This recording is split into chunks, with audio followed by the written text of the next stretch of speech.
I think so. Yeah, I see the little live thingy on there. Yep. It says excellent connection. So we're about 10 seconds behind. So they're going to catch up here in a second. All right. All right. Good. That was underwhelming. That fancy time in and for what? Yeah. Well, Yeah. that's all right. Next time I will know. I think I had something a little messed up. Hopefully everybody can find Okay. it because I might have given out the wrong link. We will find out. Let's see. I'm going to bump over here. Let's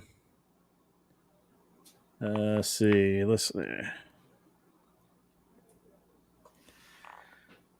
I'm just going to check in, see if we've got the right link. Let me give the link to the guys, and so they can pass it around. If I need to. Crystal clear. All right. So hopefully we get some more people in the chat here pretty good. And Alex says we're doing great. Good to see you there, buddy. All right, cool. All right, so we're going to go right into it. So the as I was covering earlier, somebody didn't mute their phone. That would be me. I was looking. I'm like, I know I put mine on vibrate. So right, yeah, no, I was totally me. My bad.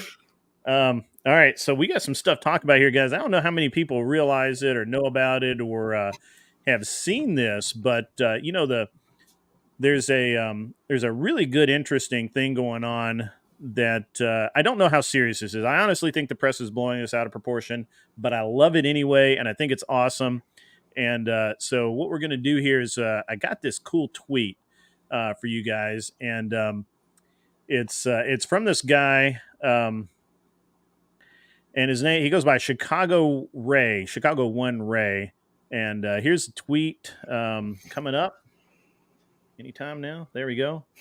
I'm not going to turn the volume up on him, but you can see there that old Chicago Ray, man, he is mad. Oh, did it not come up? it's up. Yeah, I just can't hear it. Okay, yeah, I've got it turned down. All right, good. Okay. Yeah, so let's just read this really quick, and basically, old Chicago Ray is mad, rightfully so, because Trump has to pay a bunch of money to a bunch of people who is, he feels like the judge in New York is just so far out of bounds, and he's mad about it. And apparently, he feels like a lot of truckers are mad about it. And he says that there's some stuff going on. So what he is saying is that there's so few truckers right now that they can refuse to take loads into New York City. I'm gonna drop that out. So we come back. There we go. So basically, he has said that the truckers have enough work out there, they're not going to get fired if they refuse to go to New York City. And if they don't go to New York City, even 10%, if only 10% cut off and do not go to New York City, the city itself will be in a lot of trouble. Because, they need all the stuff that comes on trucks, and especially food. I don't think that a lot of food actually comes through the port of New York. No. I don't think a lot of it comes down out of Canada. So, and even if it did, it'd come on a truck. So, yeah. If this actually happened, which I personally think this is New York Times trying to be bad dudes. You know what I'm saying? Like, I think they're just trying to, it may be a distraction. It's a lot of hyperbole. Yeah, I think it's kind of made up a little bit. The guy's kind of walked back his statements, because I'm sure he's getting death threats from liberals, because they're so tolerant. And the tolerant left, right? So they're so tolerant that Yep. the first thing they do is they give you a death threat. Um, and I shouldn't say that on YouTube. Eh, Too late. it's too late. It's already It's too done. late And now. so, but yeah, so it's really interesting. I mean, this is Yeah. interesting, right? So, and Trump has said they're my people. Yeah. I'm not telling them to do it, but I'm not going to tell Yeah. them not to do it. Yeah.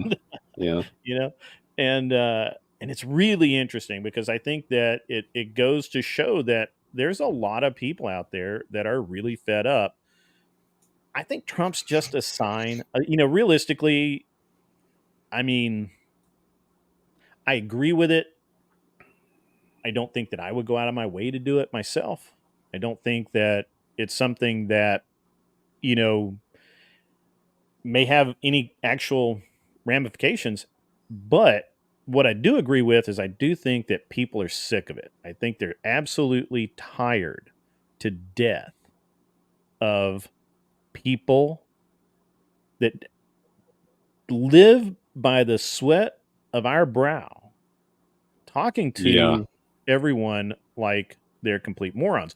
And we see this Yeah. all the time on a lot of these stupid influencer podcast deals where you have somebody that's never had a real job and they come out and the Yeah. first thing they have to say, the first thing is, we don't care about you because all you do is drive a truck. All you Yeah. do is build roads. All you do is insert X, right? Yeah. All you do is build a road. Like, who needs those Yeah, who anyway? needs that, right? Like, my electric car will go anywhere, whatever. Who cares?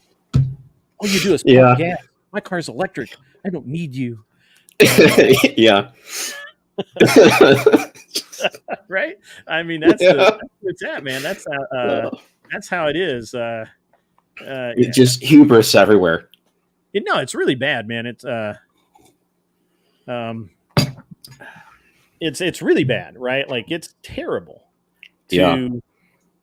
it's terrible to think about. And and this gets into a lot of the as I have talked about before, and I will continue to talk about the way that people are viewed in the workplace, right?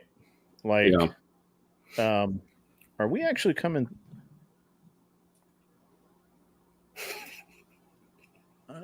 Whatever. We'll see. I don't know, man. It looks like on YouTube that I messed up.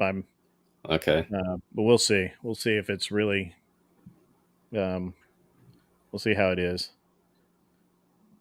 Alex, let me know if I'm coming through here. Okay. Yeah, it'll be a minute for you. Here, there's a lag. So, I mean, it looks great on Streamlabs, but we'll see. Anyway, all right. So back to the reality. I feel like that I've talked about this a lot, and it's this idea I talk about a lot in my personal life too. There's this idea that you have to go to college, and I did go to college. Yeah. I didn't ever use any of it. It was a complete waste of time and money and everything else, and I really could have done a lot better. Um, the there's just nothing that I can really say more than that, right? Like Yeah. the best thing about it was I got to understand how women worked. Okay. All right. And I think there's value in that. Oh, Because I think yeah. a lot of men Yeah. don't, and I think that a lot Yeah. of men are we'll talk about that later, but I think that that was really the purpose of college for me. At the end of the day, because everything I learned at college, I could have learned out of a book, and everything that I learned in class, I could have, if we were to look at today versus back then, Mm-hmm. the we can learn more on I can learn more on YouTube in a couple of hours than I can in a week of college classes. Yeah. And you don't want to, and you know, schools don't want to hear that. Parents don't want to hear it, especially if they're paying for it. And you know, there's a lot of people that don't want to hear that, but that's the reality. And Yeah. I was telling my son earlier tonight that in the olden days, you didn't go to college unless Yeah. you really wanted to, and your parents could afford it, because realistically, you didn't need college. Yeah. Well, and Uh, even then, it was such a niche focus. You know, like it was something that you were basically getting a laboratory job, or you're going to become a teacher, right, at right. another university. You're You going to know. be a teacher. Yeah. You're going to be a lawyer. Yeah. You're going to be a judge. You know, you're going to Hmm. be a doctor. You know, there were, Yeah. and even then, you know, medical school was medical school. You didn't go to college Hmm. first. You know, maybe you went for a year or two just to prove that you could understand English, and then you went to, you know, then you went off to medical school, right? Yeah. Um, and now, you know, our modern school system is really messed up, and it goes back to, believe it or not, it goes back to J.D. Rockefeller. Okay. And I don't think a lot of people know this. So J.D. Rockefeller decided that, um, well, first of all, you have to understand what a really fucked up individual this guy was. He didn't care about anything but making money. I Yeah. mean, nothing. And he didn't even care about necessarily making it or having it. It was just a way to keep score, and Hmm. he had to have the highest score, right? Yeah. Um, and he was really, um, he was out there, man. He was out there. So, A lot of the guys during his time were like, you got J.P. Morgan and all that. Like, right, they were all yeah, buddies. yeah, They were a cabal. I mean, they were a cabal, right? Because yeah. you had Carnegie and J.P. Morgan Chase. Hmm.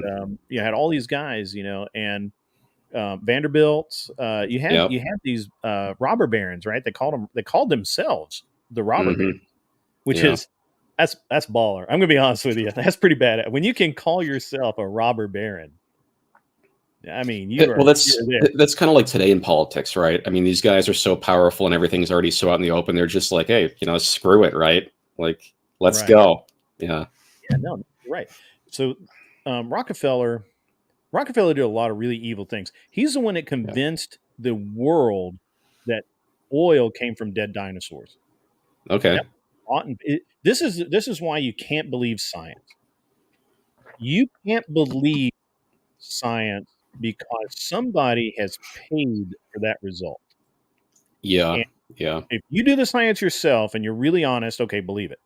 If you read about an experiment and you duplicate it yourself, fine, believe it.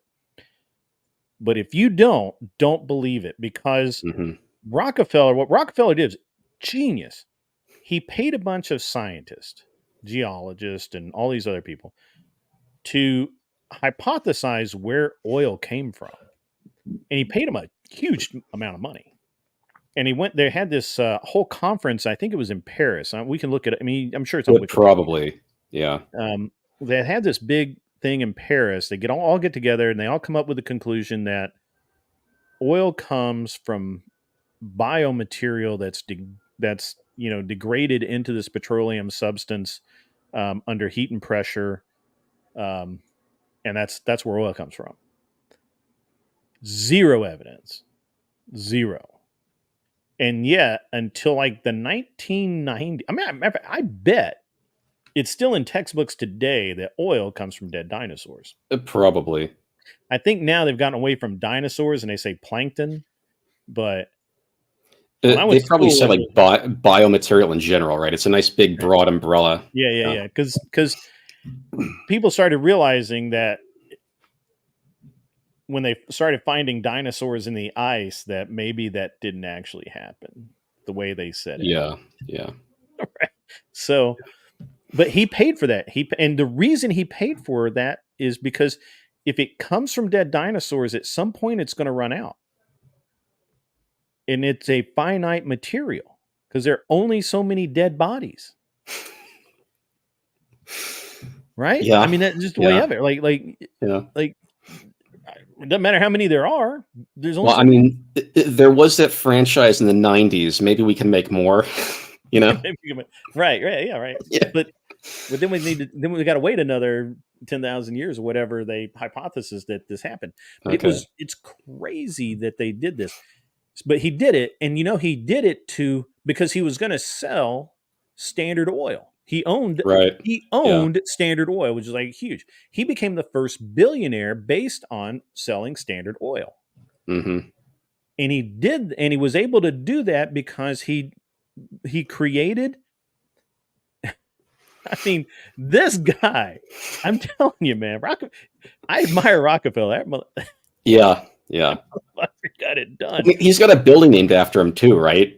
Oh, Or he's got a everything center, named after him. Rockefeller Yeah, Center. Rockefeller It's like, Plaza, Rockefeller this, yeah, Rockefeller that. The Rockettes. yeah, yeah, yeah. So, He's fun, He's a great guy, American hero.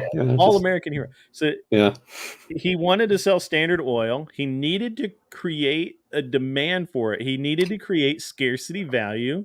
So he paid a bunch of scientists to say that, well, it's going to run out one day. We don't know when, but it's going to. And it went from a nickel a gallon yeah. of unrefined, and then you Mm-hmm. could make a gallon of gas like a penny, right? Because Mm-hmm. you Oh need yeah. Well, and you get all kinds of like what do they call it? Like fraction benefits off of it too, because you yes, get diesel and yeah. gas, helium and Hmm. propane, Sure. natural Yeah, gas. Yeah, when you do the conversion process, yeah. When there's you're distilling tons of it money. down. Yeah. Oh Yeah. yeah. So he sold Standard Oil, and it was the highest price deal in that had ever happened up until that point, and he Right. became the first billionaire. And that's impressive because back then you didn't get credit. No. That was a real $1 billion. Yep. Like he was doing a Scrooge McDuck. Yeah, Like, it was gold backed. It was real money. Yeah, real money. real money. Yeah, Right. Yeah. And so when he also owned U.S. Steel and yeah.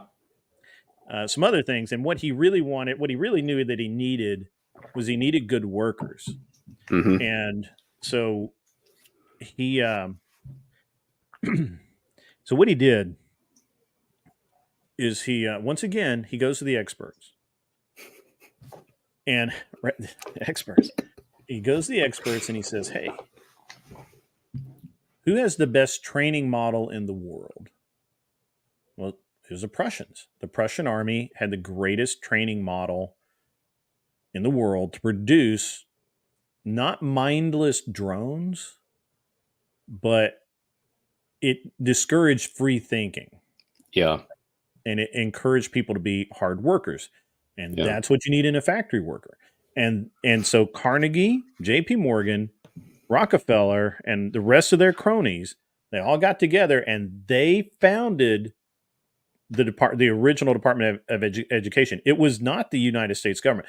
Everyone no, thinks the United States government is behind the school system, and that is false. That never yeah, happened. yeah. No, It never happened. most government agencies, they've came in from outside. It's not Right. internally introduced. It's the Mhm. same with the Federal Reserve and central Mhm. banking in general. Yeah. It's Right. And yeah, so once they did that, once they took control of the education system, it is just devolved because it's always aimed at encouraging the lowest level of performance, yep, and it punishes the highest level of performance, yeah, which is exactly the opposite in almost every other country. So in China, for example, if you want to go to college, you have to pass a test that they give hmm, once a year for like 2 days. Like and if thousands of people take this test and yeah, thousands of people fail it. And if you fail it, hmm, you don't get to go to college. nope. And there's Well, no like do-over. and there's a There's no shame do-over. component involved, Yeah, right? there's a Like shame you're component. shamed, the family's shamed. Right. Right. Yeah, But then you go once you do that, you're a taxi driver or you're a yeah, shopkeeper or whatever, because you will never, or you leave the country, right? yeah, yeah.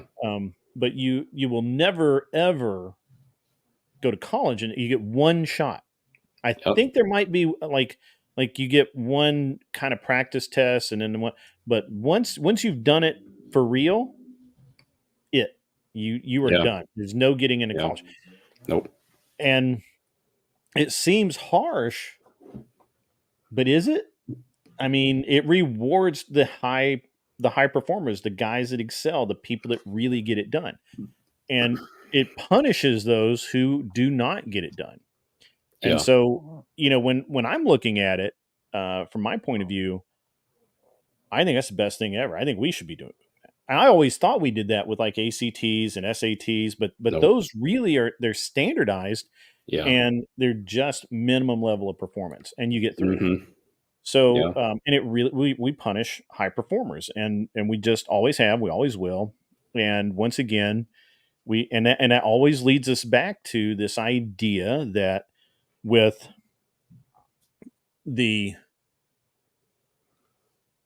idea of college being this end all be all of performance, and I will agree that at one point in time, if you wanted a job in engineering or aerospace, whatever, Hmm. you had to go to college. Yeah.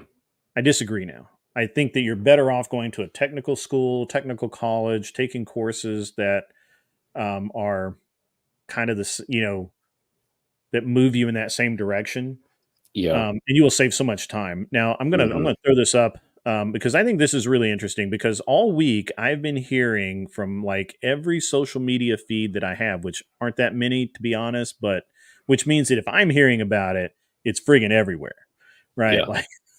Like if it shows up in my stream, something's wrong. So this is really interesting, and I think it's. Let me just find this really quick because I find all kinds of things really super interesting, but this, make sure that I get the right one. Let's see. I thought I had it right here. Maybe I'm not. Maybe I'm losing my mind. Nick, pull up the Dropbox. No, it's in the other Dropbox folder. That's right. That's right. That's Yeah. right. It's in the other Dropbox. Yeah. Failure. All right. So here it is. It is in the other Dropbox folder. All There right. you go. So what we're looking at here is this is look at the numbers, man. The student loans are big business, man. Big business.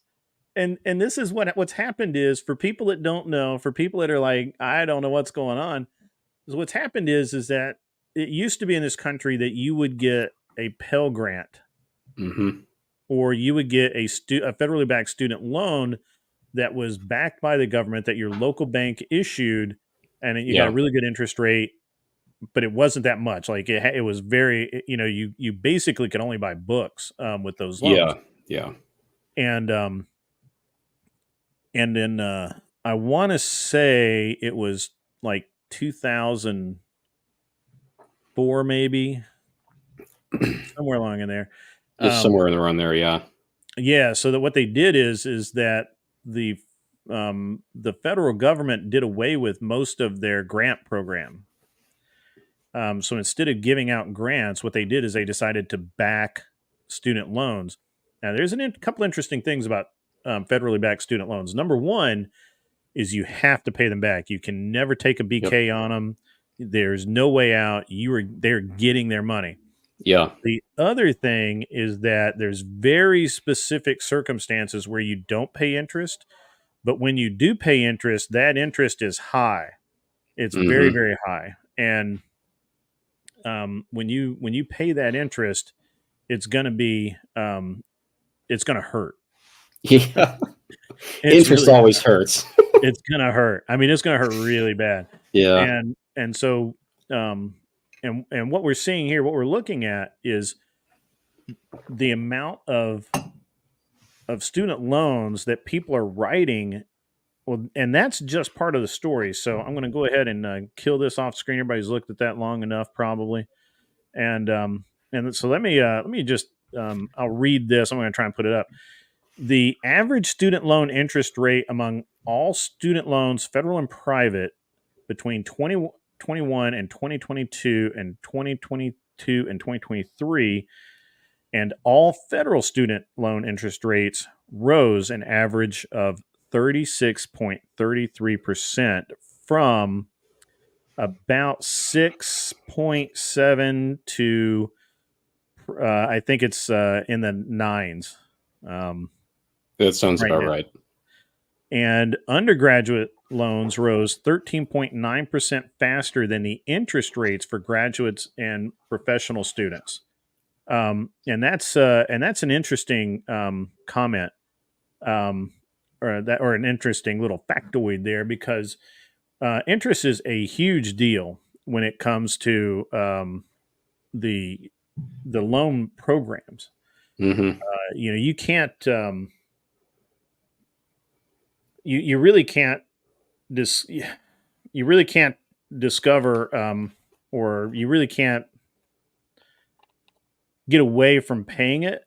And once you're in it, you will never ever get it over. So I think my son's asking for more internet time. Stand by. All right. His internet shuts off at 8:30 on the button, Yeah. and because I have total control, and let me extend his internet time, because he we have rules and boundaries, and he knows exactly what they are. I hear that's misogyny these days. Rules and boundaries. It is. It is Yeah. indeed. Actually, it's the patriarchy, and everyone should join in. Everyone should join in. Yeah. So yeah, we'll get into that in a minute too. All right, you should be good. Go away. Leave me alone. So all right. Yeah, he's in it. He's in it to win it. Oh. All right. So yeah, and so when you look at when you look at the student loan problem we have, what the real crime of it is that the universities themselves have decided, instead of keeping their tuition and fees low, what they've done is they've gotten out of control. Yeah, they have. They absolutely are crazy. When we're talking about a 4-year undergrad degree costing $250,000 to $300,000 at a mediocre state university, that's nuts. That's crazy. Like, there's no way. No. And I was watching Brett Cooper. I was watching I don't know if it was her show or maybe it was a short. I think it was her show, and she was just running through all of these TikTok where people are complaining about their upcoming tuition, and it's going to cost me $350,000. It's going to cost me $500,000. Oh my gosh, it was so bad. The problem is most people shouldn't go to college. No. And I'll give you the perfect example. What my son and I have talked about. He can go, and because he's in airplanes like I am. Right. We can talk about flying earlier today if we want to. That'd be cool. But we can get off the lecture train for a few minutes. And but for now, so what I told him is that if he does not get into the college he wants to go to, or it's going to be so cost prohibitive, just mentally you just can't get there. I told him what he could do is he could go to one of the 6-month training centers and get Right. his become an ATP, air transport pilot, and he will so they'll pay his tuition if he does well. They'll pay his tuition. Yeah. Because they'll just take it out of his first year or two check, or whatever. That's a good deal. I think that people miss out on that. If and I've known some guys that have done that with like different trade schools, like electrician training and some other things where the tuition's $5,000 or $10,000 or $20,000 or whatever it is, and they want to get stand by. He's back. What do you want? The thing's showing is not on pause. Okay. All right, go try. So totally derailed me. Anyway, so if he goes to airline pilot school, he can be an airline pilot. The day he walks out and gets a job, which he'll have a job a month before he leaves, right? Yeah. Yep. He'll walk into a job making $100,000 a year, which actually is not that much now, but still. Well, it depends where you live. As long as you're not in like Chicago, New York, or LA, you're doing Yeah, pretty good. You're ahead of the yeah. curve. So And he no can debt. walk out into a job between 80 and $100,000 a year, depending on airline, depending on what he's willing to do. If he's willing to fly for UPS or somebody that with crazy schedules, then he can make right at 100. If he wants to just do short run regionals, then he's probably going to make 80, 85. And that's for right seat as a first officer. Give him a year or two, he gets his first officer rating, starts flying left seat, becomes captain. He's that's 100, 115 easy in a year, Mhm. 2 years, right? Like that's really good money. And 2 to 3 years in, he's going to cap out. He's going to be a captain. He can move to a major airline. He'll cap out somewhere around 250, 300,000 a year, but he'll Yeah. make it until he retires in 20 years. So if he does Yep. that at 20, let's say he gets out of high school at 18, doesn't get into college, does 6-month training, goes to work, he retires at 40. He Hmm. still has 20 years that he can go have another career. He can go to MIT then, right? He can do whatever he wants. He'll have the money in the bank to do whatever to go have a second career if he wants one, Yep. which he probably will. I mean, I think at 40 you probably do want a second career, but that's nothing to laugh about, right? And you could take No. the same thing. You could be, my now my younger brother is a bad example because he did not actually do it, but his plan was good. And his plan was he wanted to go to he worked for an electrician. He went to the journeyman program, which I think was like 6 weeks or something. There's something He like that. Yeah. he became we had to wait a year, right? You have to work for a guy for a year and a half, something like Yeah. that, Yeah. as You a get waitlisted, and nobody. then it's like the union process or whatever. Yeah. It wasn't union, but it's the same kind of deal. So Okay. I think it's 5 whatever it was, 6 weeks, whatever. He comes out as a journeyman. As a journeyman, he could have started his own company, right? Yeah. But he Yeah. didn't. He went and worked for somebody else, and he did pretty good there. And if he had stuck with it, he could have at 25, he could have had his own business as an electrician, knocking down, you know, whatever. Probably making 100 grand a year or more.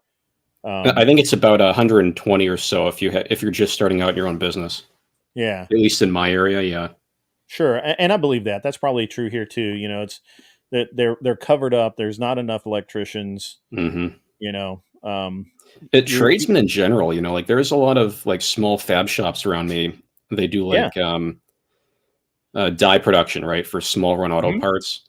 Sure. Always looking for welders, always looking for machine operators. But like ever since that disease a few years back that we can't really talk about, Right. like nonstop, always got the signs up, always looking. That's Hmm. Yeah. But they're looking for skilled people. They're looking for people that are willing to show up and get work done. yeah, That's yeah, why when I hear somebody say that they can't find a job, the very first thing I think is you don't want a job. Because if you wanted a yeah, job, somebody would hire you, like in a yeah. minute. Well, So that or they have no skill base, right? Because they've been right. told, oh, well, go to college, they pick some Next, I got a bullshit degree in basket degree, weaving. you know. Yeah. I got a degree in urban dance. It's like, well, shit, man. We don't have that here anymore. I don't know what else to tell you. Right. we, Right. we just don't weave baskets. Yeah. I'm gonna have Josie pop in here in a second. Let me see. Let me see if she's finished eating or whatever. Oh, She jeez. said she had to put her hummus away or something. Oh, I don't know. I'm pretty sure that disqualifies you from being on any stream about patriarchy or college. Probably. You know? Probably does. So, yeah. So, I mean, at the end of the day, I think that we have to admit, right, that, and as I was telling you earlier, I don't like that. I actually don't like the term blue collar. I don't like it. Yeah. I don't think it fits. I think that it's divisive to some degree, and it's not accurate, right? Because it was originally, white collars management, blue collars labor. Mm-hmm.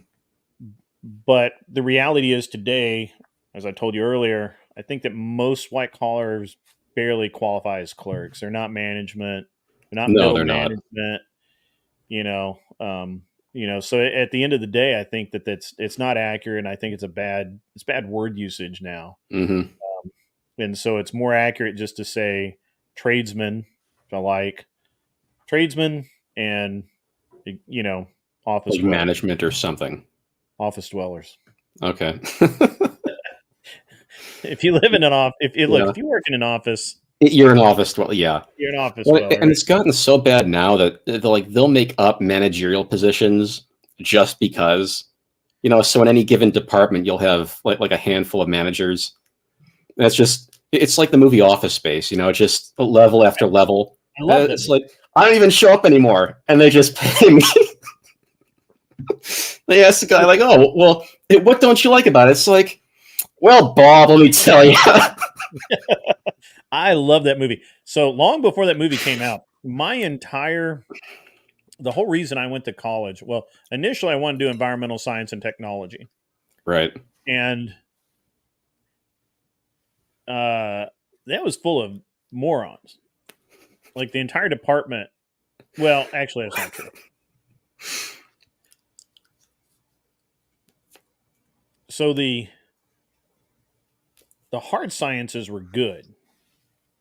But when I got into biology and some of the other stuff, especially on the environmental section, so environmental science is multidiscipline.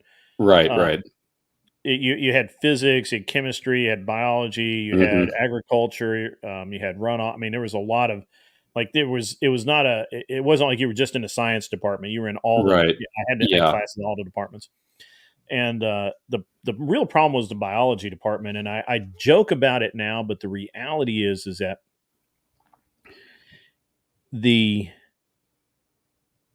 people in the biology department were a bunch of nut jobs, and at that time, like you couldn't eat tuna because dolphins the mercury, right? Because dolphins got caught in tuna. Oh, okay. I actually had I drew a decal that I stuck on my notebook that was a can of tuna with the nose of a dolphin sticking out one side and the tail sticking out the other. And I just had that because it was just so stupid, right? Yeah. Like they're fish. They're going to get caught in the net. But who cares? Yeah. Like there's plenty out there. Don't worry about it. And it sounds really horrible, but it's the truth. You're just going to have to live with it. Well, it's like the polar bear thing, right? Right. Yeah, I think so. So I abandoned environmental science and technology just because I didn't have the personality to deal with it. I've known myself a long time, and I often say I don't have the personality to deal with that because I know exactly what my personality is, and it's just better off me just saying, yeah, I can't do that, than hurting people's feelings. So so then I'm looking around because I'm a year and a half into college. I got to change departments. I have all these science credits that aren't going to transfer anywhere. So it was business or psychology. All right. Those were the two departments that I kind of winnowed down, right? Yeah. And honestly, psychology had cuter girls. Just, it was a very easy, not a melodramatic decision at all. Just, they're cute, they're not, done deal, I'm in. And now rank them on the crazy scale, though, right? Oh, they're all crazy. They're all crazy. So you understand the crazy hot matrix, right? So they Yeah. that worked exactly right. Like, Yep. you could say, well, that's a 6 crazy, but she's a 5 hot, so we can date her for a little while, but we're not gonna get involved. Yep. Yep. Yeah. So Psy girls, they're usually a little off their rocker. yeah, no, they're all off. They're all off. There's a Yeah. reason they're in that department. I'm looking at you, Yeah. Jess. I know you're listening, right? And so so the interesting thing was when I went to the psych department. About that time, I had a friend of mine who was evaluating um, businesses, and I had another friend of mine that was he went into, so he was even smarter. I mean, dude, this dude, he's way smarter than me. He went to work for the fire department. I mean, worked 3 days, off 4 days. I mean, That's the way to do it. Yeah. right? I mean, Yep. you train a couple of days a month. Is not way smarter than me. But we were having a discussion. We were out at pizza one night. We are having a discussion. I said, "What are you guys doing? What's up? What's new in your job? What do Because I don't even have a job. I'm in college, right? Like these Okay. guys are actually living. Yeah, they're working already. Yeah. They're working. But what are you guys doing? What's up with your job?" The guy's like, well, especially the fire guys, like, yeah, we do a lot of insurance the insurance guys are always after Mhm. us to get the investigations done, Yep. because of arson or whatever. And my other buddy was like, yeah, in my job, there's a lot of efficiency issues, and we have a lot of dead weight in the company, and it's just like, he wasn't even sure he was going to make it out the year, but I figured that he would, that they would find somebody who was less useful than him, and get rid of them first. And that started me down this train of thought when I was in college. I specifically took class because I already had the environmental science and technology background. I had that down. I wasn't going to Right. get a degree for it, but I'd had all the classes. I knew everything. And so what I had envisioned was forming a company with a couple of psychologists, a couple of investigators that were really good, like ex cops or ex mill, Sure. and a couple other specialists specifically to do not private investigation, but corporate investigation and efficiency, right? And hire a couple of Mm. efficiency experts. And so you could go into a company and look top down and see where the waste is, right? Right. Right. And and of course you have these investigators that are trained to look for. I mean, look, they're trained to look for arson. They're trained to look for people Mhm. stealing stuff, but it doesn't take much of an adjustment to make them look for people wasting time, look for Yeah. people that are, these 3 guys do all the same job. That's it's Mhm. very simple recalibration. And Right. I honestly thought that was like the business. And when I got out, the problem is finding the team to do that would Mhm. be crazy hard. Yeah. Like when I actually got to where I was going to do it, I was like, this is dumb. Like, I don't know how I thought this was going to work. Like, it's like and I had like this whole plan to go through college and do this. And when I got out, I was like, yeah, okay, this isn't going to work. And that's when I went and did all the car stuff, because I was very good at that. And I like to do things Right. I'm good at. I think most people do. I think most people at the end of the day, the biggest thing that everybody wants to do is what they're good at. And, Yeah. so And we it's, keep telling them to do something else. Like yeah, if you've got no mind for, I don't know, no mind for biology or chemistry, like for the love of God, don't go into biology or chemistry. right, If you right. can't do basic math, like stay out of science in general. Especially engineering. Don't build my buildings. Yeah. And yet you have people that have never in their life argued anything that want to go to law school, Hmm. right? And you have all of these people who have never been precise about anything that want to be engineers. Mm-hmm. Or not want to be, but that's what they're told they should be, right? Right. And Yeah. I mean, obviously, all of the jokes about high school guidance counselors apply, right? Like, yeah. if they if they had any clue how to get a real job, they wouldn't be a guidance counselor. Yeah. Like that's the lowest common denominator, right? Like, Yeah. if you that's how can you advise me on how to get a job when this is the best you got, bro? Well, and they're women half the time too, right? Or maybe 3/4 of the time. It's like, tell me how to be a man, make a living as a man, from your perspective as a woman. Right. Yeah. Tell me what I should go do to make enough money to provide for my family when you've never provided for anything at Yeah. all. Yeah. Right? Yeah. No, that makes perfect sense. Yeah. And so, yeah, so that's really good. I think that's,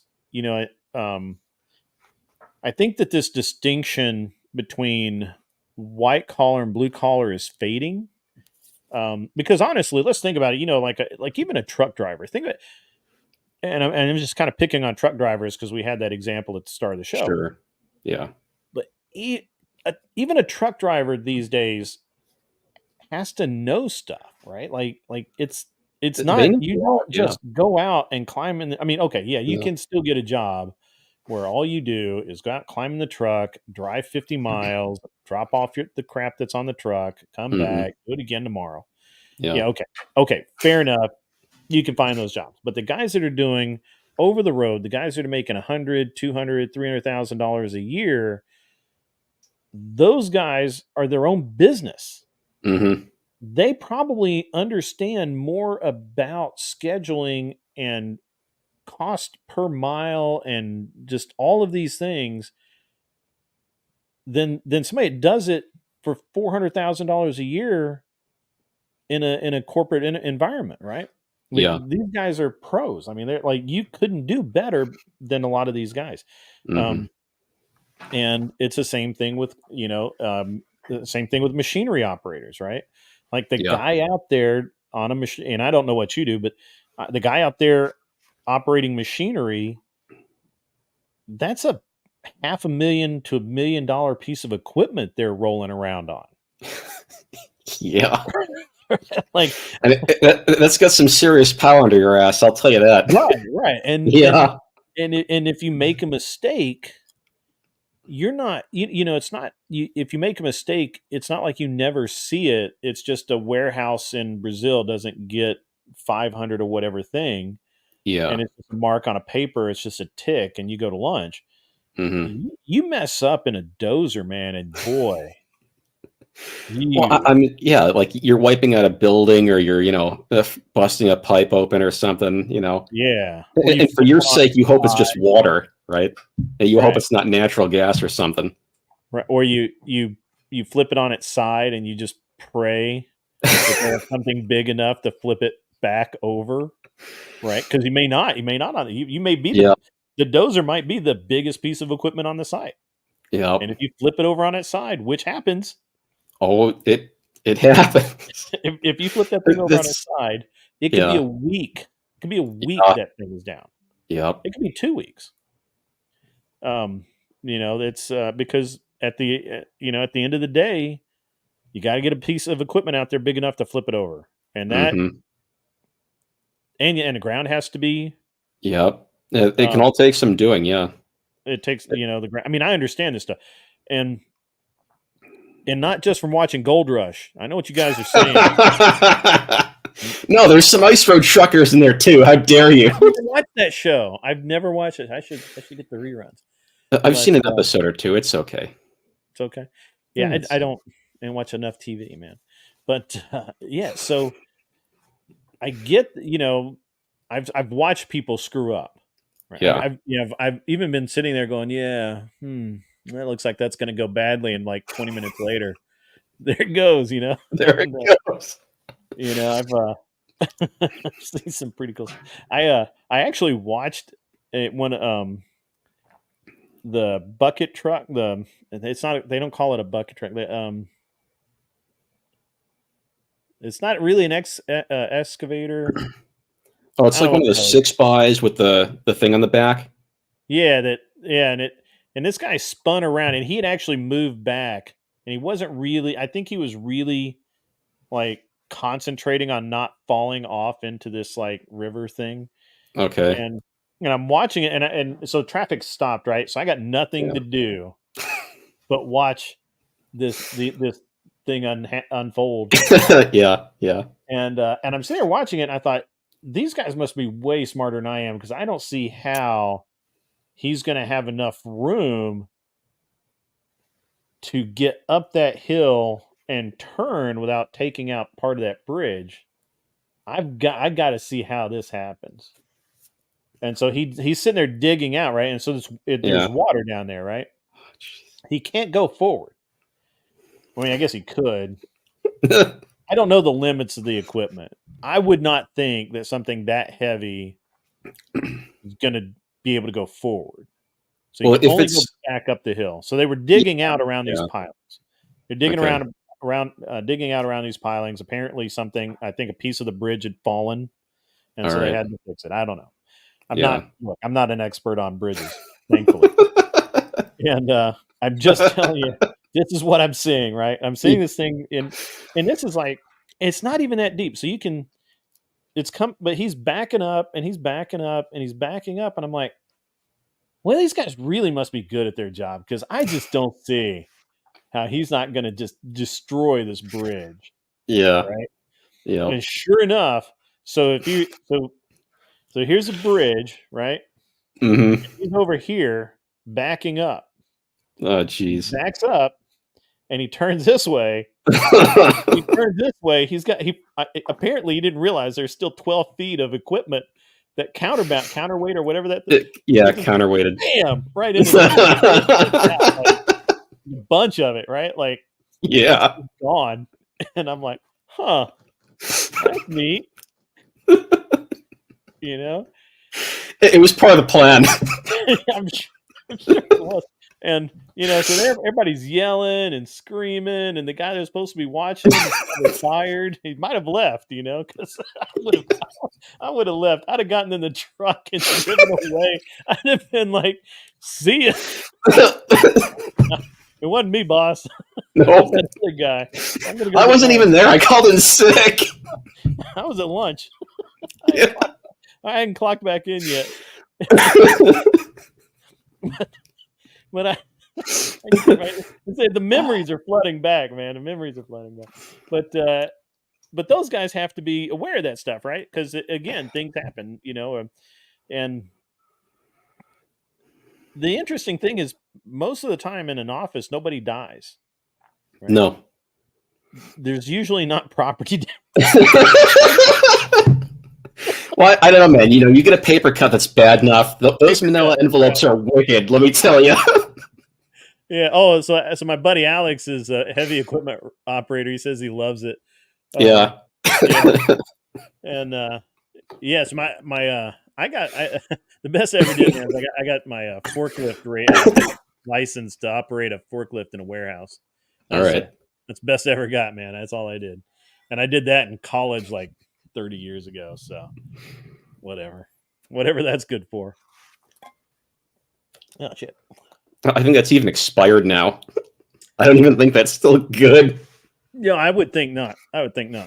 No. I would be very shocked if not. My forklift.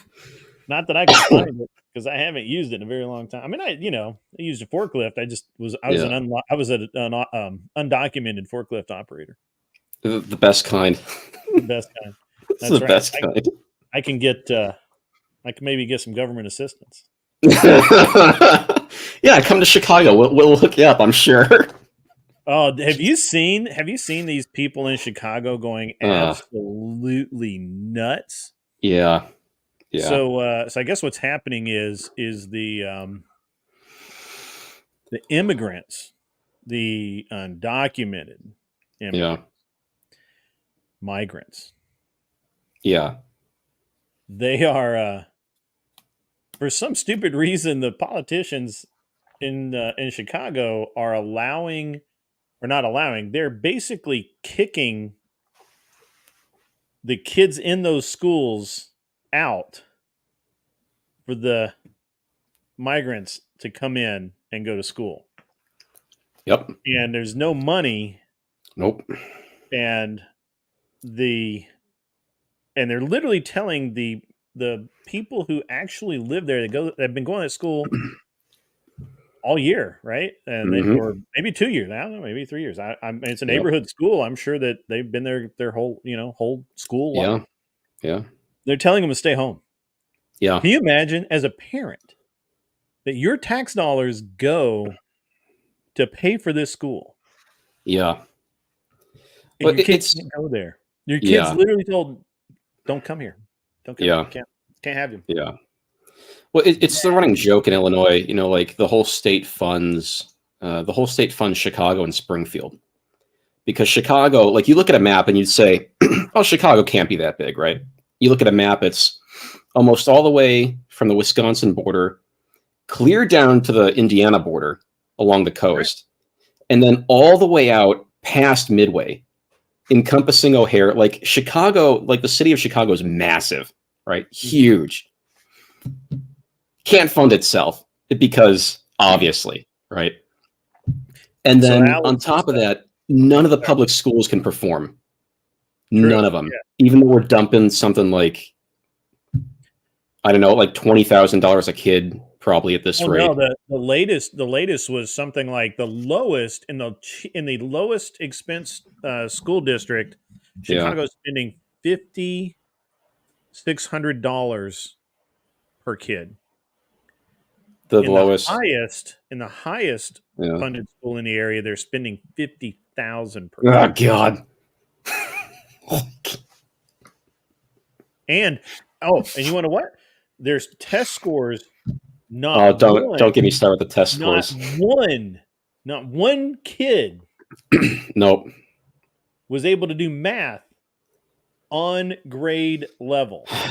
Yep. On grade level.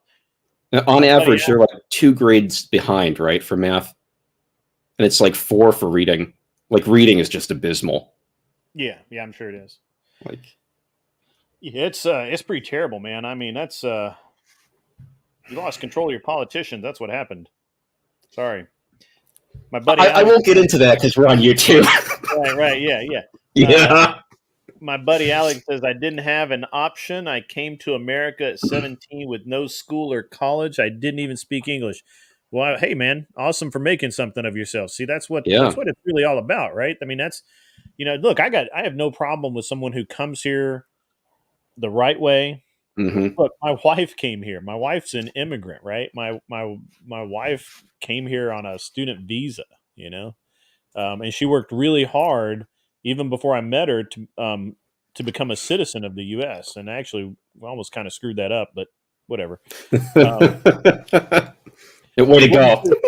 Huh? Well, because she was kind of far along in the process, and we got married, and we were there was some discussion about whether or not she should take my name or not, because if she did, she had to go back through all that paperwork, and there was a really high risk that she'd have to start all over again. And she's like, I'm over halfway through. And I'm like, dude, no, we're not.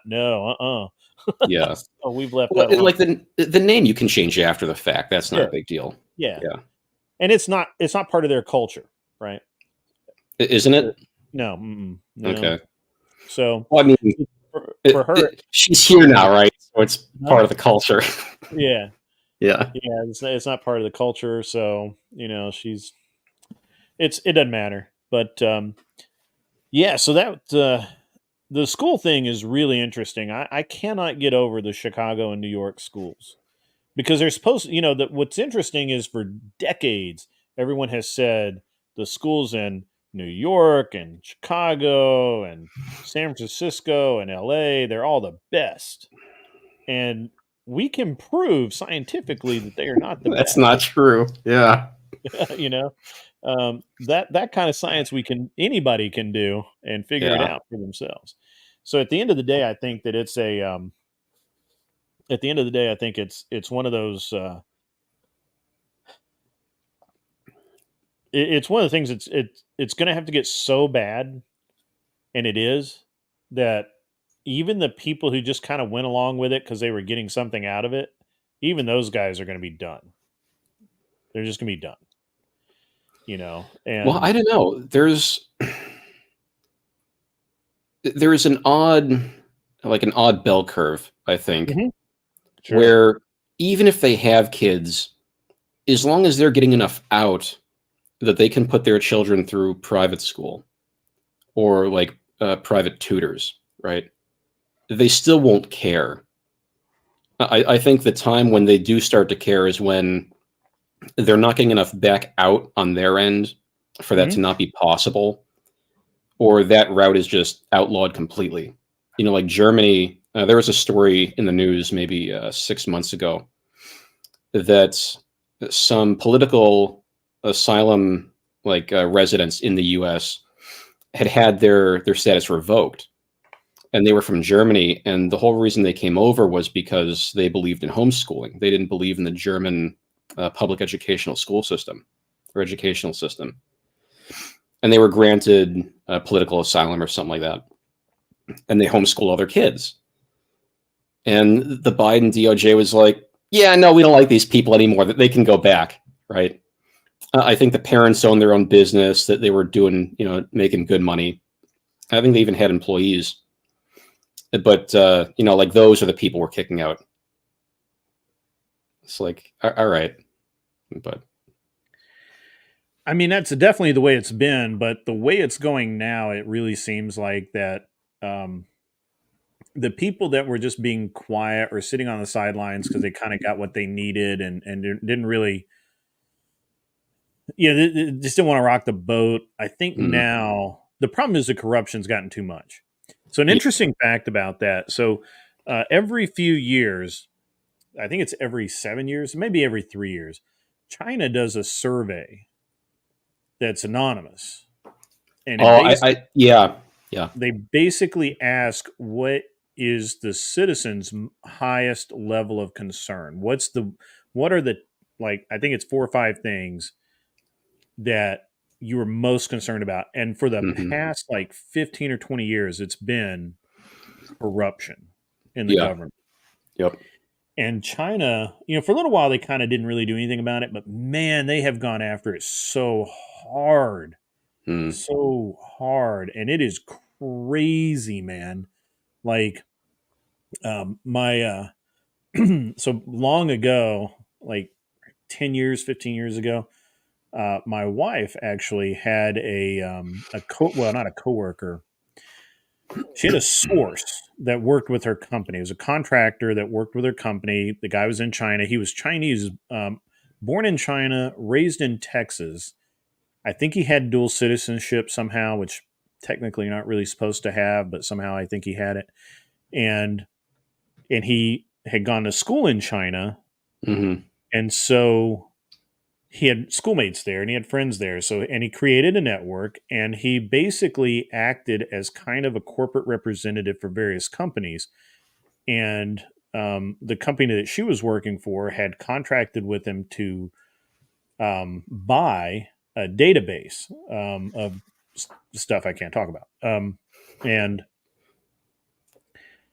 And he had, through a schoolmate, provided that, and the government went, and the Chinese government found out, and they went after him and his schoolmate, but mostly him. And it wasn't because he had sold the database. The database was irrelevant.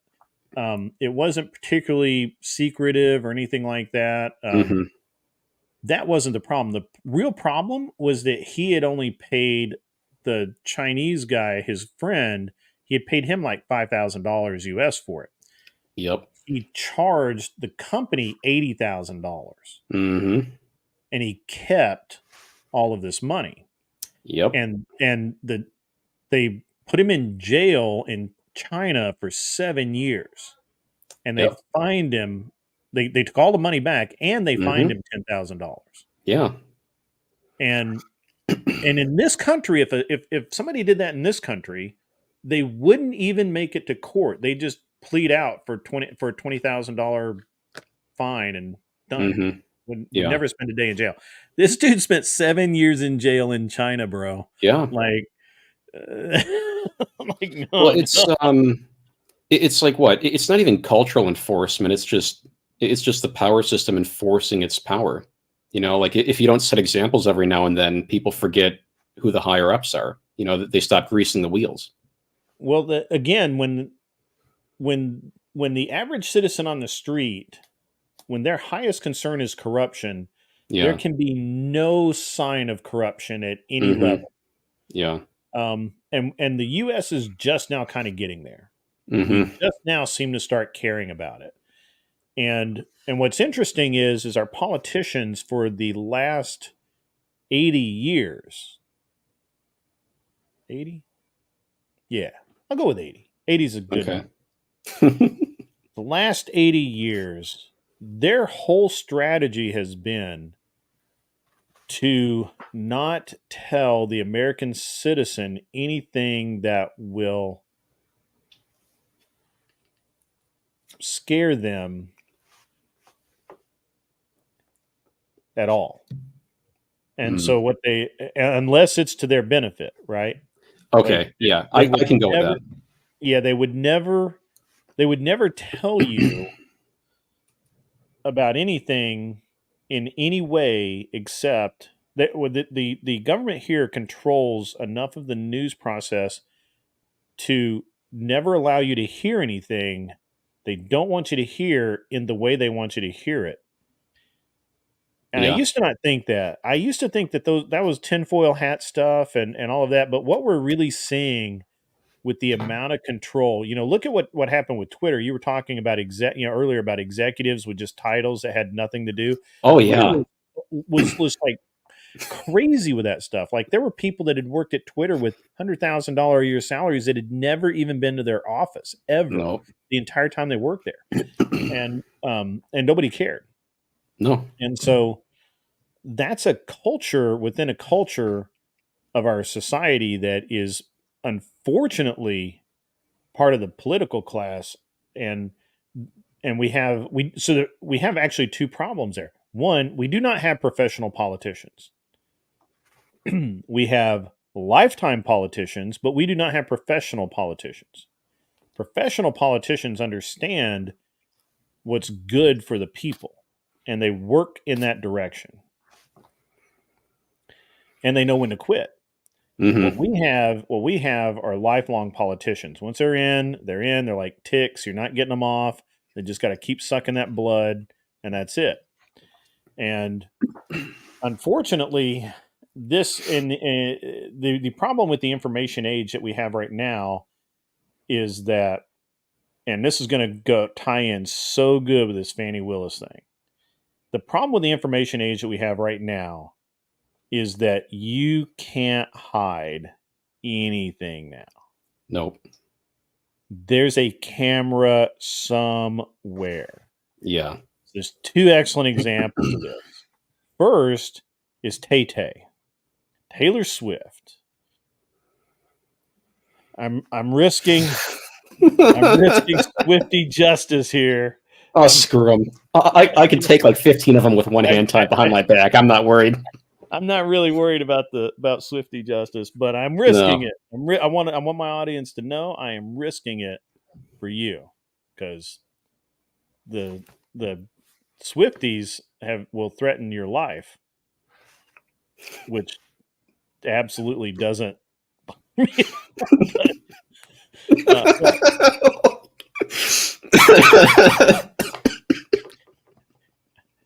I am who I am. So Tay-Tay, so you guys probably, I don't know if you'll actually remember this or not. So Kanye, he's got some mental problems. We can all admit that.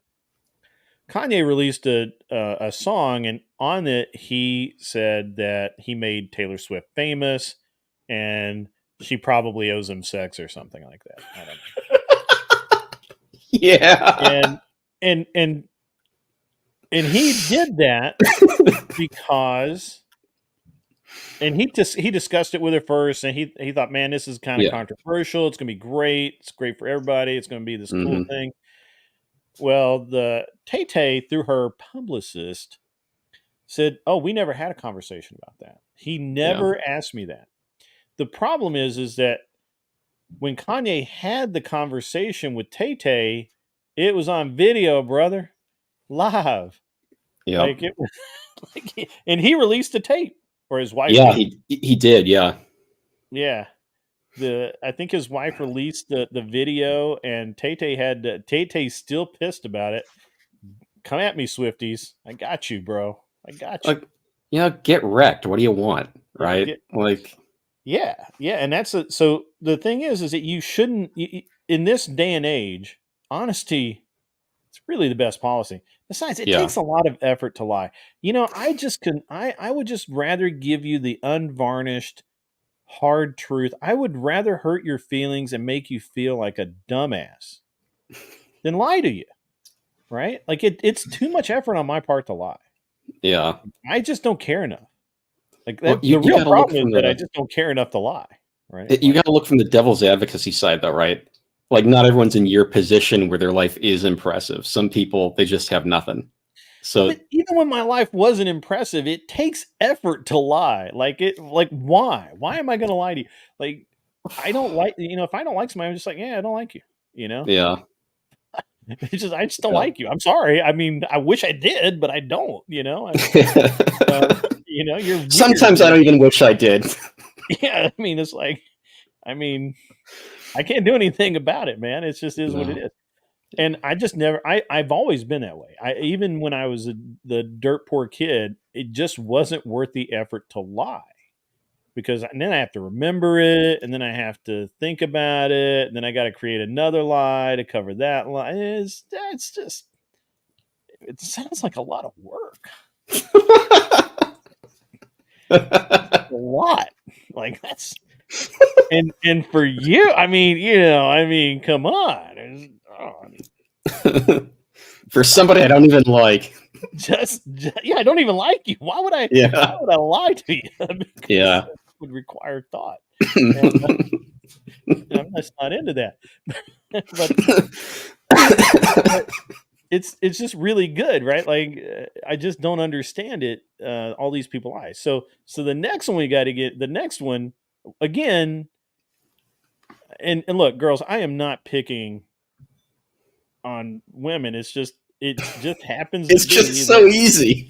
It's just so easy. There's so many examples of women lying through their teeth. I'm sorry. Although the dude did too. So this whole thing down in Georgia with Fanny Penis and what's his name, Wade. It's hilarious. I mean, if you didn't see this coming 3 miles away. So first of all, I've decided that anybody that's dumb enough to go after Trump is burning their own dick. Like literally. Like you're literally taking a hammer out and just smashing your own dick, because everyone has something to hide. And when involved Trump, they're going to find it. If it's not the Trump guys, it will be the guys that are going after Trump. They're going to vet you to the point that you've never even considered being vetted to before. And I don't care if you cheated on your taxes in college, or you had, gay, lesbian, horrible sex in the back of a Miata in high school, they're going to find it. Okay? They're going to find it. If pictures exist, you better hope that there's no video, because if video exists, it's coming out, because it involves the man, right? Yeah. The man himself is involved, and both sides will find it. So you think, oh, that's just people love Trump are finding that. No, it wasn't even the guys that like Trump. It wasn't them. It was somebody totally different finds all this stuff out. Yeah. And then it was a whistleblower, right? Because then they were like, well, we got to do something about this, or they're going to find out. And if they find out, then they know what we know. I mean, again, it's just like, if you're going to go after somebody in this day and age, you either better be willing to take the heat, or you better be clean as a driven snow, because I promise you, they're going to find it. Especially if it's somebody like Trump or Elon. I mean, just think about think about if somebody was to go after Elon Musk right now. Think about how bad you'd be stepping on your own dick. Like, I'm telling you, you would rather just cut it off and be done and just be a eunuch because that's like that line from The Dark Knight Rises or The Dark Knight, right? Just like, so you think your boss is moonlighting as a guy that beats people to a pulp with his bare hands, and you're gonna blackmail him? Like, how's that gonna work out? Good luck. Yeah, that's great. It's exactly like that and it's not even Trump doing it. It's just that anybody that goes after him. This is what's going to happen. I mean, the judge. They found out that chick clerked for the judge. Like, that's like who cares? But they found it, and they will find everything. It will never stop because you're orbiting Trump, man. Yeah, and I'm just telling you, it's going to get ugly one way or the other, and you just can't do anything about it. It is what it is. And got something going on in my house. I'm not really sure what it is. So, I don't know. Oh, well, we'll find out later. Yeah. Alex again says, gay lesbian sex on a Miata sounds very uncomfortable. I have no personal experience, but I'm saying it's had to have happened. I mean, that's, Well, on would be a step up from the example, right? Like, imagine trying to fit into the back seat of one of those things. I'm 5'6". I don't even think I could do it. Like Miatas don't have back seats; they're convertibles. There you go. Not gonna happen. So, I think we got to get into and where's Josie at? I've been kind of delaying getting into the discussion of somebody tag Josie and tell her to get in here. Let's go. Put the hummus down. Get in the chat. Let's go. Because I've been kind of stalling on this relationship stuff, but go put down the strap on and and let's get in here. Come on. Yeah, I mean, if she stalls much longer, I'm gonna need another cigar. Yeah, no kidding. Yeah. I was really happy earlier today. I found I had this one cigar one time. It was like 4 years ago, maybe 6 years ago. It was really good. Let me tell you, it was something. I didn't save any of the rings, and I thought I'm not going to need to. I'm going to remember that name. It's that good. I forgot the name. And ever since, I've been looking for this cigar. And earlier today, I think I found it. And I've got some on order, so today was a good day. Awesome. Yeah. So while we're waiting on that, I'm gonna throw this up here and just get an instant reaction here. Let me go get this done. I scratched my nose there on camera. Not supposed to do that. That's bad form, but it is what it is. So this was released today. This is the IMSA Diverse Driver Development because there are too many white dudes driving race cars. Is this going to be like the commercial airline pilot diversity stuff where, now planes are crashing into people's houses and parts are falling off? I don't know. So the thing about this is the one thing that I do appreciate about it is it doesn't specifically list any minorities or anything. It's just and there are some you have to qualify for it. Like you can't just be like you can't just say, well, I want to, right? Like you have to have participated in a series or you have to have a plan for how you're going to be a good driver, which most teams will help you with. Right. So on that side of it, it's good. I don't like the name because and the reality is that the way that it looks like it's going to be administered, it seems like it's going to be really hard for a poor white kid to get a ride where a poor non-white kid will get a ride, and I don't really like that. I would have I think they could have named it much better. And I think, I'm pretty positive that the administration of it is going to be pretty bad. But this is my native environment of racing, and I'm really sad to see this. This just seems to be just really kind of a sad state of affairs, and I don't really like it much. And I feel like that at the end of the day, yeah. So Well, I mean, with the way all that bad. everything's going, can anyone really be surprised that it's coming for racing too? Right? No, Like, not at all. No, I'm not surprised. I'm a little bit saddened by it. I think that yeah. um the thing is I think racing is one of the places where it doesn't matter. Right? It doesn't matter if honestly, it doesn't matter if you're rich, it doesn't matter if you're poor, it doesn't matter if you're any different color, it doesn't matter if you're male or female or whatever. hmm Right? Yeah, I mean, if you've Um, got the skill to drive, it's you know, all but about the skill, right? And if you okay, maybe you can afford to get into a little bit nicer car or whatever, but if you're good, somebody's going to give you that chance.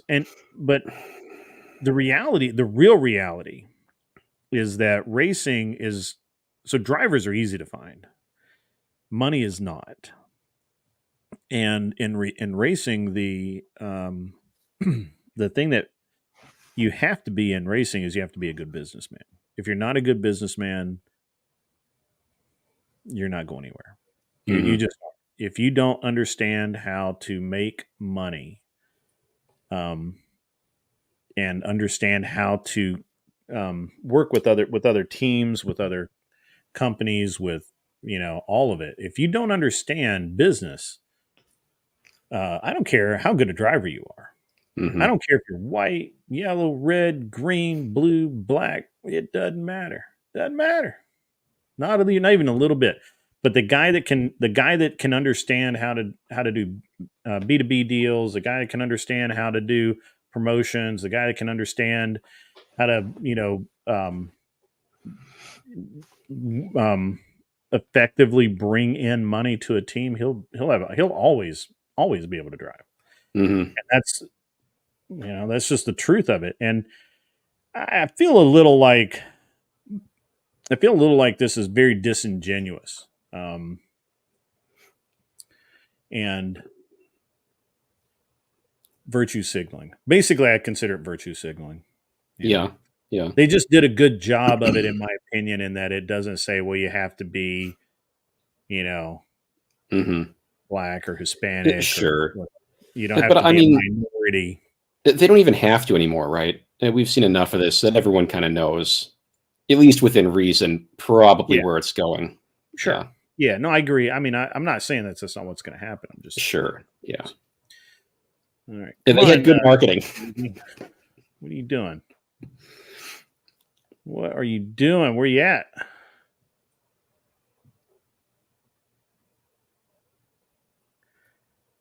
Nat, go beat her up. All right. Well, let's talk money for a minute. All right. Money's important. So So they I'm tell actually, me. huh? So they tell Now I me. tell you, you didn't know that before, right? I had no idea. No. No. Okay. Money's important, and how people treat money is very important. And I talked a little about it in college, or I talked about it in the college subject a little bit, but hmm um, there's a really interesting thing that has to do with how most people think of money and how they feel like that you try and use money or whatever. I've hmm talked about this a lot, in that you need an income stream, you need a revenue stream before you do anything else. And if you don't have that, you're screwed. And I don't care how many properties you buy on the margin. I don't care what stonk you think that you put your last 5 grand into, or your Bitcoin or your eighth or whatever 8,000th share of a Bitcoin. That's going to hit it big. Your I don't care 12 about any. millionth Doge. Yeah, Yeah. I think all. So hot take, man. I think that all I think all electronic currency is garbage. It is, yeah. I think All it Bitcoin is, it was like an emerging market for non-traditional stocks that somebody could invest in. Mhm. And because everyone was like, oh my God, it's the savior of, like the economic realm, they inherently went up, right? Mhm. Yeah. Well, and you see that now with like Bitcoin or Ethereum, they're not really going anywhere because nobody can buy in at the rate they previously bought in when the booms happened. Well, nobody can get rid of it. So the problem is, is that you have a lot of people bought it, Mm-hmm. and they paid a lot of money for it. Yeah. So now the only way they want to let go of it is if it goes up. Mm-hmm. So when they sell one, they want to make a little bit. Mm-hmm. And so it's not, and I don't know that we'll see an actual crash, but I do believe that the second it's taxed, actually, I believe this time next Well, year. it's taxed already. When you there are ways around it if you know what you're doing, but for the average layman, it is taxed. Like when you go to sell it off and you pull the money out of your, I don't know, like what I'm saying is that yeah. right now people can exchange Bitcoin for Bitcoin or Bitcoin. Oh, for okay, I gotcha. So, okay. And that, so right now you can do that. In Yeah. most countries now. See, here's the thing. I want to say India and somewhere else they tax it every transaction of Bitcoin. Okay. Unless you literally unless you treat it like cash and you're sitting there with your hard drives or whatever. And Yeah. whatever the fuck. But when you and everybody thought that Bitcoin being traded as an EFT was like a win. No, that just allows the government to track it more. The entire allure of Bitcoin was that it couldn't be tracked. Yeah. And it couldn't be taxed. And now, slowly but surely, yep, every government is marching in that direction, and it's going to be taxed, and it's going to be worthless. Mm-hmm. I mean, it may not ever be worthless because people won't let go of it because to them it's worth money. But at some point, somebody's it'd be valueless, right? Yeah, it's valueless, right? Yeah. At some point, though, somebody somewhere is going to dump a metric ass load of it for like $10 a piece or something, just to get something out of it, right? Like they're going to be like, "Fuck it, I got to," or somebody's going to die and their kids are going to be like, "Fuck it, dump it. I'll just take it." Like what is this shit? Like delete, or sell, Well, whatever. Delete, but they'll be like, they'll call up the broker and be like, "Hey, get whatever you can get for it," and it'll be like $10 a share or whatever, or $10 a coin, $20 a coin, and then everybody will be just dead at that point. So yeah, Good I don't riddance. know. But yeah, so that's my hot take on Bitcoin. I think most people just don't really understand how money works to begin with, and it's even worse. It is continuing to get worse. I'm not really sure which machine made that noise. I'm pretty sure that's a phone. Nah, it's a tablet. I got my flight tablet up with all my stuff on it. I didn't mute any of that nonsense. So. Unbelievable. It's because I use a tab. Well, I don't right now, but often I use a tablet when I'm flying because it gives me GPS and ADS-B data for the other planes in the air. Mm-hmm. All right, I don't do it right now because we're just ducking around. So yeah, just playing, man. I flew the plane that they call Karen today. So I saw that in the chat. Yeah, it's hilarious. Yeah, I couldn't believe it, and it's actually like on my reservation, it's literally says the N number and then Karen next to it. I'm like, huh? Oh, look, there's Josie. Hi, Josie. Hi, Josie. Sorry. Jeez, it's about time. Sorry about that. Maybe I should do it like that. Is he okay with that? No. What? I don't know how I had that before. No, not like that. There we go. Look at that. Look at that. You don't need to just zoom on my face like that. What are you doing? Yeah, like I want that? to see. I want to see all that meanness. French. It's the eye makeup. She doesn't look that mean if she washes all that off, but no, you can't. You can't tell a woman to wear less makeup. That never works out well. I didn't say less. I just said it's just the way it is. I said less. I woke up like this. Yeah. Okay. This is tobacco. I'll have you know. That's it. Cap. All cap. Yeah. Yep. Well, gee, Josie, thank you for gracing us with your presence. Such a late date. Well, sorry about having you wait, y'all. Did you eat adequately? Are you well fed? No. I'm totally sorry. As you can tell from It's okay, there's nothing that tastes as good as Skinny does. Yeah. Anything to keep you skinny is probably a win. Probably a win. Bacon is keto, right? Bacon tastes pretty good. So I used to do keto pretty hardcore, and it's. I didn't say keto. I said nut eating. Yeah. Well, yeah, bacon is going to screw that up. Kate Moss, yeah, Natalia's got it. That's my audio, by the way. Yeah. Right. Way better this time. Like that microphone is lifting the roof up. Oh, that's Spectre, fucker. I didn't see your name. Just now figuring it out. Just now. You'd have thought like the subtle undertones of asshole would have given it away, right? With the overtones of dick, but no. Yeah, it was like, no, it is Spectre. No, I wasn't paying attention to the cameras. She just didn't believe I'd actually look this good, Yeah. It is what it is. I thought you'd be skinnier. Yeah. I told you I was pretty big for my height, but you said the height. Yeah. At least he doesn't have 2 quarts of beard oil in there. So you don't know that. Well, you don't look like a fairy with a beard. So okay. Yeah. I'm not gonna get it. There's actually I've noticed in the malls the 2 times I've gone this year that there's actually like beard and mustache stores. Yeah. Mm-hmm. In the mall. Yeah. You didn't know that? That's been a thing for a while.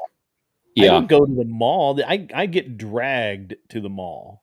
Like I'm sorry. First of all, I have to be ambushed and not have anything else to do because I'll go get in the truck and take the boat to the lake and then can't find me. So there's so many better things to do than go to the mall, especially with internet nowadays. There really is. I just can't do. That's people with money problems. Because then you don't have money. That's like not an option. No, you know what? I think that most of the people I see at the malls are probably flat broke. Don't have a dime to their name. They just want to walk around and look at cool stuff. They don't have a lot of expenses to their name. I don't think it matters how much they make. I don't think they make a lot. A lot of them just don't have really expenses. Yeah. I mean, the younger folks. No, they have expenses. They're going to look around. They're window shopping. They just ignore their expenses. There you go. Depends on where you live, because the South Coast Plaza Mall I'm talking about, it's like the kids that go there, they're like nepo babies. They don't have any expenses. I love that word, reprobates. Nepo. Teeth. Oh, like nepotism. Okay. Yeah. Rich parents. Oh, no. Reprobate. That's the best. Anyway, all right. So now that we have a soft-hearted woman's point of view, you're joking, right? Yeah. Yeah. So now that, but anyway, we have a female in the room. I mean, it's good. If you want female, hold on. I can't even be more female if I put my my creature on my head. You have a wig. Yeah, my You hair have a extension. ponytail. Of course, yeah. Yeah. That's so LA.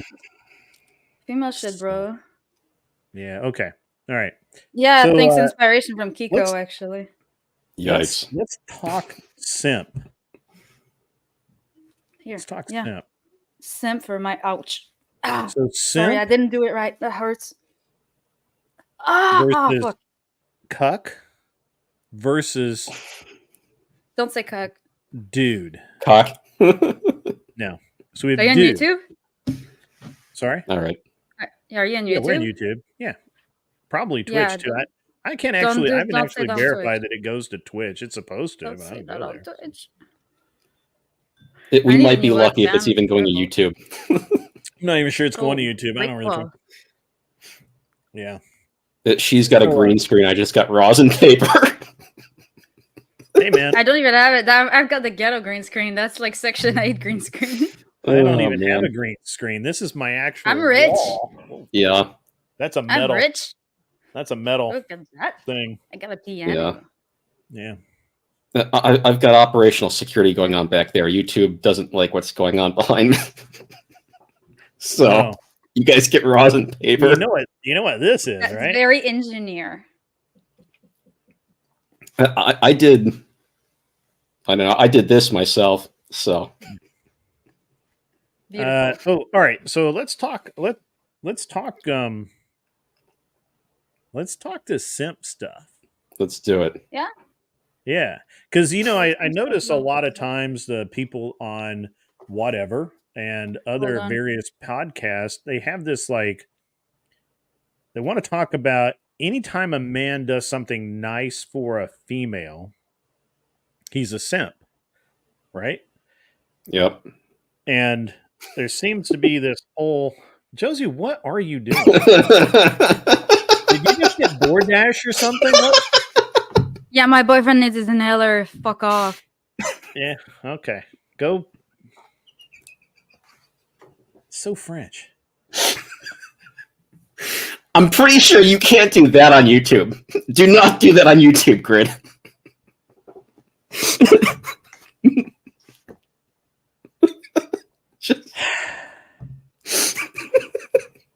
You know when I type sigh, you guys think I'm not sighing, but I'm really. I got a decent idea of what you're thinking. I know. Hey, we're back. You're jealous. I am not. No, him, not you. Darling, look at me. How could I ever be jealous? He's had looks like about a half a mason jar of something. I just get red when I laugh. That's all. It's okay. We're like good. He's probably feeling pretty good. Oh, I'm feeling great. Yeah, just a guess. Just a guess. Anyway, so Josie may have an opinion on this, but as I was we've still noticed, listening, by the way. Then. as most of the time in the various relationship podcast, the red pill space to some degree, less so with like Destiny's Crown. I'm gonna pick on him for a minute because You're fine. what's up with his haircut lately, dude? He's starting to look like an actual man. What is going on with that? Maybe he's considering dating again? Right? I don't know. But gone is the blue hair, and he got a haircut, and it looks like he might have brushed it. So I don't know. Crazy. Anyway, but anytime a man does something nice for a woman, he's a simp. And if you talk about it on the internet, that's like Is that a question or like massively. facts? Or? No, that's a statement of fact. Okay. That the internet will call you a simp for doing anything nice for a woman. For anyone nowadays. For anyone, right? Yeah. And so there's a distinction, I think, that has to be drawn between a healthy relationship where you do things for each other and you go out of your way to be nice to that person, and that's reciprocal, right? Maybe Yeah. not in the moment, right? And I think that a lot of people get that twisted where they think, well, he's not being nice to me right now, so I'm not going to be nice to him, and whatever, right? And that's That's a recipe for disaster. fucked Yeah, up. But 100%. we hear it, right? I mean, if you just, all you got to do is listen to these crazy batshit women that frequent the podcast that say that over and over, but the dudes are just as bad, right? Yeah. Like Oh, the dudes are probably worse. A lot of I'm them are not gonna black get pilled. up. I'm sorry. The dudes are probably worse. Like a lot of them are black pilled, to be honest with you.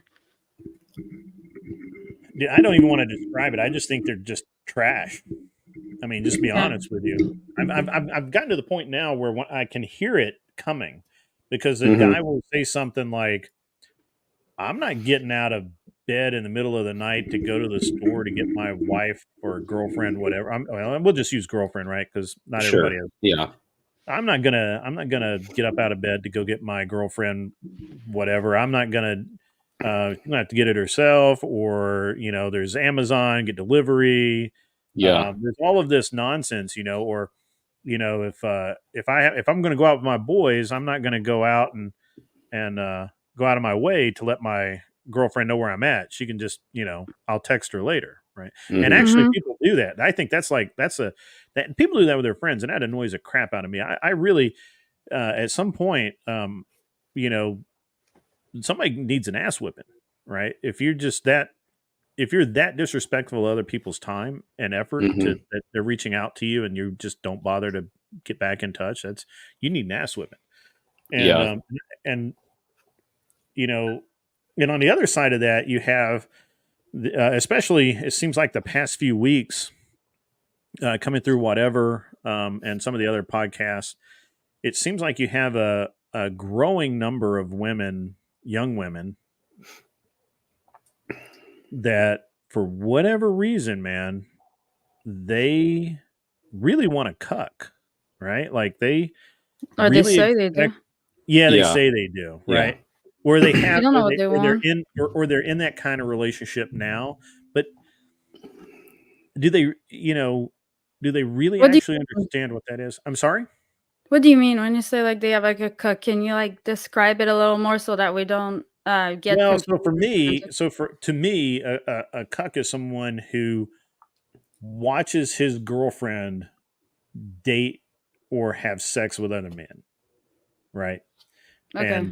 And doesn't do anything about it. Not that and so I think a lot of people go into this, well, they like it because they're a cuck, but I don't think that's necessarily the truth. I don't know that that's a necessary component of that dynamic. Um, Mainly I because don't I know have if no I'll experience. I have no experience. I I just think we only go agree by pretty what I much read. on that, like, there's not much opposition there. But it seems like a lot of girls seem to want that, right? And they expect, like we've heard so many times in the past few weeks, that these girls expect it almost, right? Yeah, because Like, they do adult work. right, yeah, and that's I true. mean, what do you And they're expect? California. The thing is I think that you have to No, kind of, well, no, because I've seen some of it come out of Florida as well. So sex work is online. It can literally come from everywhere. We feel like it comes from LA because a yeah, lot of headquarters of big agencies are either in LA or San Francisco, or some of them they're starting to be like in Florida. hmm So yeah, like oh, we think Atlanta, it's all of from it. there because a lot of the pictures or the images are taken from there, from the people that are physically there, but it can come from literally anywhere. Then and it was I think it's always been like that, as to where, like, well, I make my own money, so I want to keep on doing this. So I'm gonna have to find a man that is going to accept that I do this job, and he's gonna have to just put up with it because I don't really need him. So if he wants to be around me, he has to put up with my stuff. Right. So of course they want to Yeah. cut because they want to be able to keep on doing what they're doing. Because once you have your own safety net, I mean, I can understand why they don't want to give up on that. Well, it's almost as if the the sex roles have been reversed, right? Yep. So these women, they're exuding masculine energy. They're going after what they want. It's all about their goals, their frame, and They're so marrying they they inherently determine need when they a marry. counterpart. Yeah, they inherently need a counterpart who will go along with that and be the feminine, play the feminine role. And so they have this perception that they can get a man and mold him into what it is that they want, right? And he's going to be like their accessory, their handbag, or what have you. Disagree. And they think this is going to make them happy. Disagree. But well, Agree. you can. He has to You both come disagree. that way. They has to come that way. He has to have that base level, yes. But on top of that, they build, right? So he's already submissive. And from that submissiveness, or Maybe from not that, submissive, but he has no confidence because it's been destroyed by getting swiped right on 10,000 times or left or whatever it is. I actually don't know. Getting swiped I on. think it's left. Is it? I don't think it has anything to do with dating apps, to be Yeah, honest, because the majority of people use it for he's been on dating hookup. apps for, the guy's been on dating apps for 5 years. He's had one date or two dates, and they both sucked because they were, they didn't even look like the women that in the pictures that he sent, got sent or whatever. And then all she did was use him for a foodie call, and that destroys his confidence. I mean, do any of goes us out have to experience bars. with dating apps here? Because like I don't like to I don't actually have repeat. any I experience. have. Yeah, I mean, I I can have tell. experience. I can tell because like my friends, like my former roommate, like he would go on dates and stuff, and like he would tell me about it because I would ask, and he wouldn't mind telling me because I was interested because I never experienced that. And it's like, okay, that's not true that guys get swiped on like a freaking million times. Like, yeah, I understand that there's a ratio, but like he had dates like on a regular basis. Well, Yeah. so here's the And they're crux of it, decent right? looking girls, like There's world beyond California and New York, right? There's world beyond Miami. Yeah. And so the things that we see in those places aren't reflective of the broader population. Sure. You're not going to see that in Kentucky or Tennessee, Nebraska, Colorado, and maybe in Denver, right? Oh, absolutely. But once you get out of these big metropolitan areas, you're not really seeing the same paradigms. You're not really seeing the same practices at play. And that's that should be kept in mind. Yeah, I think that's pretty accurate. But I think that in these metro areas, there's an emasculation of men, right? Because whether they do or not, women feel like they have so much choice. They have so many people to choose from.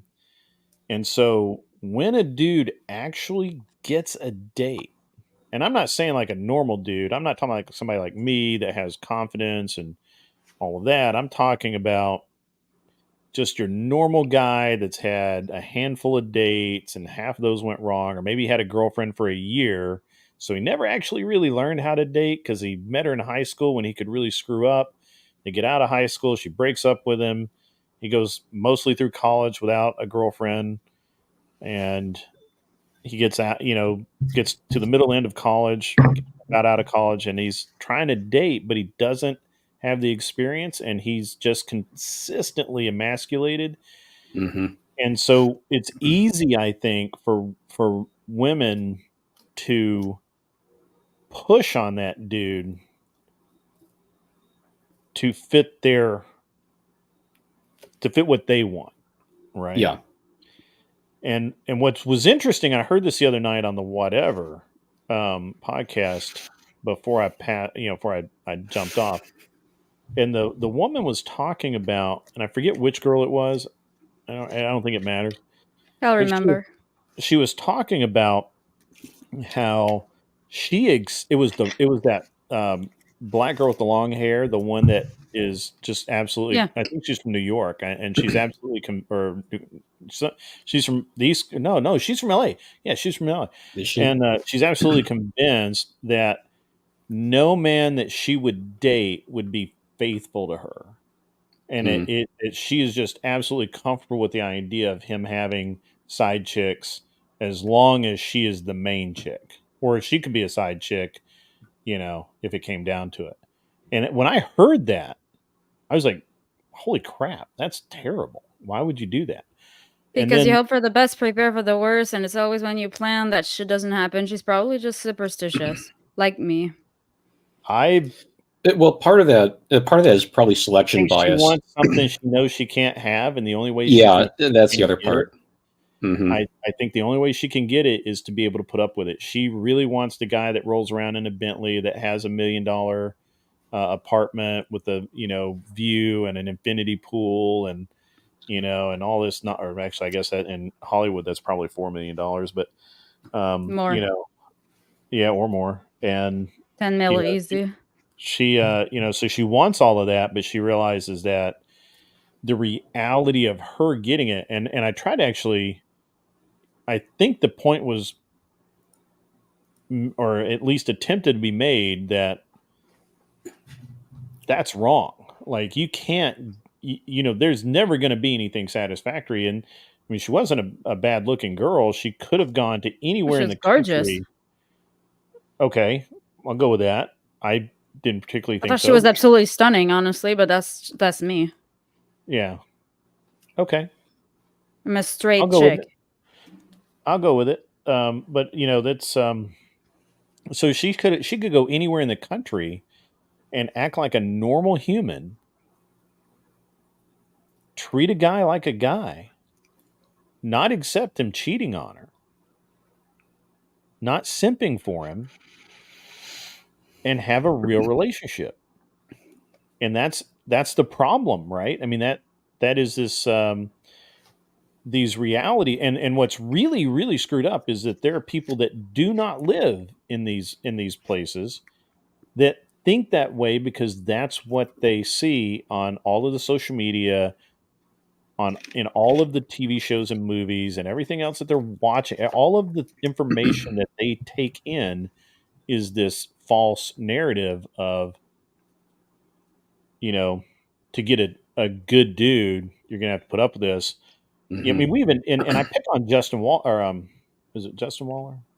Waller. I pick on Waller all the time about this because he's the one that came on and he's like, he's got a woman, but he'll fuck whoever he wants, and he'll Yeah. bring women home to his woman. And I'm like, Mm-hmm. that's not cool, dude. That's No. not cool. And I mean, it's not cool to tell everyone about it. That's what the especially that problem I have part. with it. Well, it's even less cool to tell everyone about it, but the It's entire such the a, like, entire structure is uncool anyway, right? yeah, but it's And like, at least don't do her like that, bro. Like, well, so there's several facets to that though, right? If she's willing to accept that, then that's on her because she doesn't have to. There's plenty of guys out there that'll treat her well. The problem is that those guys don't excite her.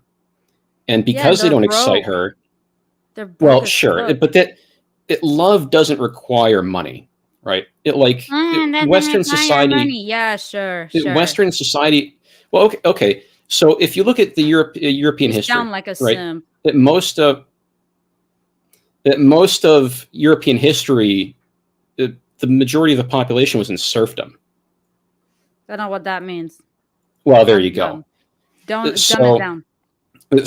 love. I don't know. Like, successful family units don't require that much money. You don't need an infinity pool. You certainly don't need a fucking Bentley. I mean, You yeah, don't even need these like $80,000 lifted pickup trucks that you never do any work with, right? All you need is a guy that's going to provide for you and the family, and that's it. Now, whether there's splash money to play around with after for vacations and everything, that's something you have to reconcile with your values and what you want. But these women, if they want a man who's going to provide for them, they can find that. It's not that hard. But again, these men don't excite them, and so they'd rather share attention than have no attention at all from that type of man. Yeah. Yeah. Yeah, no, I think there's a real that's a lot of really good information.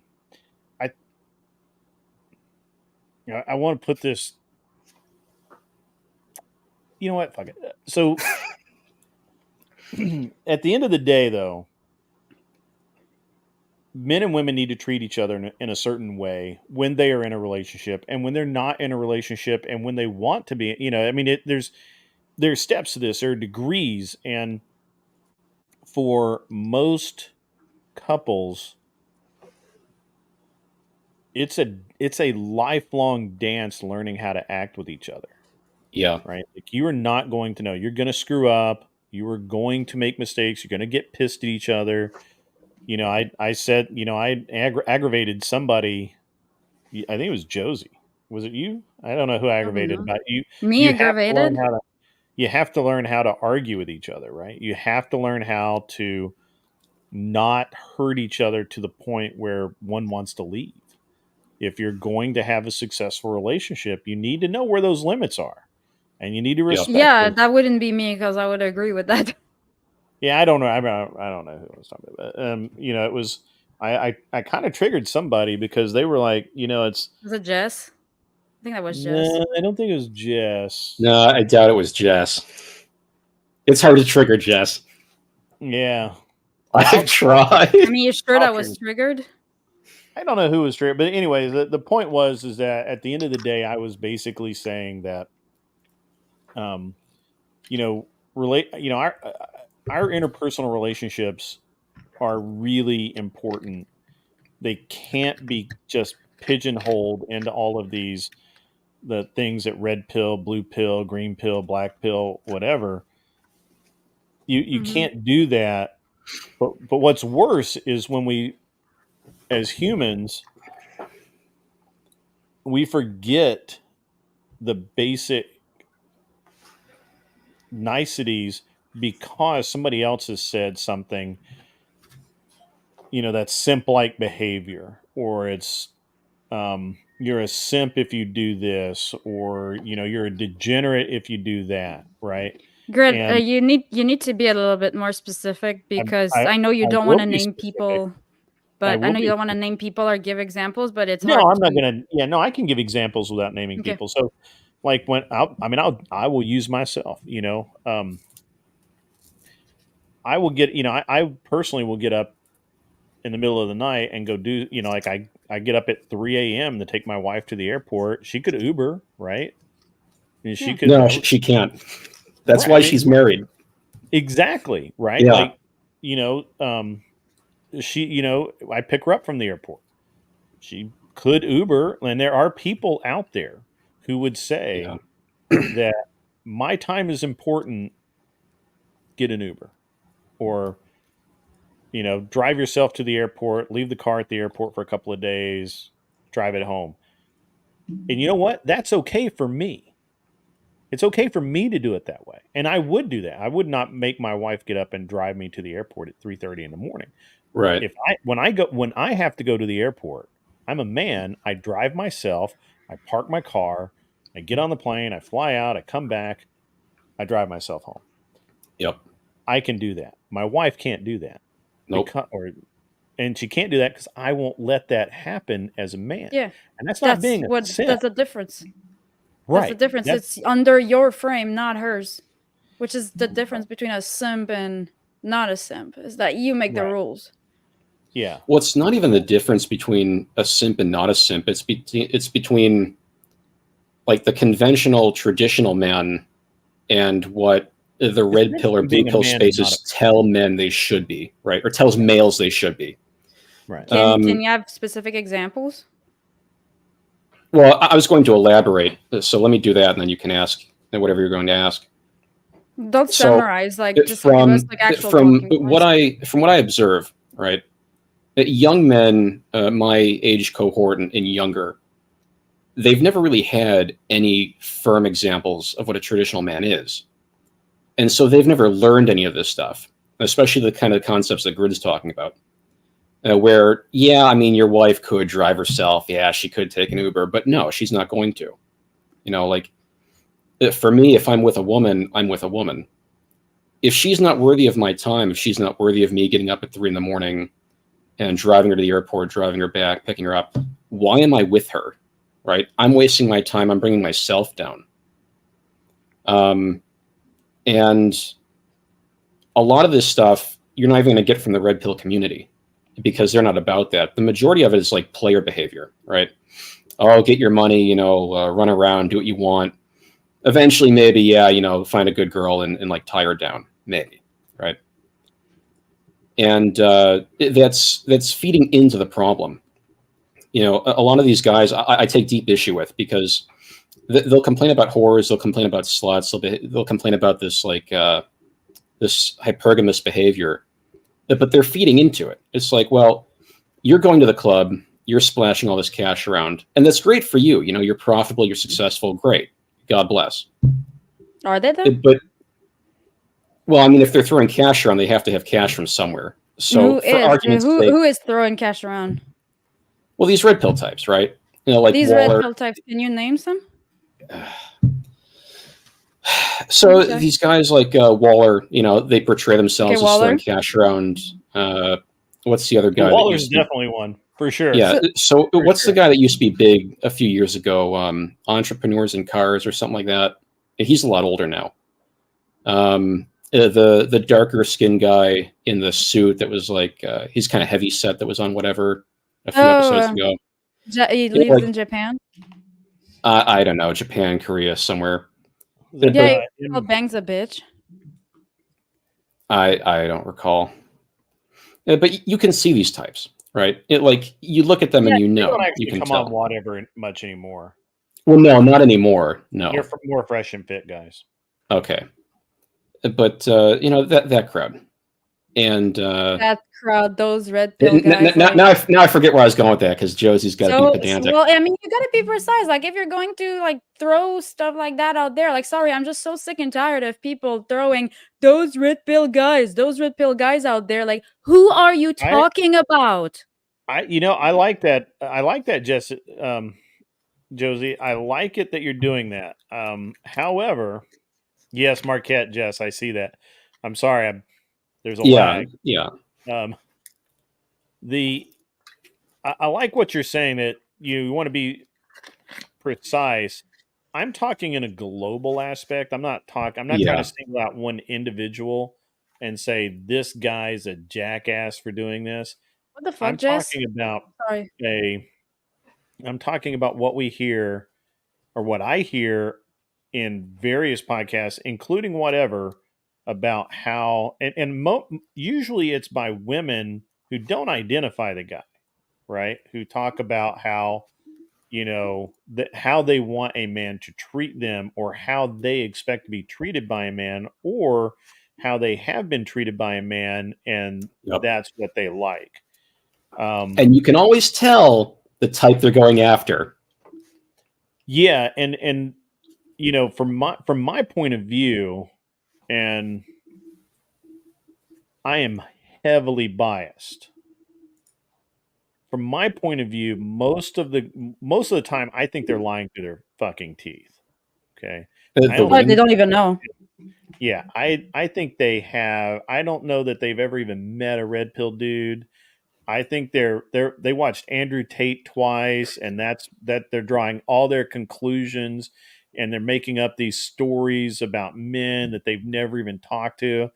Kind of like what you two are doing right now, no? My personal opinion. Oh no, I will give you personal example. I gave you a personal example on my end, and I told you that Waller on but Spectre you haven't yet. Waller on whatever literally said he goes out and picks up women, takes them back to his wife, and bangs them right with her. Now that's cool for them, but he shouldn't be Michael saying Sartain? That. Huh? That's Michael Sartain. That was the other one, yeah. The darker skin guy, I think. Yeah. I don't know. I think you're thinking of M. The one from Access Vegas? He was kind of like MFD or MB, whatever the fuck his name was. The guy who got like drunk and almost got whatever canceled. Oh, yeah, the guy that was like, no, if she's getting beat up, she should still stay or something like that, right? He was downing White Claws like they were going out of style. Okay. Yeah. Not gonna happen. He lives in Japan. He speaks Japan. He was making fun of the yeah, not bangs. Yeah, I remember. Yeah, the blue No, suit. the other one, the Ahu, whatever fucker. I go whatever. Yeah, he's making fun of that girl. They were on at the same time. MDS, MSD, whatever. Three. I think one of those is a religion. MLD? Huh? MLD, that's the one. MLD. Yeah. Thank you. Yeah, MLD. Yeah. Yeah, he can't. I don't think Brian will ever have him on again because of the shit that he said. And he's one of the guys. But now he's one of the guys that I think tells other men they are simps for doing the right thing in relationships. That's my problem, Josie. My problem is not that these dudes are going and doing it. I don't give a fuck what they do. What you do in your relationship doesn't concern me. And honestly, what anybody else does in their relationship doesn't concern me. I don't give a fuck. But since we're talking about it, I'm going to tell you that in my personal opinion, when a guy goes on a platform and says some fucked up shit, it needs to be called out as fucked up shit, right? And I really dislike it when the girls go on and I can tell they're making shit up. And they're just saying it because they want to fit in with the other girls at the table, okay? And I mean, and I could be wrong. I mean, I'm not saying that I'm a fucking mind reader or anything. I'm just saying it's just so weird, right? Like, and I can't think of this. I wish I could think of a very specific example other than the black girl the other night talking about how she is not faithful because she fully expects to be cheated on, and and if that's just the way it is. But what does she want though? I don't know what she wants. I think she wants a relationship. She says she said, I believe, somebody can fact check me on this. I think she said she wants a relationship. She wants all of it, but it has to be on her terms. Yeah. Her terms, right? She wants to go to Cancun. She wants trips. She wants right. like all That's the bling exactly bling. what she was talking guess about. What? Yeah. She deserves it. She was talking about. Well, hang on now. What do you mean by deserve? Well, no, I mean they deserve each other. They deserve each other. Right. Yeah. Yeah. I don't think Josie was saying that the girl deserves it because she's such a great person. She deserves a great life. I think that Josie was saying that if you're going to be with someone that shallow and fucked up, you deserve what you get. Right. Yeah. Okay. I would say people deserve each other usually. Sometimes. I agree with that. Most of the time, yeah. I can go with that. I can. But yeah, I mean, I think that I think the simp thing really started to bug me. I'm really getting tired of hearing girls talk about dudes simping. But I kind of like a simp, though. But they don't even know what the fuck a simp is. No. They think it's a hot Chad who's like buying them flowers and shit. They're so fucking right. Exactly. See, that's my reaction. What you just did right there, I can't do that. I don't have eyelashes and shit. But what you just did right there, I can't do that. I can't do that. If I tried to do that, my face would. That's my resting face. I would get a cramp. They'd be shooting painkillers in my jaw because I got muscles there. See, so you've got like whatever. You're a girl, but I've got like fucking big ass jaw muscles there, and they would lock the fuck up. I got a strong facial structure too. Oh, thank you. I've actually thought I have a very forgettable face. Because everybody thinks they know me. Literally, I walk in the place and a guy's like, I go to high school with you? And I'm like, no, you fucking didn't. But everybody thinks they know me. It's cool. They want to fuck you. Probably. Let's go, Greg, after the show. I've been hit on in the rest. I was out with this girl once when I was in college, and I did not notice at all. And this dude apparently was hitting on me, and the girl I was with is like, "Hey, that dude's hitting on you," and I'm like, "The fuck?" Nice. I love it when that happens. She was like, "Yeah." She's like, "Do you want me to say something?" And I'm like, "Yes." I don't know. I mean, Right? I Yeah. love it it'd when be that fucking happens. That's embarrassing awesome. either way. I don't know what I want. I want to leave is what I want to do. I want to get the fuck out of here. Yeah. Not that there's anything wrong with taking a dick up the ass. It's just not. There's a lot of No, things there's wrong with that. everything I'll wrong say with it. that. There's There's There's a everything lot wrong with that. wrong. thing. If that's your It's not thing, that's meant. between you and hell. I don't really It's care. not meant to be like that. Yeah. It's an Well, exit, not an entrance. what was that? Yeah. Exactly. The show where where they have the little the Asian guy at the wedding chap is like 2 pp. No. Oh, okay.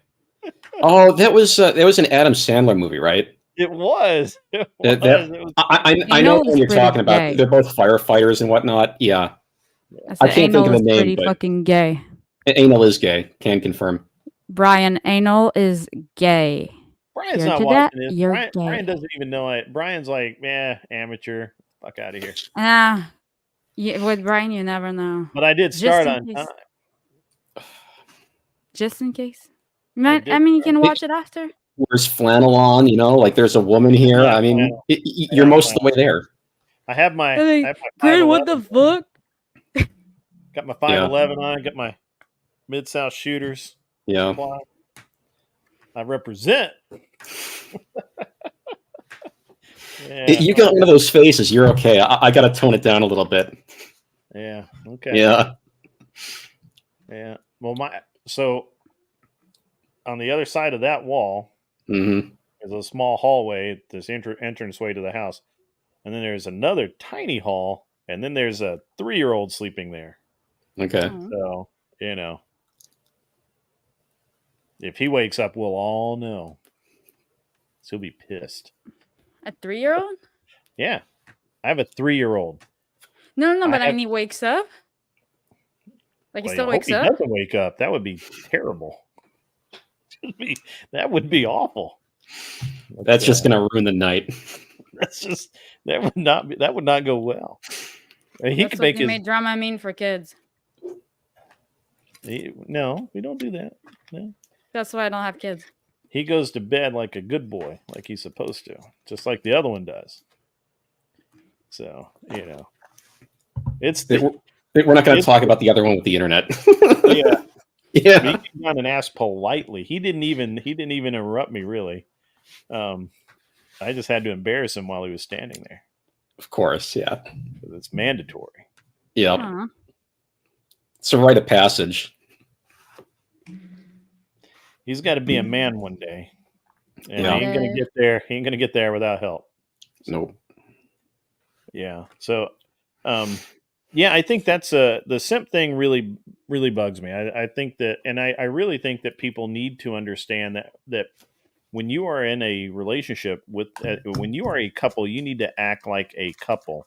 You can't be acting like a single person who just happens to be hanging out with this other dude or whatever. It's like, be a couple, right? Mm-hmm. And I find it really interesting, actually, because for me, like, if you're around me for more than about an hour, you're going to find out that I'm married, love my wife's awesome. And I probably annoy the fuck out of people with that. But I don't know any other way to be, right? Like, it's just, there's no point in trying to hide it, because I think you're gonna annoy the right people, like the people that you should annoy. It's like a deterrent for toxic people. It is a deterrent. It's a deterrent for toxic chicks and dudes too, really. But oh yeah, because there's some fucking toxic people out there. mm-hmm. Like, rather be alone than in bad company. And honestly, some people have such a fear of being alone that once you overcome that fear, it's like it just makes everything a lot easier. Like, you have so much better quality time with people. Well, it's not even a fear of being alone. It's a fear of being alone with themselves. They're afraid to see who they truly are, like what they truly believe. That's what it is. No, it's the fear of having no friends to call or something. Like, so for some chicks especially, it's like, I think for guys, most guys don't have that fear. I think it's more a women thing. which is why they keep like their girlfriends around that are not really their No, Oh, that's friends. horrible.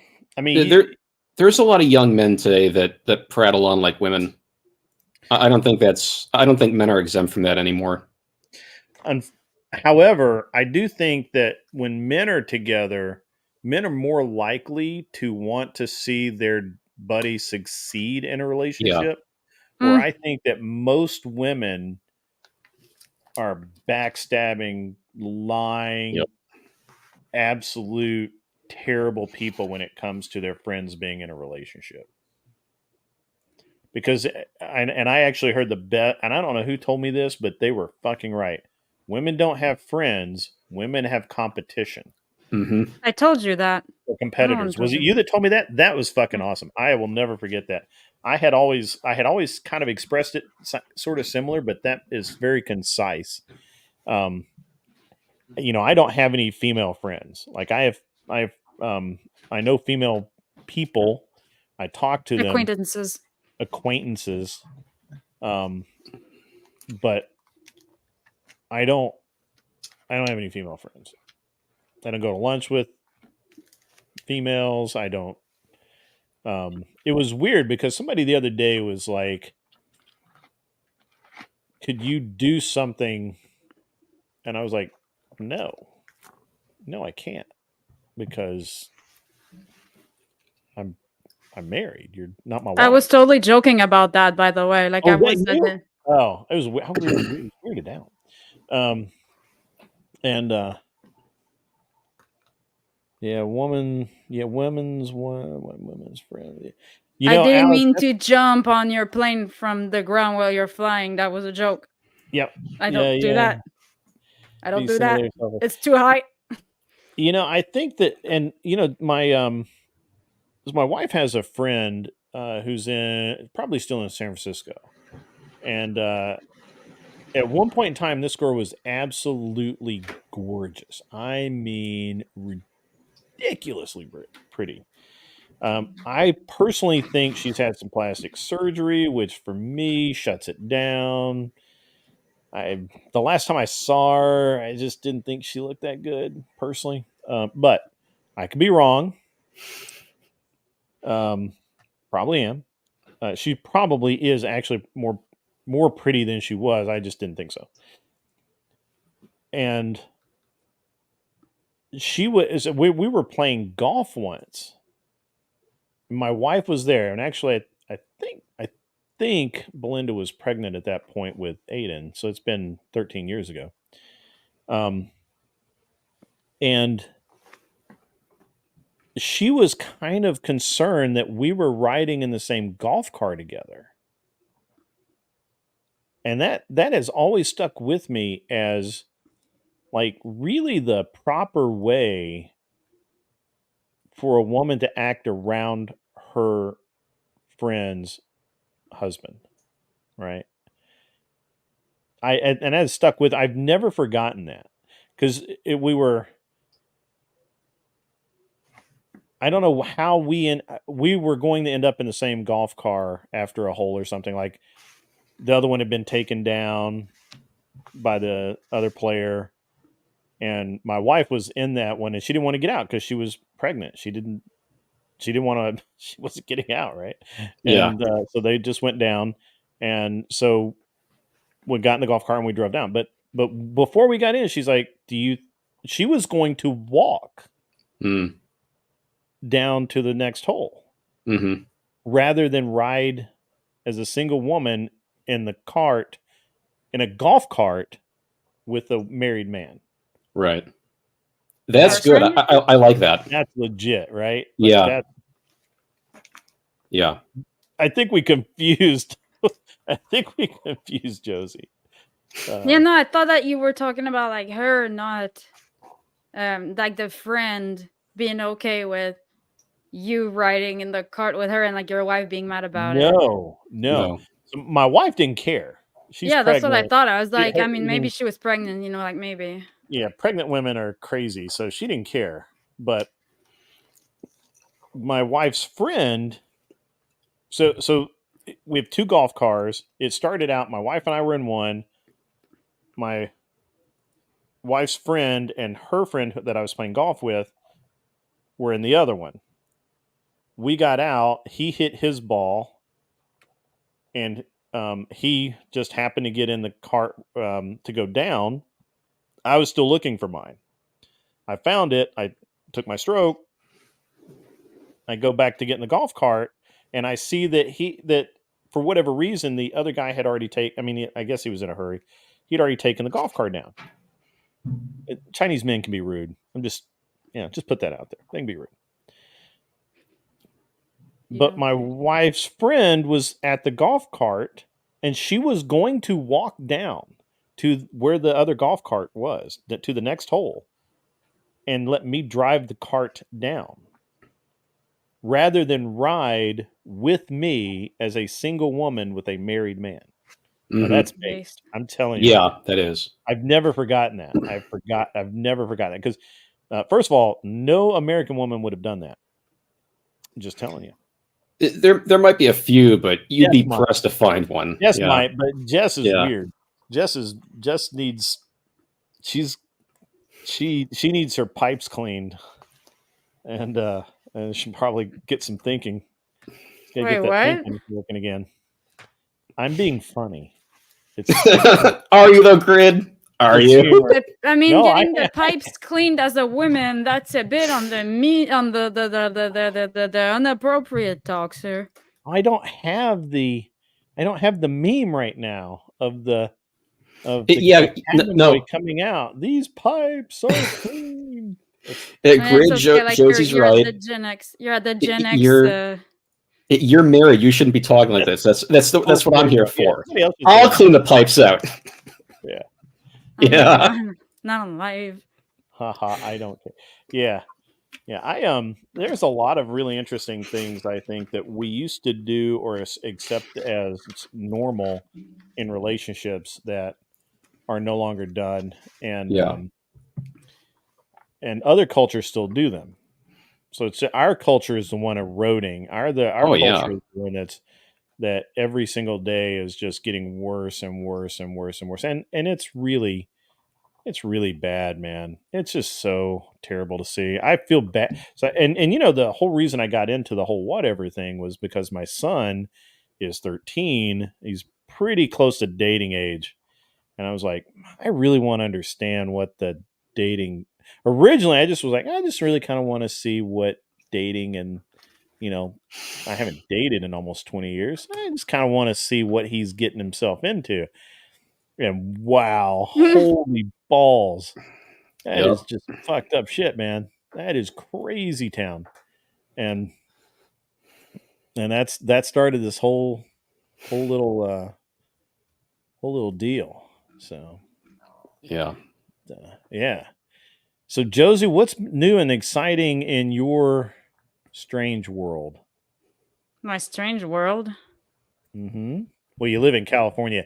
By definition. Yeah.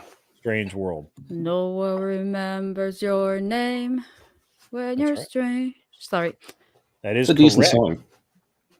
It's a great song. I should use that as my intro. You're gonna get copyrighted. I can't because I could make you a cover. Yeah. I could make you a cover. I'll just You know what I need? I need somebody to do clips. I need somebody that's like really good at doing clips to do the clip thing because I can't. I sat down the other day to try and do it, and I was like, "Yeah, this sucks. I'm horrible at this. I hate doing clips. Like, who likes it? You got to be a special kind of bent to like it. Some people are so good at it. That doesn't mean they like it. People. Being good at something and liking it, two different things. Yeah. Yeah, but AI is gonna replace that soon, so we're good. I'm waiting. Come along. We're not even at fully competent VI yet. I'm not worried about AI. We can't even predict the freaking weather yet. Oh man, you're gonna get me going down this road. AI. Have you guys ever seen a movie? Want to talk about AI? Like, shut the fuck up! All the boomers fucking whining about AI is gonna like dominate us and like exterminate us. Like, shut the fuck up! I'm a Zer. I know. A talking about boomers. I'm not talking about you. Have you guys ever heard of a movie called Cherry 2000? I heard don't about it watch last time. The last time you 'cause I streamed, but mentioned it, I right? haven't Yeah, watched yeah, it yet. Yeah. I don't watch movies. It's a waste of time. So the premise of this movie, and who's it? Meg Ryan, I think, or Melanie Griffith. One of the hot blonde chicks was in it. And so the premise of this movie is that this dude has a robot, a sex robot called Cherry. Is Like, it why would Cherry I watch 2000 that? Cherry? Hold on. And she does all of his housework. She cooks his meals. She provides services. And he has a relationship with his AI robot. And unfortunately, they get after it a little too hot and heavy in the bedroom. They have a hydraulic failure with the washing machine or something, and poor Cherry, she gets a little submerged, which was bad for her computer, whatever. I Circuits or don't know. something. Disk. Yeah. Yeah, computer disk. Because it's made way back a long time ago. It was way ahead of its time, and it startlingly, amazingly. Startlingly. Yes, thank you. Yeah. Amazingly accurate in a lot of ways. And so, unfortunately, poor Cherry's been discontinued. So he has to find this road pirate, kind of like Mad Max, only it's a girl, and who drives a Mustang. That's not cliche at all, and Not even a little. not even a little bit. No. Who drives a? You're good at landing planes, right? Yeah. Show us. We can all picture a hot blonde 80s chick in a notchback mid 60s Mustang, right? Like a 66, 67 Mustang. You know why we can all picture that? It's It's a cliche. stereotypical. It's Yeah. literally like, I think there's still cartoons of that. Like, and so then they have to make this run through and she has to drive it without the headlights on at night. And it's all this stuff. In the end of it, he falls in love with the real girl, forgets about the sex robot. Mm-hmm. Now, unfortunately they don't show us 20 years later when he regrets that decision.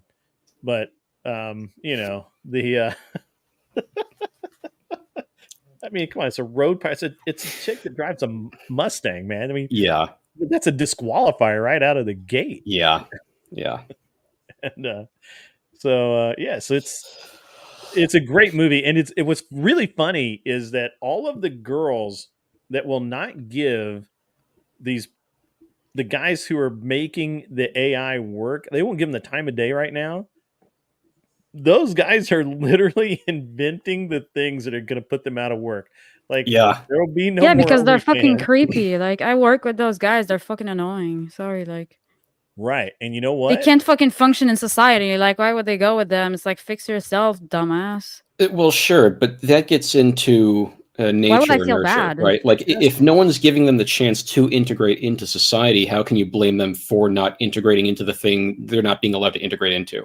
Right? They have the Like- chance. They just didn't learn how to function with humans because they were too busy learning how a fucking Raspberry Pi combined with like fucking Linux Ubuntu would work.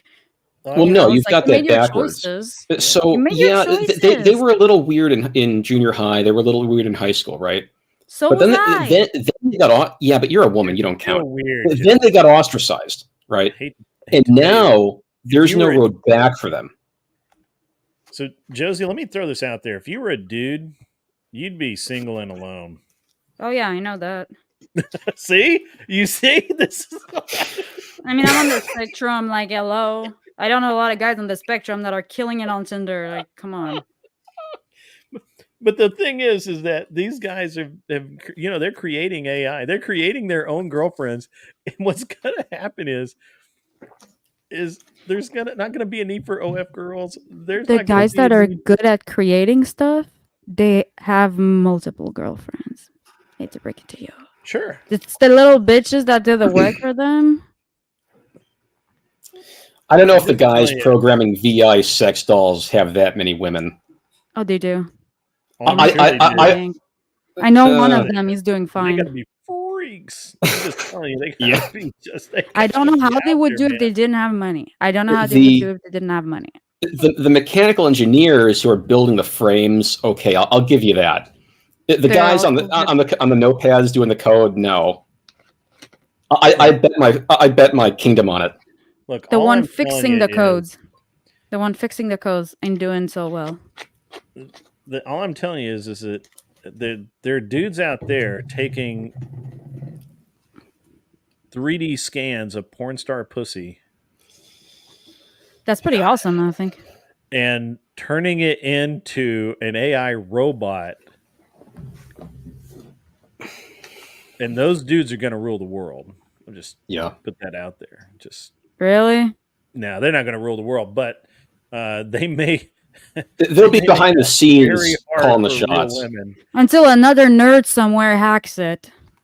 It's always like that. Perfect. That's just extra features. That's like unlocking an iPhone. That's exactly. Like So because it's going to be jailbreak. so open source, it's never going to get like. Yeah, it's the ultimate jailbreak. I'm telling you. I just don't know why we're even talking about that. It's such a waste of time. I've read a lot of Asimov, and I'm just telling you where we're going with this. Yeah, and I live in reality. Well, you say that, but I'm not so sure because you can't really seem to extrapolate out what's happening now and how that's going to play out in 20, 30, 50 years, right? Yeah. Well, sure, you hate sci-fi as a genre in media, but look at the past. I don't know. Look at technological revolutions since World War II, right? You go back to the Middle Ages with a vacuum cleaner and a car battery, and they're going to call you a witch because they don't understand it. It's science fiction, but today it's science fact, right? How it's did just we reality. go from Justin Waller to this? We're talking Justin Waller to like AI pocket pussies. Yeah, I just think I'm just along for the ride. Yeah, I just think it's funny. I find humor in it. I think that it's interesting, and it's going to be. We're in for some interesting times. More interesting. I don't want more interesting, Greg. I want things to go back to normal. The problem is what I want, what you want, has zero to do with what's going to happen. I'm aware, unfortunately. If it were up to me, Josie, are you okay? Yeah, I'm still here. Okay. If it were up to me, I would live probably at least 5 miles from the next closest person, probably in Texas somewhere, or New Mexico. Yeah. And you would only see me. Well, actually, nobody would see me. You might want to see it though. If you did see me, it's too late. It's the last thing you're ever going to see. You've got a real problem at that point. However, unfortunately, I'm forced to be a social person, and therefore I have to be a social person.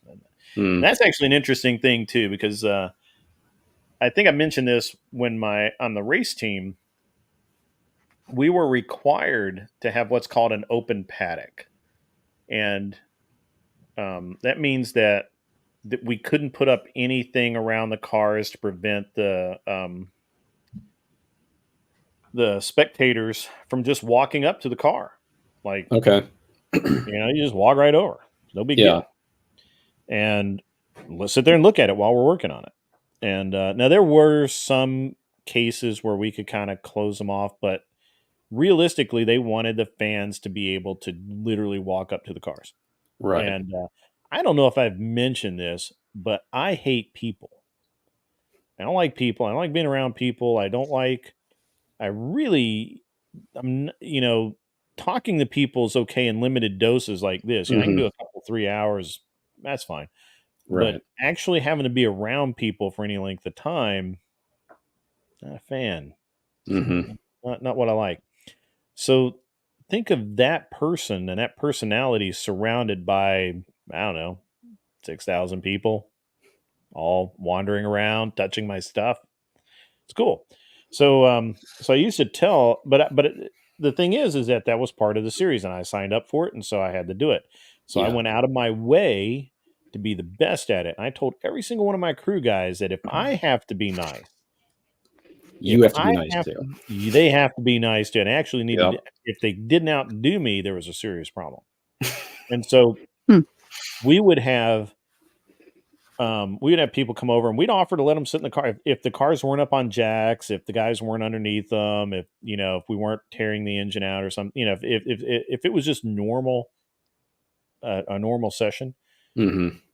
we would put people in the car. Honestly, I think my crew guys loved it when a boyfriend and girlfriend would come over, because they would always ask the girl, "Do you want to sit in the car?" Yeah. Yeah. And just watch dude's face just light up, like. I used to sit in the car all the time. And then I swear I've watched the evilness come out of my crew guys every time a cute girl come up with her boyfriend, because I just knew she was going to get in the car, and she might get to start it, and Get a ride. and then we would have. I remember one time we were at Sears Point. We were in turn 7. That's where the paddock was for us that weekend, and we had. So I'd had to build an engine in the paddock on folding tables, and we put it in the car and ran the race. Nice. With my fucking pen. But so I had a crowd around me as I'm assembling this engine, as we're getting ready to put it in the car. Like, holy crap, that's really happening right now. I'm like, it's got to happen, otherwise we ain't going nowhere. Yeah. And after that, we were all torn down. We had the canopy down, and the last thing that we need to do is put the car in the trailer. And a whole troop of Boy Scouts come by, or Cub Scouts, I forget which. And every single one of those kids got to sit in the car. Most of them got to start it up, And it's like, it's killer for them, right? Like, you're not going to get to do that just anywhere. No. And so I literally went above and beyond. I had to do it, right? Like, I had to have an open paddock. I had to be nice to everybody. I couldn't tell them to go fuck themselves, or, get the fuck out of here. I couldn't do any of that. I couldn't do any of my normal shit. So I couldn't even say shit. I couldn't, there was I couldn't curse. I couldn't do anything. No. So all I could I'm still do here. I'm still listening. I'm just gonna go grab something to drink real quick. Sure. Yeah. Do your girl stuff, whatever. And, but it was always this really good deal where, it was a good deal for the fans, and we would give away stuff.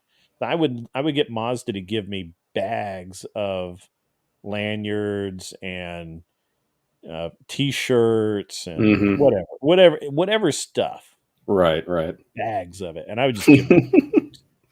Take one. You get a lanyard. Everyone gets a lanyard. You get a lanyard. Here's a keychain. Here's whatever. Just take it. Just get. Yeah. And so we were pretty popular in the paddock. It was a good time, and I liked Mazda because of that. They would, I'd call them up and say, "Hey, I need something to give away to the fans." They'd be like, "Well, we'll send you." They would send me a huge box of like 100, 200 lanyards, and I forget what else we had, but badge holders. I think we get badge holders and whatever. And I'd give them all away. Hats. I had boxes of Mazda hats, boxes of them, and I would just hat, whatever. And yeah, I remember they would always give us stuff like that. Was cool. Yeah, we did the Long Beach Grand Prix a couple of times. That was cool. And what year? 2011 and 12, probably. Maybe 13. Okay. Huh? I thought like more like recently than that. Oh, yeah. You were probably in elementary school. Oh, college. Okay, whatever. Yeah, so it yeah, it's pretty good. Pretty good times. I liked racing. I can't believe IMSA's going kind of woke on me. Pretty not cool. That's all right. So, anybody else got anything they want to talk about? Any Josie? Yeah, we were Is- talking about the is- red pill stuff, and we ended up talking about cars. Well, that's because you left. Look, Yeah, it's all your fault. you leave me to Never my own left. devices, and I'm gonna just go with what I know. You know, I'm tired. I'm kind of tired of red pill, to be honest with you. I'm kind of like, I'm tired of Yeah. even talking about it. I'm like, you know, I love the idea.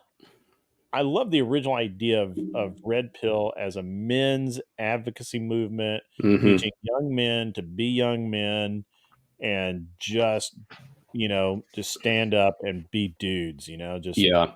get it done. Well, and that's what we have to get back to. Like, we have to cultivate in men that traditional masculinity. You know, like, go out and build something, learn how to work with your hands. You know, be there for your woman, right? Pick one woman and be there with her, no matter what, hell or high water. That's it, right? Right. She's mine. But how to get back there? I mean, we're not. I don't think we're going to get back there with podcasts or this this media culture stuff, because there's too much money in it. From my perspective, I think regardless of what movement, as soon as you put fame and money into it, everything goes downhill, because it stops becoming about the movement and about progressing towards a social goal, and it becomes about profiting. You know, these guys get in there and they get the money, and the cause eventually dies out because they're afraid of getting canceled. They're afraid of the revenue stream drying up, this, that, and the other. That could be said of any. So, I mean, well, yeah, that's for all of it. Yeah, it's not just the red pill space. I mean, my personal opinion is that the red pill was corrupted by people who see it as a way to sell get rich quick, or Yeah, workout programs, or you know how to shave their beard in the right way, or You're gonna say balls. what the fuck ever. yeah. Don't shave your balls. I made that mistake one time. One time. Do not do it. That shit is going to stick to your thighs like you wouldn't believe. It's a bad idea, guys. Just don't do it. I don't care what they're selling you. Don't do it. Yeah. Look, Invest you in can't talcum call yourself powder. a man if you cannot tolerate the pain of the epilator down there. It's not pain. It's just discomfort. Like, I go to walk and this shit's sticking, like, right thigh, left thigh. Like, oh my God. Just, you know, like. Yeah, because you gotta wash. Guys, don't do it. Don't gotta wash. do it. It's sticky because you didn't wash. Okay, that's no. All right, so I got to do a Brian here. I love how women tell me how my anatomy works, considering they've never had it. I love being told that by women.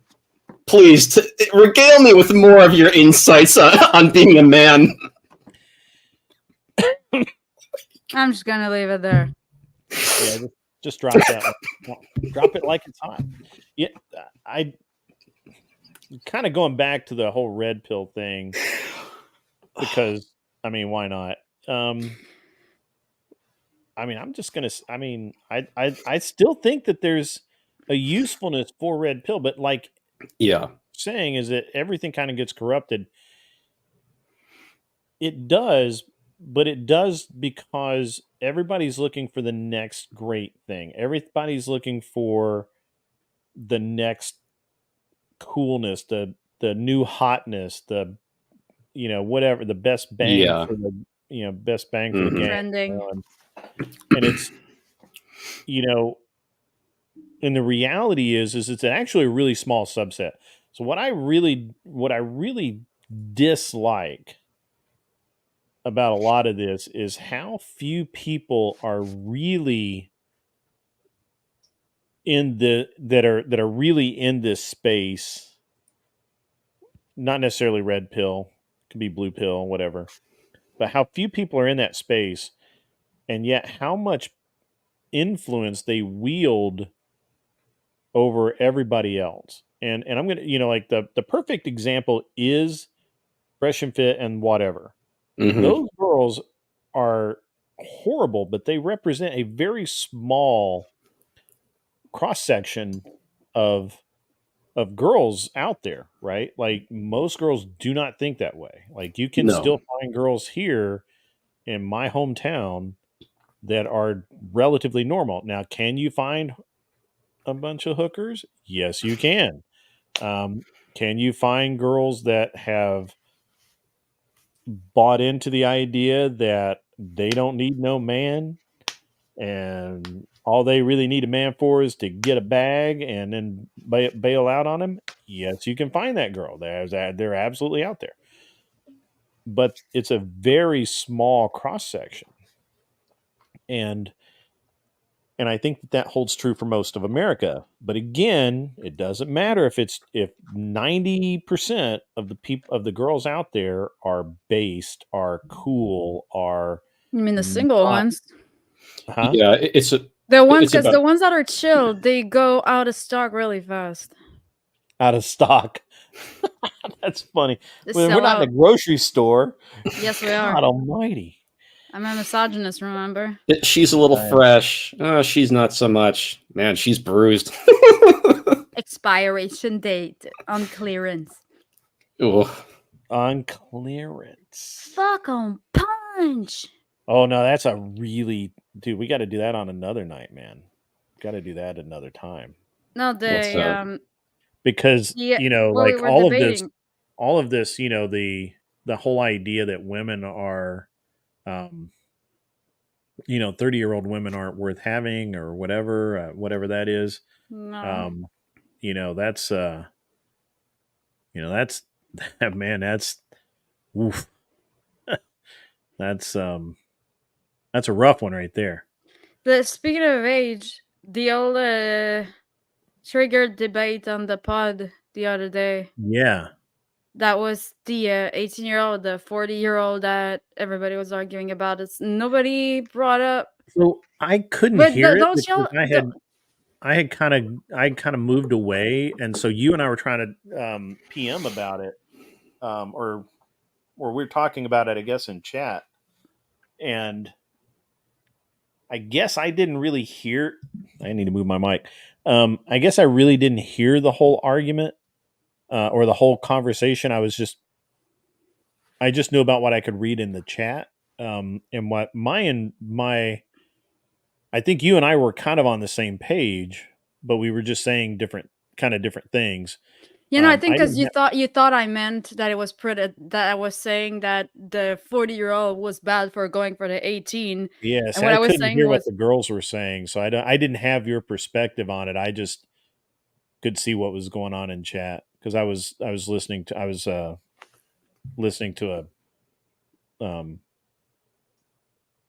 part of my test program or my prep program for my written test coming up. So, but but yeah, I think the thing about wage gap is so individual and situational. I hate it when people even talk about it. Like, I don't have an opinion on people's, a couple and their ages. I just don't. I used to because it was stupid. And I don't know really when I quit, but what I realized is that if you see a 40-year-old with a 18 or 19-year-old and they're dating and they're happy together, there's a reason for it, right? Like and it's none of your damn business anyway. And that's Mhm. actually kind of where I start. That's kind of where I start getting into this idea of I fall back onto my southern roots of ain't any of your damn business, right? Like it doesn't matter. It doesn't matter what you think. It doesn't matter what anybody says. It's none of your damn business. And I really think that we'd be a lot better off, to be honest, if most of us would just learn to mind our own fucking business. But we don't, and we're not gonna. So we got to talk about it. And for me, the age gap,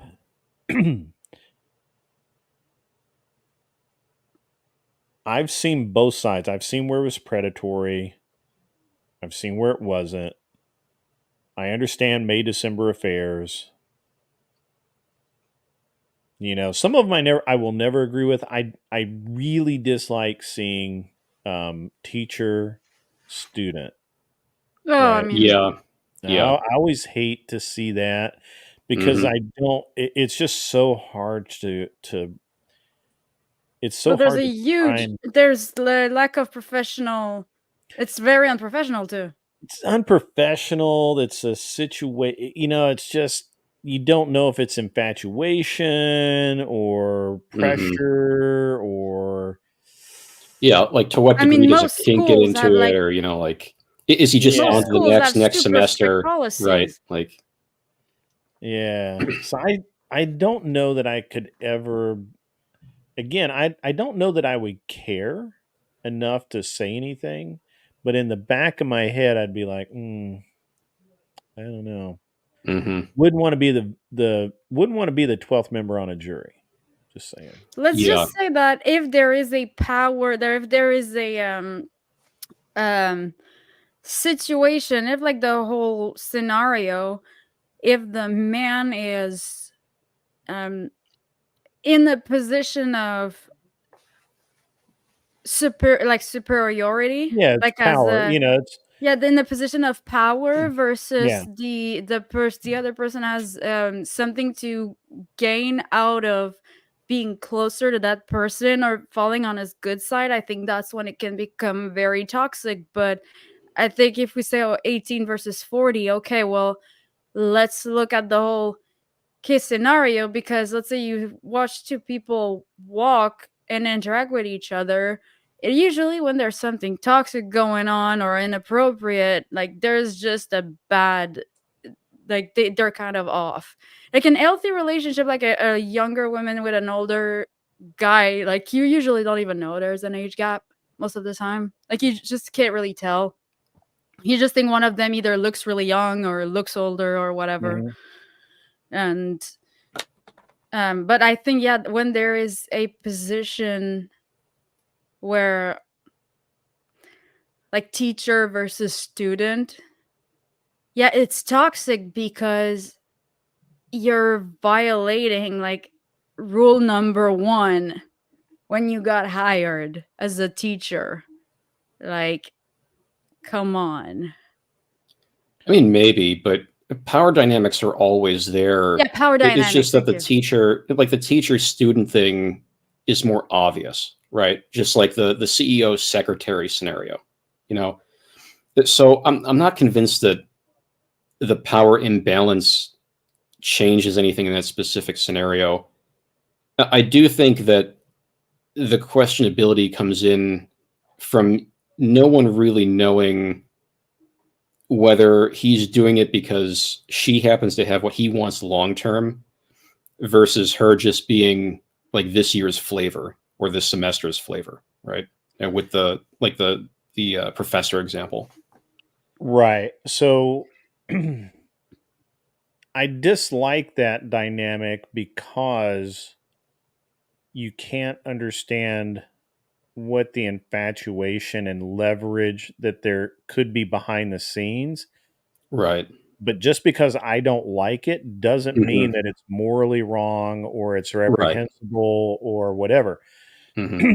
There's a lot of things I don't like and I don't understand that are perfectly fine. Um, but if it were a friend of mine, I would probably take them aside and have a quiet word and try really Yeah. hard not to piss them off, which would be very difficult for me. But I, Mike manage it, Mhm. and just say basically, "Hey, seems a little weird. I don't know."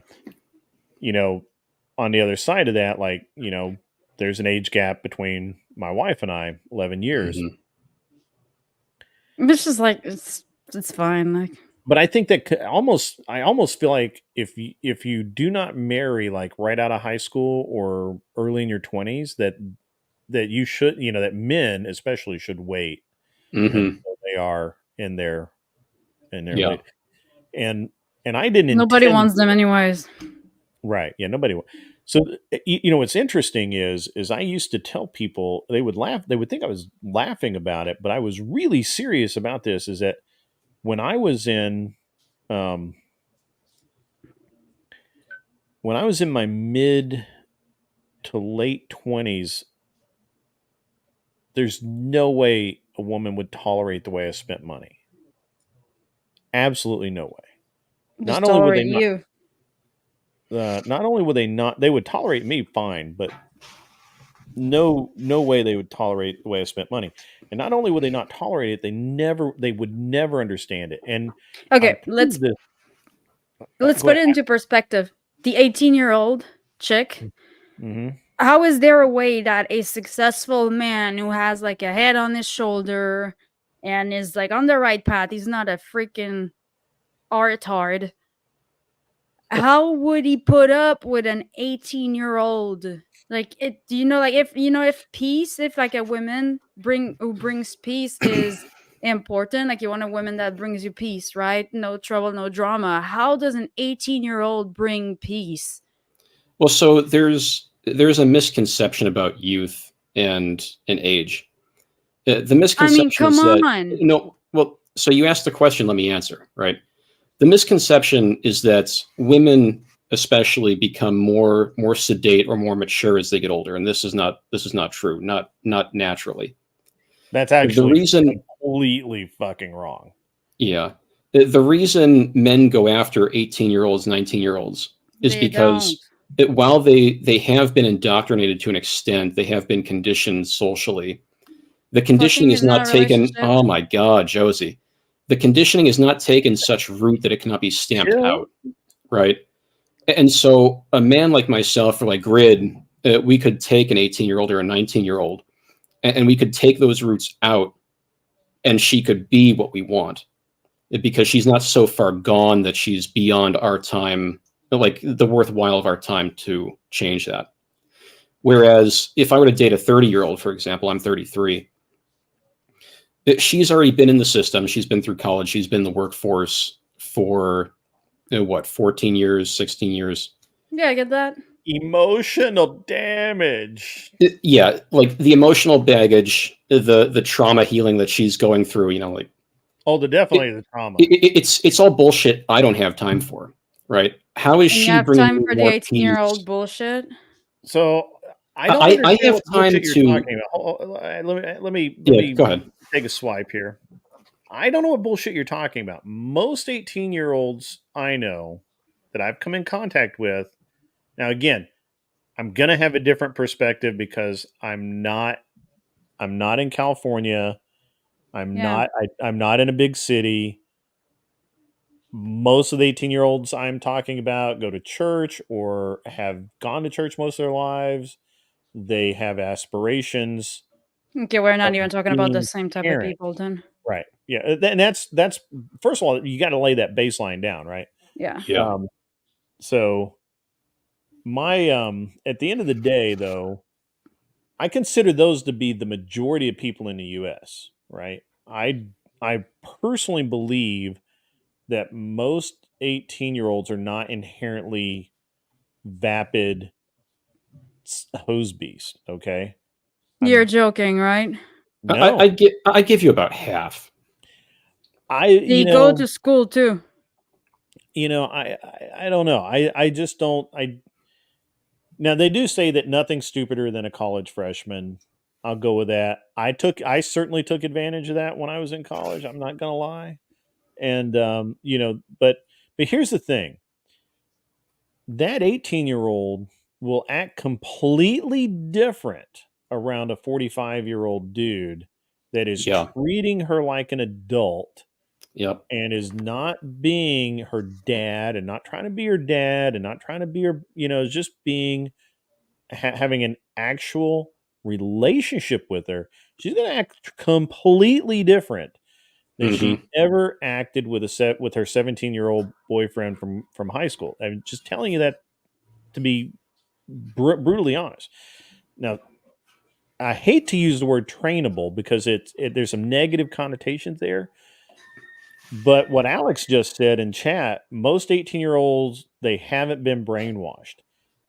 That's actually really accurate. I mean, they are somewhat brainwashed because they've been through high school and high school's horrible, but they get out and they have this sense of excitement. They want to do stuff. And if you can, I think that now, am I saying that 35-year-old men, 40-year-old men should hunt 18-year-olds? No. But if you run across one that wants to be with an older man, that has that kind of predisposition, it can work.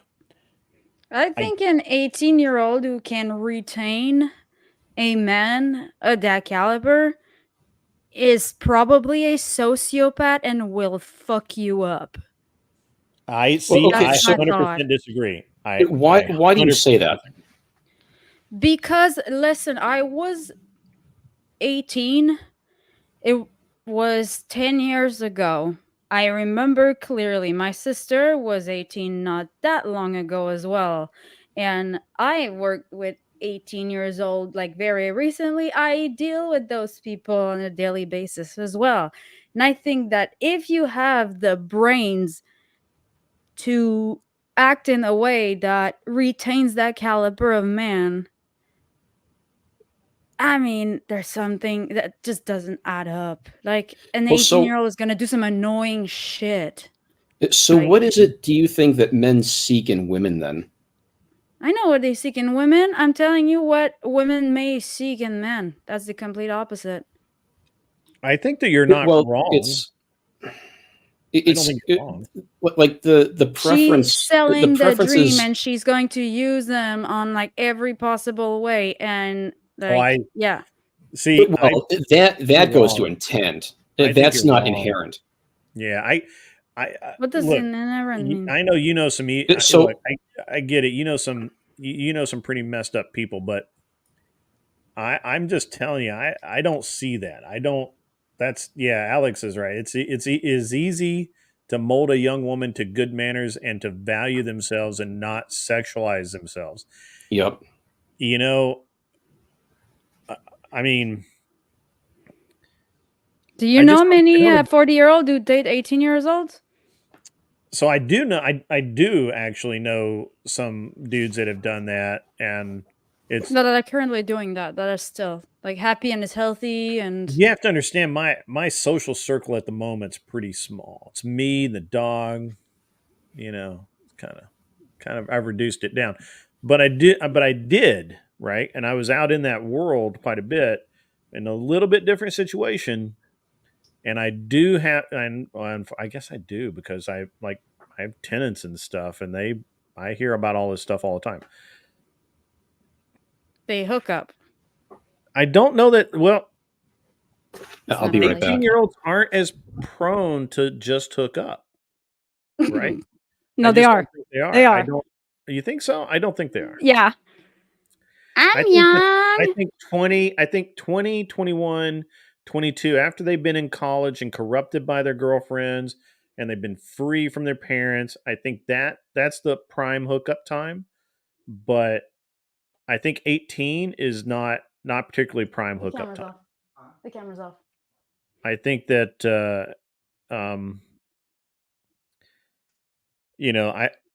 now I'm not saying that it doesn't happen. I'm certainly not gonna go along with the I'm not going to go along that all of them are like that by any means. I'm just saying I don't think that. I think that I don't buy into it. I mean, if that were the case, we wouldn't be seeing these super low body count girls at 21, 22, 23, 24. And now in my case, my wife was 23 when I met her, and she didn't have a particularly high body count at all. I think 5 or 6. I think it was. Yeah, but she was 23. She was 23. She was. She was 23, but she was really, because she was, obviously she was from a completely different country, and she had she had never had a job before. She had never done any of this stuff before. So I mean, she wasn't quite mentally 18, but also not far from it. For comparing a girl from China to a girl from the U.S., but at the end of the day, I don't know. Let's see what Natalia's saying here. Natalia's saying, but you also have to talk about these 18-year-olds then thinking they were tied down too early and feeling like they missed out, so they do go wild later. It's common. So I will agree with that, Natalia, except if they are, again, I hate to use the word trained, but that is what growing up is that you learn how to be that way. And one way or another, better or worse, there is social programming, sure, you are going to be, so, and I'm going to say this, I think the thing that everyone's fucking missing here is that it used to be that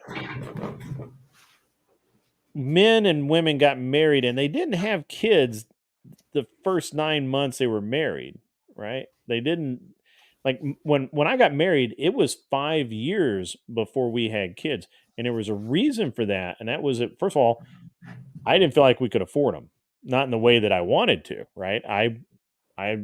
There was a goal that needed to be hit before I had kids. Second, I was getting to know my wife. We traveled, we did all kinds of cool stuff together. We had all of those hard times when it was just the two of us. And here's the thing, being 35, I had all of that kind of base knowledge to help my wife through it. Okay? And you could say that we've been married 18 years. You could say that, well, I'm sure she feels like she missed out. I'm sure she feels like she married too young and all this other nonsense. But I don't think she feels that way at all. I don't think she feels like she missed out on anything. Now, again, everyone's different. Every man is different. There are bad men out there that do stupid ass shit every single day. I talk to them. Yeah. But there are just as many women that do stupid ass shit every day. And at some point, we got to admit that the reason that we're fucking up so bad is because people are telling us stupid shit like, that it's wrong for a 50-year-old to date a 21-year-old, right? Even though the reason he's dating a 21-year-old and not a 30-year-old is a 30-year-old is a fucking trash dumpster fire. Yeah. Dumpster fire. 18 is not 21. And 18's close enough to 20. I mean, look, you're never going to win this one, Josie. You're not going to win this one with me because I've seen it work. I've seen the people, and I understand how it happens. Now, I understand that. Look, everything can fail. Everything this chick over here as a successful one. Yeah, but men don't want successful women. No, I mean, I'm a successful case of this. It's like, if you say I'm not going to win this, I don't disagree with you. What I'm saying is that don't be surprised if people go like, I'm curious to see the dynamic between these two. That's all. But 18, there's a lot between 18 and 21 that happens. I'm just saying that if you're in the workplace versus she just straight out of high school going to college, like the mentality, it might be a little off. Well, I don't think that, honestly, I think college is a losing bet for women. So yeah. I mean, well, and even traditionally, like, women went to college to meet men, and then once they met a man, they drop out. You know what we used to call that? Getting their MRS. Well, I dropped out of high school, so I never even went to college, so that was like a whole. I kind of shot myself in the foot, I think, a little bit, but No, I went to college. It was a total waste of money.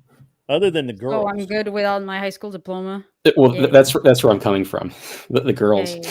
Yeah, the girls. Yeah, you missed out. Turns out I'm more Age gap based divorce than most people with like 4 degrees, so I think I made the right move. Yeah. Natalia, age gap divorce rates, though, a very strong argument against relationship with huge age gaps. Well, I'm not see, sure there's enough data again, on that. I'm not it- sure there's enough data on that because well, all even of the age gap relationships I'm aware of that are what skews it is you do have gold diggers I mean, most and women you are. do have predatory men. So those two things unfortunately skew it, and you can't. But that would happen in any other relationship too, right? yeah, Like they're going to be predatory. It doesn't matter how old you are. I still think there's a majority, like the majority of predatory people, there's a lot more predatory women than there are predatory men. right. But that's because it's easy for women to get away with it. Right. With Yeah, men, there's nobody social checks in place. Like men check each You other. Society, like even society's a structure checks men. Women, like who's checking women, right? yeah. You can't even it's just the last 3 or 4 years where you could even suggest again that a woman was being predatory in a relationship. That's probably only Hmm. like 4 or 5 years old. Now, in Yeah, the olden days, that was the case.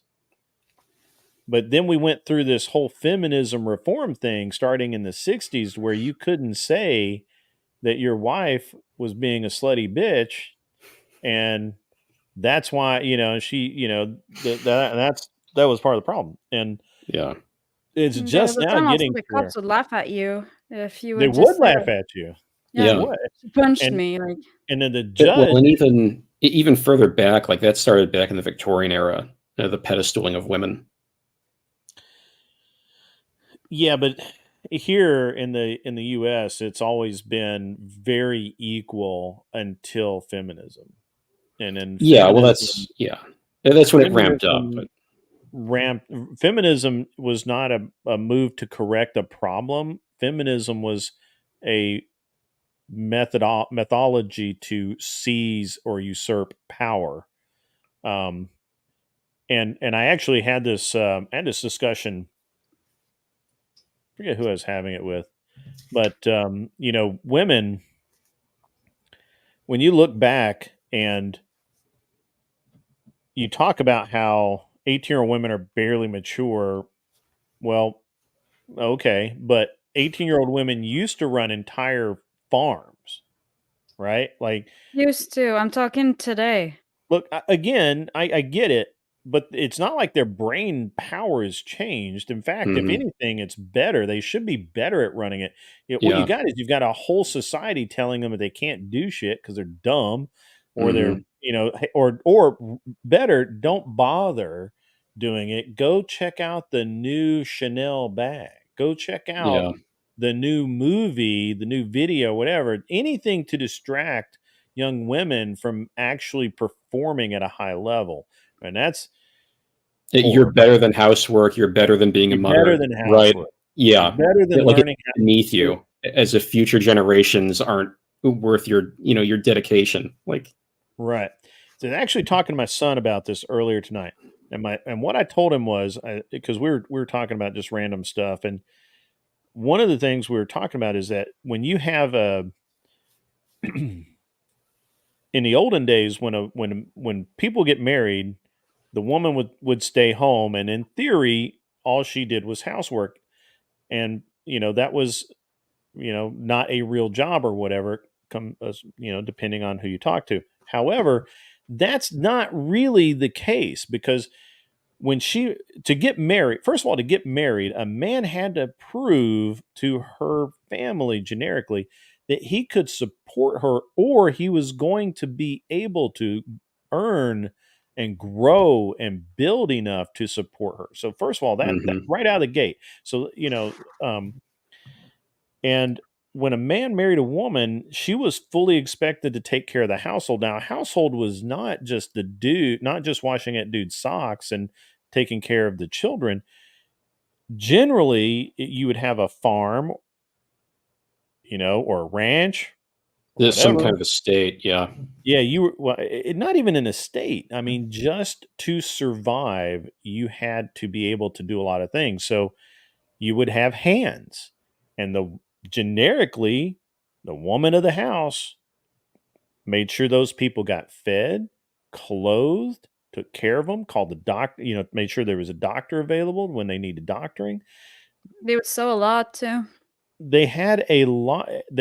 And she was responsible for the livestock around that house too, right? So all this, like the men folk were off tilling fields or raising cattle or driving cattle or milking cattle, whatever version of life they had.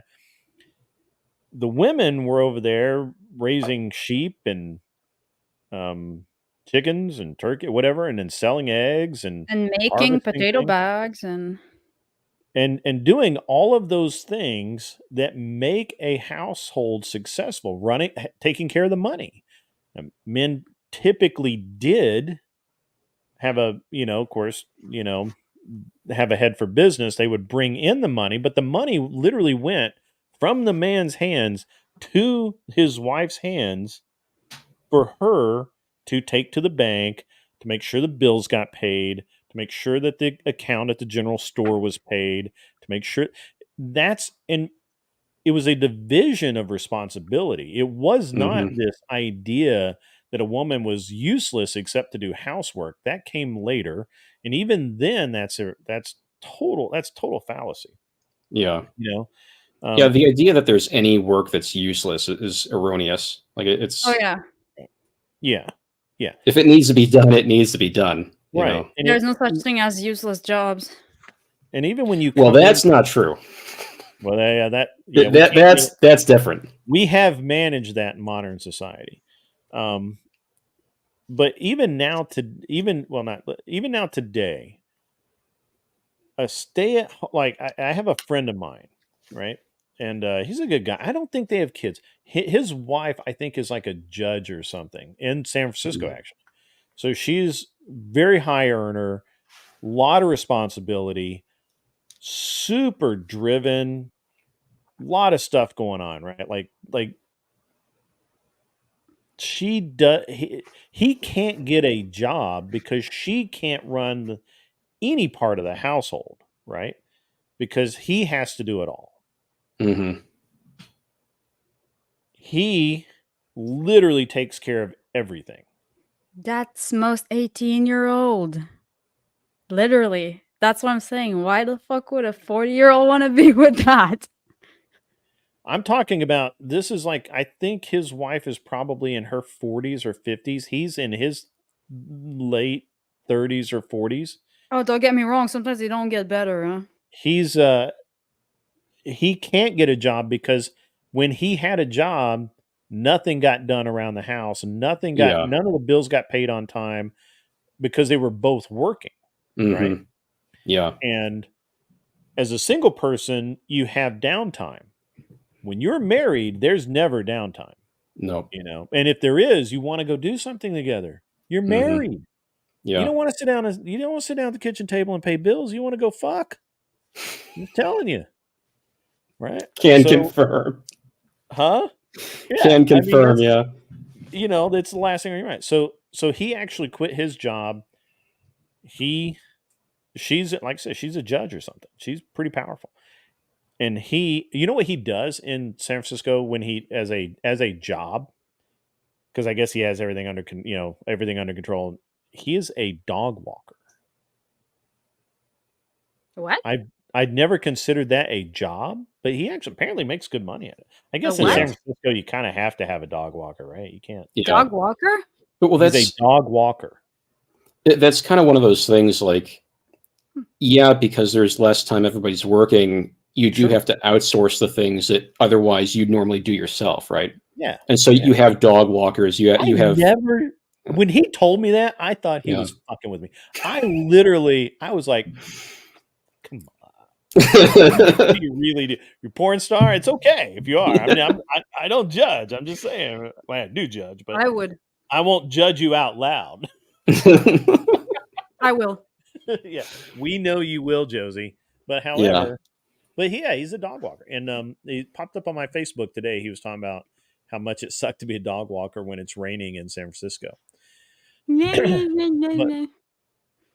But you could say that the roles are reversed, right? That he does the woman's job, and his wife does. She brings home the money.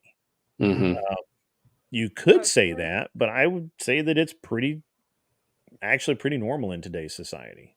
You know, he still has a lot of stuff to do. He takes care of stuff, and he is the man of the house. He makes the decisions on what the money is.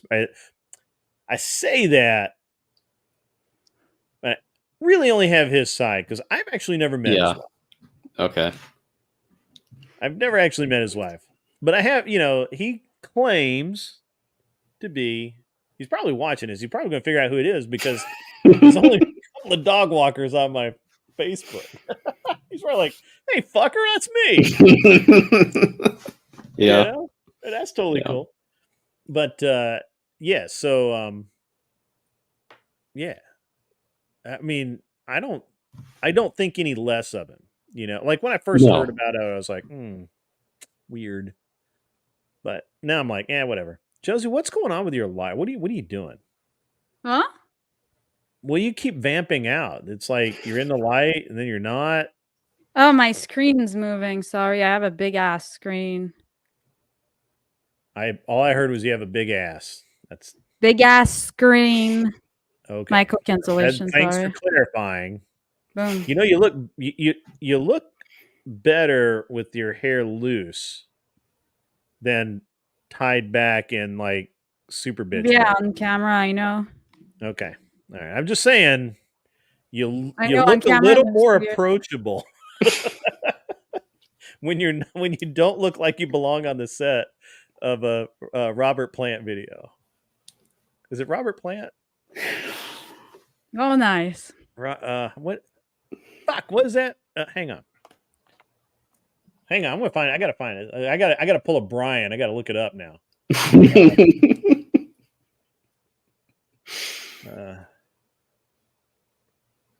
I might even play it live. Robert Palmer. The answer we're looking for is Robert Palmer video. Are you familiar with this video? Let me link you. I'm good. You sure? Because it's yeah. Are you sure? Send it anyway, just in case. Yeah. I don't know why you would. I'm not gonna watch it. It's awesome. Don't waste your time. It's a great video. He actually, all of the people in the video are Vogue. I think he just hired them from Vogue. So, there you go. Got it. We got it. I don't know how to get it over here, but I got it. But it's just funny how, like, if we bring up like makeup or like, oh, women are so fake and shit, and then after it's like, oh, you look better with your hair down like that, and it's like, oh, then you wonder why. Like, come on. It got to do with makeup. Your hair naturally. Hair makeup is like in the same category. You look more approachable with your hair down and not like you're heading off to like kill people. But what if I like to look off like I'm heading out to kill people? It's totally cool. I mean, I'm a genuine person. Yeah, except somehow I don't believe you're actually going to kill anybody. Sure about that? You've got the look down, but the strength of will, the mind, I don't think so. The strength, you said? The strength of will, yeah. Looking like you can. I'm kind of. Well. My blood sugar is low all day, so. Is that what it is? Yeah.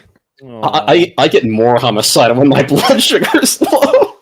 Not less. Because I dissociate. I like just word. start Word. watching from the comments section, so I stay calm. No, I Alex just says figured. she's got the serial killer face, though. I mean, you're not wrong. I'm not wrong. She'll make you disappear, bro. You better step in Washington State. She'll make you disappear. Oh wait, I told her where you live.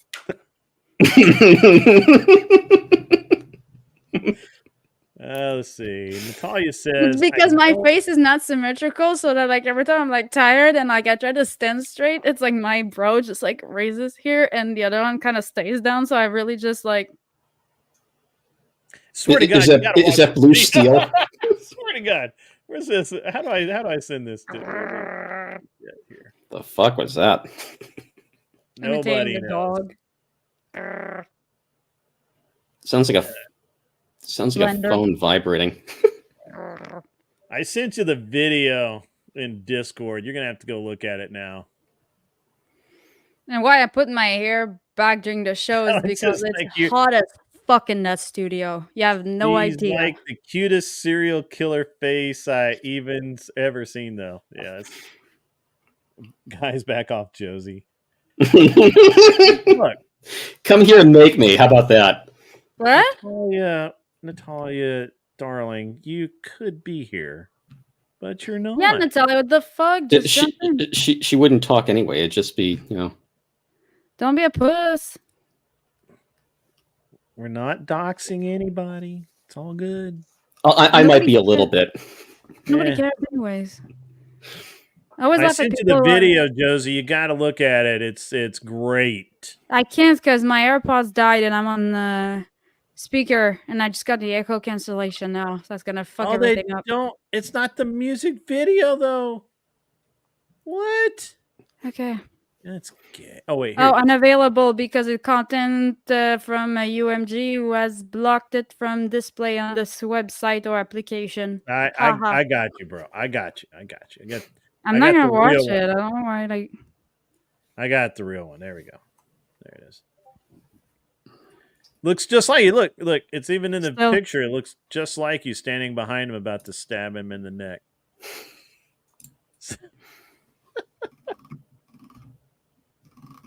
Stupid ad. Josie's actually really nice. You know, for someone that's been in California as long as she has and is French, she is really well adjusted. So, yeah, pretty much. I'm just saying. That kind of looks like me. The eyebrows. You act shocked that I am right. I don't understand. I've proven fairly consistently accurate. Because as I say, accuracy matters, and it matters when you need to be accuracy. Well, that's pretty on point. Yeah, good deal. Hey, Alex, buddy. Man, it's been great having you on here. Tell all your buddies and bring a friend next time because, you know, we need to grow this thing. I don't know how much I want to do with this, but it's a cool retirement project. And I'm actually really tired today. Normally, I'm a little less herding cats, a little more, you know, in some sort of path, but not tonight. I'm tired. I flew earlier today, which was great. I flew in an airplane they call Karen. How great is that? Nice. You know, and I lived. So you know, I came back. You just proved that you were more masculine than she was. That's all. Right. Yeah. It was. Yeah. Yeah. That's the airplane thing is cool. You know, unfortunately, it's really expensive now to take flight training. When I first started taking flight training back a long time ago, it was easy for me because how I got into it was I worked at the airport. I did interiors. I did upholstery in airplane, you know, to pay my way through college because I was poor. And poor people have to get jobs to pay for college. It's weird. That's how it fucking works. And back in the day. So odd that I had to fucking pay for my own college. And so one of the jobs I had like 4 jobs, but one of them was I worked at the airport doing upholstery in airplanes because I had done upholstery in my high school. It actually was offered as a shop class, and I did that. It was really good. And so when I didn't, I was at the airport all the time, and when they didn't have an airplane for me to fix, or tear the upholstery out of or put it back in, or I didn't do the sewing. That other guy did that. So if I got ahead, I didn't have anything fucking do. Left to my own devices, and much like most people, that's very dangerous. And so the interesting thing is, back then, the CFIs, the flight instructors, they were, for the most part, they were kind of crotchety old bastards that just loved to instruct, right? I mean, they just, they're like the guys that come out and give the safety brief at most shooting ranges, where they've been shooting since like they were 4 years old, and now they're like 104 years old. Yeah. And, right. And they're just so crotchety, man.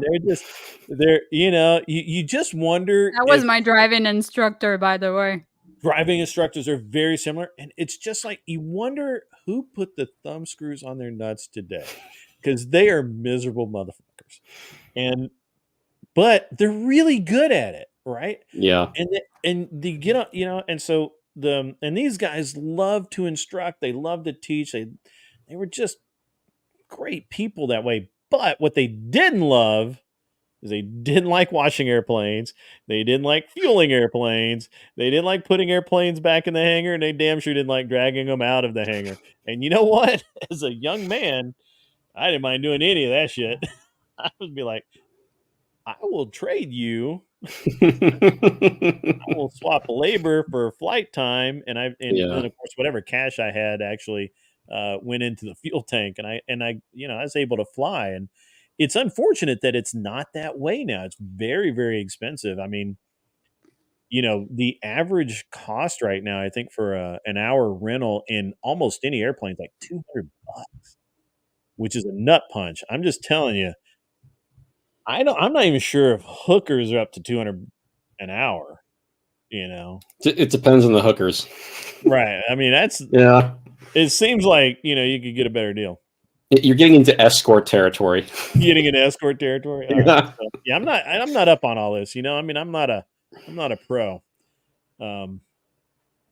But speaking of that kind of thing, it was interesting that when Andrew was on, not one person brought up that crazy tree debate argument thing that he had, where she accused him of being addicted to pornography, a user of pornography. I'm not supposed to say that on YouTube, am I? I don't think I am. No, you're fine. He used corn a lot.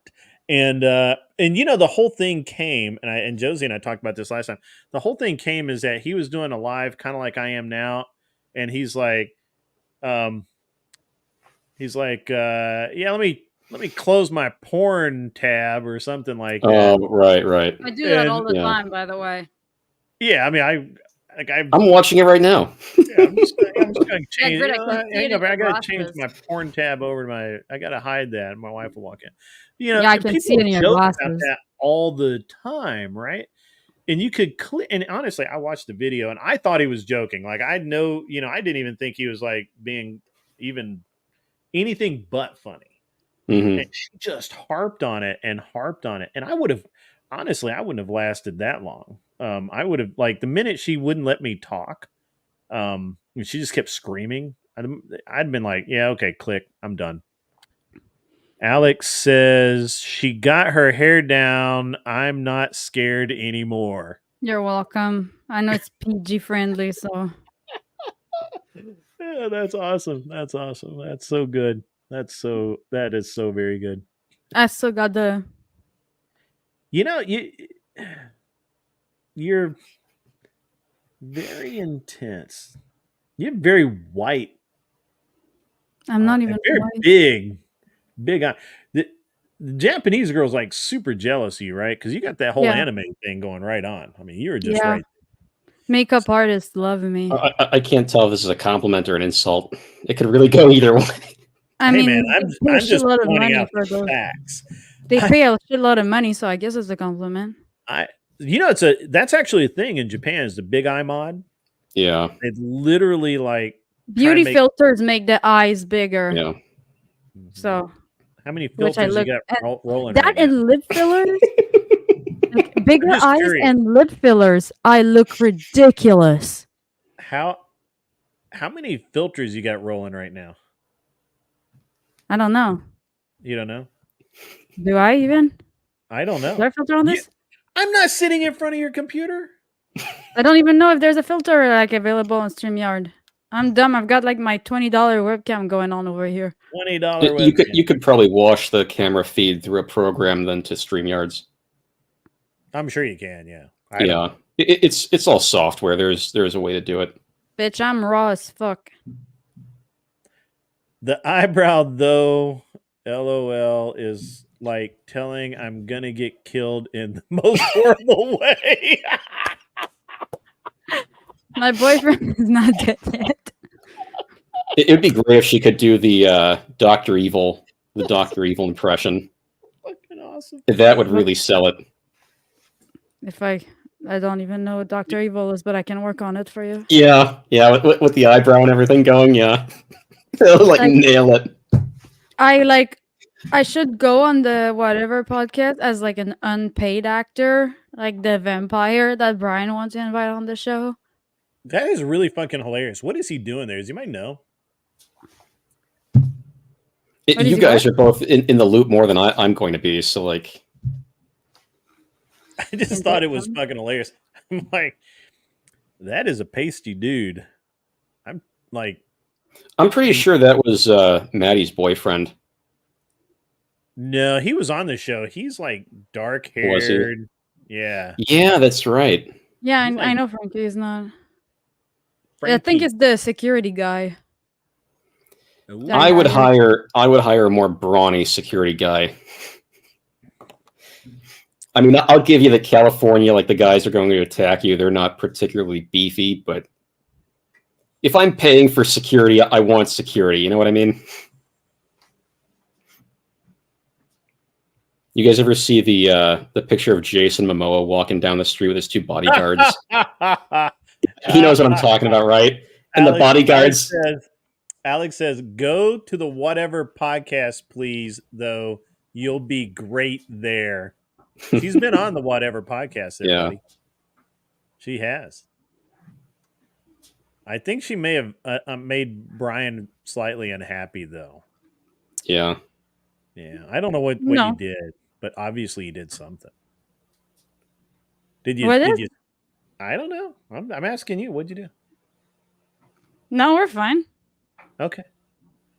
All right. I think. Now she's not so sure. I think we're chill. Put on my sleuthing hat. Yeah, there you go. Maybe because we were supposed to go get in and out after, and like I said I would pay, and then I bailed because like it wouldn't kick Erin out. She kept on talking, and I was like, Brian, we gotta drive like 3 hours. Alex, you watch the whatever podcast fairly regularly? I forget there's a delay, so we'll wait for his answer. No, I think Brian is afraid to let you loose on his guests anymore, Josie. He what? I think that you've created too much carnage. Carnage? Alex, have you ever seen have you ever seen comments by a fellow named Grid One Motorsports? Yeah. What are you saying? I don't think that my buddies made the connection yet. Oh, you're talking to your buddy. Sorry. Yeah, see right there in the chat. I thought you were talking to him. The chat's right there. No, you said that I created a carnage. Oh yeah, I don't know. I don't know. I just assume that you're, you know, I mean, you're The impression I got last time is that she kind of steals his thunder. He's afraid she's going to take over the podcast and just like I think edge him out of the camera. No, I don't buy that. No, I Because- behave. It's not my podcast. Like, I behave. Right, no, but you're just a very strong personality, right? And so when you get going, it's hard to reel you back in. And so last time he was cutting you off before you really started going. You didn't notice that? He Yeah. kept like cutting you off before you ramped up. Well, he's been. I mean, he's really concerned with TOS lately. So Yeah. I know it she may was not have better been. than It may not have been anybody her. on It may that have pod. been. Like, Yeah, it may not have been her. It may have been he would be afraid of the responses to what she would say. Yeah, that's fair. Alex, have you seen TTS when you're watching the Whatever podcast from a guy named Grid One Motorsports? Are you familiar with that guy? Yeah, who is that guy, by the way? I've been curious. he's kind of a dick. He is a dick. He's the best kind of dick. That's our kind of dick. But yeah, no, I told you guys that what my wife said, that I need to find a co-host. she's like, oh, you're not familiar with it? Yeah. So look back at the last few. I've done exceptionally Oh, last good work. episode where they were super. Oh my god, yeah, that was like unhinged. That was so Well, funny. Andrew was killing it. Andrew. I think Andrew was sad to see me go last night, but I was too tired. I had to fly. We were all sad. That was fucking funny. Which one?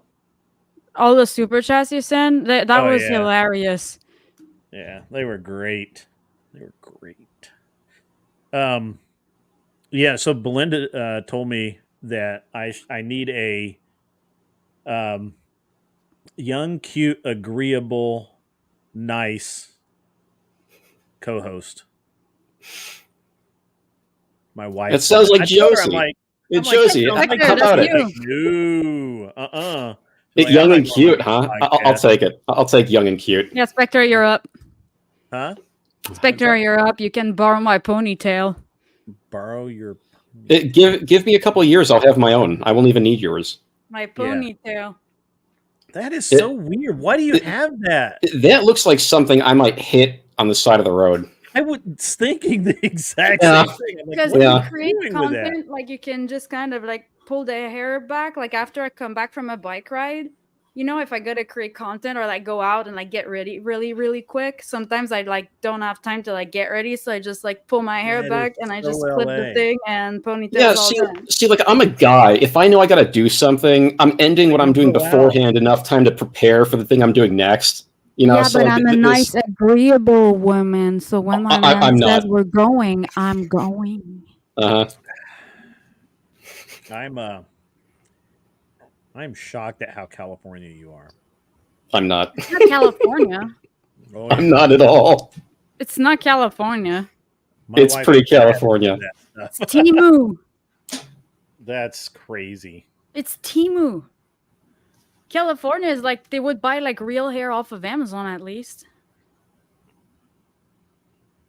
I Dude, honestly that shit can't. hurt I me can't so continue bad. down this path. I'm sorry. I don't feel comfortable with this at all. This is we have veered into unknown space. You feeling comfortable over ponytail hair extensions? Are you okay? I'm feeling like Dr. Spock is about to mind meld me and turn me into a tribble or something. I don't know. It's just hair extension. Take a deep breath. It's not the hair extension. It's the fact that you think it's okay. It's weird. I don't know. What's wrong with it? Oh, it's a giant red flag. It is so huge. I just don't know. If I get invited to go on anything that's like content creation and anything, like sorry, sometimes I don't have time to get my shit done. It's like big deal. It literally just wash and dry your hair. I don't. No, I have curly hair. That's not how it works. All right, so the way it So works is, have curly hair. Like the way it works is whatever takes a man to do times 3. So if it takes me 10 minutes to wash my hair, it's half an hour minimum for a female. My hair conditioner is 20 minutes minimum. See, this is like where I come in and be like, all right, listen, babe, I'm washing your hair. It's going to be done in 10 minutes, and that's it. And that's it. You know, like shit for being too masculine the other day. Well, there you go. You are exceedingly feminine. I am. No, she is. Oh, okay. She is. Thankfully, I balance. Thankfully, she's exceedingly feminine. I'm not always I can too be like sure a fucking anymore. dork, so I need to like balance things out. I'm not entirely convinced. I don't know that. No, you guys haven't never seen the fucking ponytail extension because you don't notice. That's also true. Although I know my wife doesn't have any, so I don't know. But she just got her hair done, so she looks really good. More power to her. I know. And she's got Asian hair. That's not fair. Right? And she's got, just like the whole Asian thing. She's like, Asians don't raisin. That's right. Asians don't raisin. Yeah. Until they hit 70, and then they all look the same. I don't know, man. My boyfriend's got a pretty good genetic going for him, so. Yeah. Yep. Well, this is veered and I don't even think we covered everything you wanted to cover, right? I think there's like 2 or 3 topics left. Let me check my handwritten notes here because I'm high tech.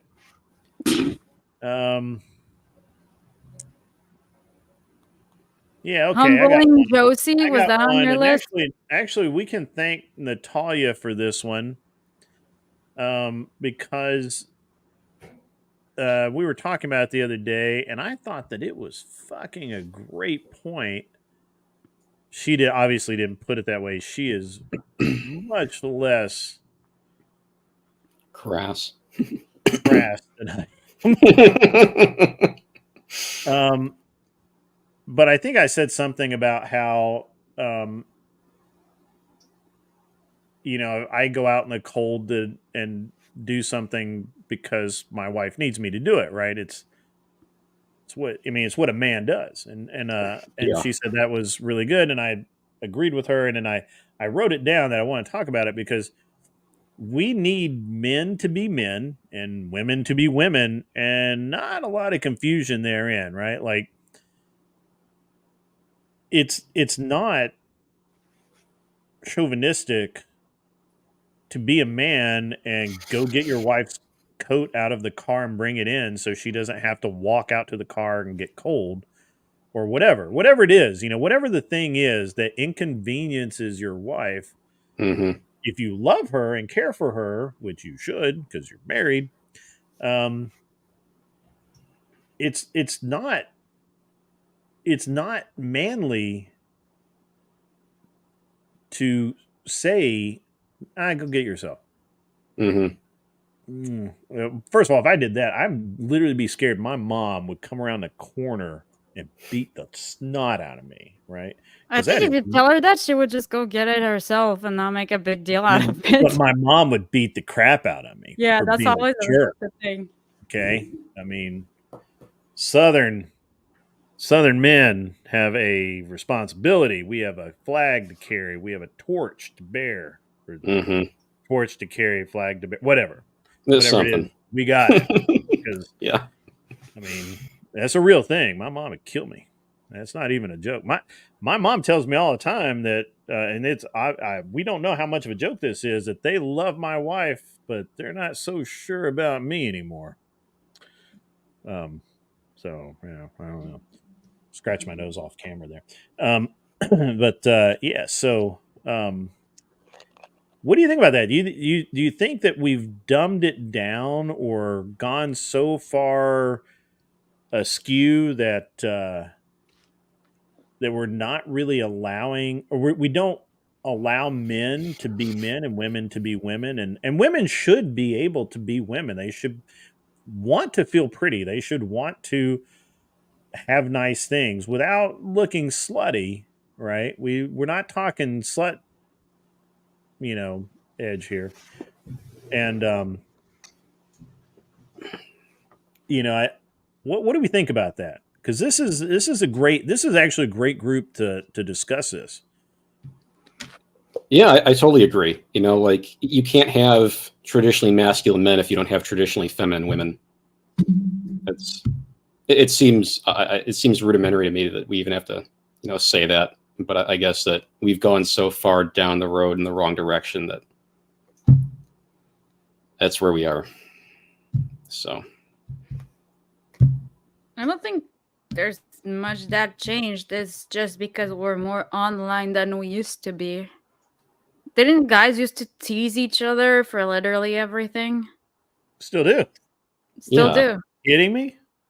So, but that's traditionally masculine, right? So that's actually an interesting thing, because when men tease other men, we mean nothing by it. Literally nothing. It's very rare for a man to tease or joke. And I'm the worst. I will call people up and go, "What's up, fucker?" Yeah. I will call up and people will call me and I'll be like, "Pete's Pull Hall and Whorehouse, you rack them, we crack them." And I will literally answer the phone that way. And I don't even know if it's their wife or whatever. I was like, I will literally tell a dude that, he's the biggest fuckhead I've ever seen in my life. I walk up, "Hey, what's up, fuckhead? What's up, ass?" But I don't mean anything. I mean, if I don't treat you that way, you should be very concerned. Yeah. Because now we're not friends, Mm-hmm. But women do not share that dynamic between them. So when women look at men, they think we're being a bunch of juvenile delinquents, which we are. But we're being juvenile delinquents in an adult manner, and we understand each other. We're not going to get pissed at each other about it. We're not. If a guy tells me if I'm loading something into my truck and a dude comes over to help me and I'm like, "Hey, thanks, dude," and he's like, "Go fuck yourself," I don't take offense at that.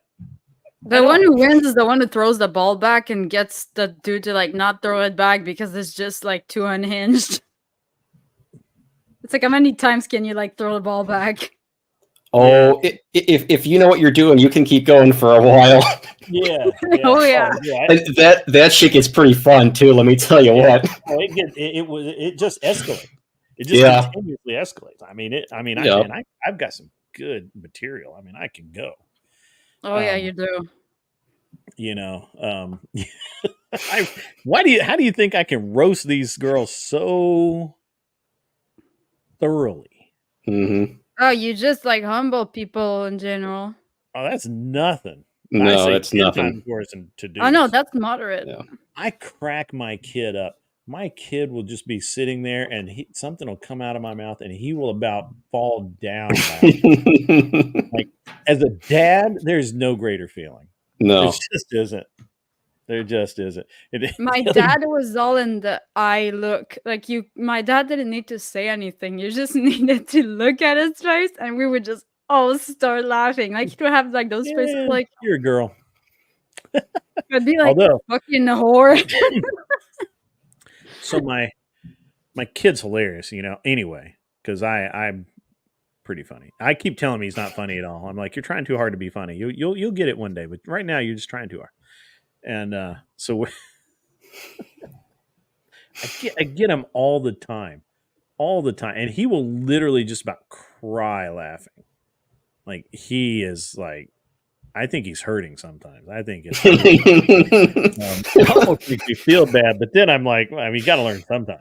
It's the best feeling, to laugh so hard it hurts. Like, yeah. Oh, I got him the other day. I don't even remember what I said, but I had him going one day for like 30 minutes. Nice. Because I said something about I asked him if he had a mouse in his pocket, because he said, what are we doing? I'm like, "We got a mouse in your pocket?" Because we aren't doing anything. And he said, if I did, it would be smashed or something. And I was like, You sat on a mouse? What? What are you sitting on mice for?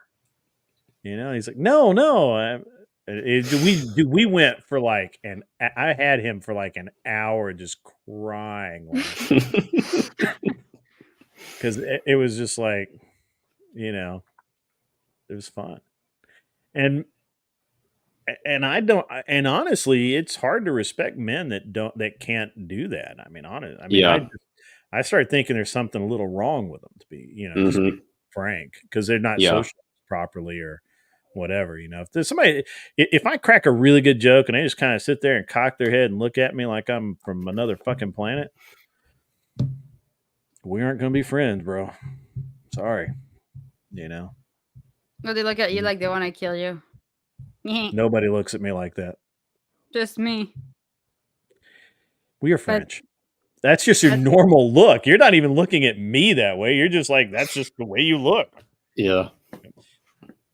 My wife loves this because I can walk through a crowd and nobody will say a word to me and they will not get in my way whatsoever. Yep.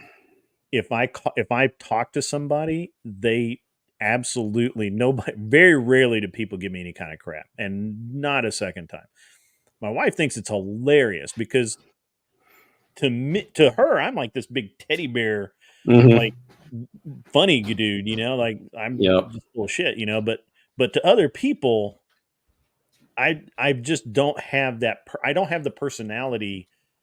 Well, first of all, I don't necessarily think I'm that approachable, right? Like out in public, I think that the persona that I have, not purposefully, it's not like I went out to do it that way. It's just who I am. Is like you don't talk to me unless I want you to talk to me. And I've noticed that about myself, and there's it's just an interesting dynamic out in public because people do not get in my way. People do not give me crap. They do not treat me like other people, and when they do, it's a problem. If somebody says something to me, I pull them up really pretty sharp. Because just gotta know how to handle people. But my wife thinks it's funny. She thinks it's the most hilarious thing she's ever seen because nobody acts like. She's like, who acts like that? Like, how do you even do that? Yeah. I had an ex that didn't understand that. She was like, why do you carry yourself this way? If that's the effect you have. I told her, I said, well, men have, what's that? That's like the whole point. Well, yeah, but women don't really get it, right? Especially younger modern women. And so I was telling her, I said, look, men have many sides to them, and no one person gets to see all of those sides. And no one person should want to. That's the more important thing. Yeah. I said, there's parts of me that you see and parts of me that are for you. And there's parts of me that are for other people, especially people we don't know. Right. And those parts are what keep you safe when we're out together. See, I have a very hard time with that. Yeah. Yeah, I don't allow any kind of nonsense. You know what I mean? Like even on the internet, I used to kind of be like, whatever, say whatever you want, but I will, like Alex just said, Don, don't pull up, or I'm sure he means put up with shit. I've seen him go hard on people in the car pages, like Purely, which is a page that I used to frequent back when I cared, and and people would start giving me crap, and I'm like, and what the thing is most people are used to people backing down. If they just bluster a little bit, they're used to backing down, and I won't. And the worst thing is that, and I had this happen. I've had this happen several times actually, but one time I had it. It was great. So, this guy I'd done some work for this guy, and he had this kid pick it up, and it wasn't really ready. And I told him that. They took it with him anyway. He gets it home. There's something wrong with it. He decides to post a picture of it on the internet with some kind of very like nebulous comments about what that it wasn't about whose fault it wasn't, so like that. And I told him, I'm like, hey, you need to back up because you came and got it. I told you guys it wasn't ready. Mm-hmm. If you guys didn't take it apart and make sure it was ready, then hey, it's on you, pal. I don't know. Yep. And I said, and a couple of his guys kind of jumped in, and they were and I'm like, hey, you guys need to remember, I know who you are, obviously, and we all go to the same places, and I will see you. And unlike most people, I will walk straight over and I will be like, "What's up, dude? That's You what had people something to don't get say." about small communities sometimes. Like, I do it all the time. I have absolutely no problem. I and now I'm much more I don't want to say dangerous isn't the right word. I'm much less tolerant now. if somebody was to pull some of the crap that they did back in the day, I would literally get in my car or get in my plane and I would go there and I would just show up. I mean, like, hey, you have a problem. You have something to say. Yeah. Let's talk about it like men. And that's not bravado. That's not bluster. That's just the fact of the matter. Like I did that. I've done that my whole life. I've done it. I don't run from problems. I don't turn my back on problems. If you and I have a problem, we're going to settle it right now. And hopefully we can settle it peacefully, right? Like we can just be men, talk like men, shake hands, and walk the fuck away. If you want to be a bitch, I can treat you like a bitch. No offense, Josie. No offense. If you want to be a bitch, I'll treat you just like a bitch. But if you're going to be a man, cool. If you're not, it's going to be bad, and it will always be bad. Mm-hmm. I don't believe in lying to people. I did grow up in the generation where I beat people up. I mean, I broke a dude's tooth off in my hand once. Not even, I mean, that's random, but That's did some happen. Canadian shit. Huh? Because in Canada, stitches are free. Oh, see, they're not free here. It's expensive. It's going to cost Yeah, but you. that's why we hit each other when we have like disagreements, because stitches are free, you know? Here in the US, the first one to punch goes to jail and sue each other. Yeah. Well, I think now we're back to talking about women and how they're fucking up society. I come from a different time period. Yeah. Where, it was expected that you were going to get in a fight. And I'm old now, so I have different methodologies. So but yeah, I've never had that personality. I've never had that but again, I've now honestly, the thing is that when you're that upfront and when you're that honest with people, people are honest generically right back Mm-hmm. because they Yeah. sense that they're not going to be able to bullshit you. They're not going to be able to just kind of act like they're going to be a tough guy or whatever, because it's not about being tough. And I got some really cool tough guy stories where I've kind of not really backed people down, but I just don't have the personality to deal with that nonsense. And I have a really good one about Mid Ohio. And yeah. Alex says, I have so much respect for you and Sean Landers for that, because you guys are the gurus of rotaries. So I'm not specifically a guru of rotary engines, but Just Kent Miles, but Porsche. yeah. But what I did is that I never say any. So I have a philosophy. I think that most men should adopt this, and honestly, everybody should adopt it. I don't think women care enough to, but most men should adopt this philosophy. If I tell you I know something, you can take that shit to the bank. It's as good as a check. I promise you it's accurate. If I tell you I think so, it's like I'm like 98% sure. There's still a couple, there's this little seed of doubt, but I'm 99% sure. because I won't say I think it's this if I don't think I'm pretty damn close. And if I say, well, I'm not really sure, but I'm still like 50% sure, and you should probably just go check. But I don't fuck around by saying, absolutely, this is what it is when I have no fucking clue. And that's why I've never had anybody legitimately have a problem with anything I've had to say. Nobody's ever been able to prove me wrong on the internet because I don't say shit unless I know it. Or I'll say something in such a way that, it's just like I argue with Catherine and whoever the fuck, we'll argue about science or we'll argue about whatever. I'm like,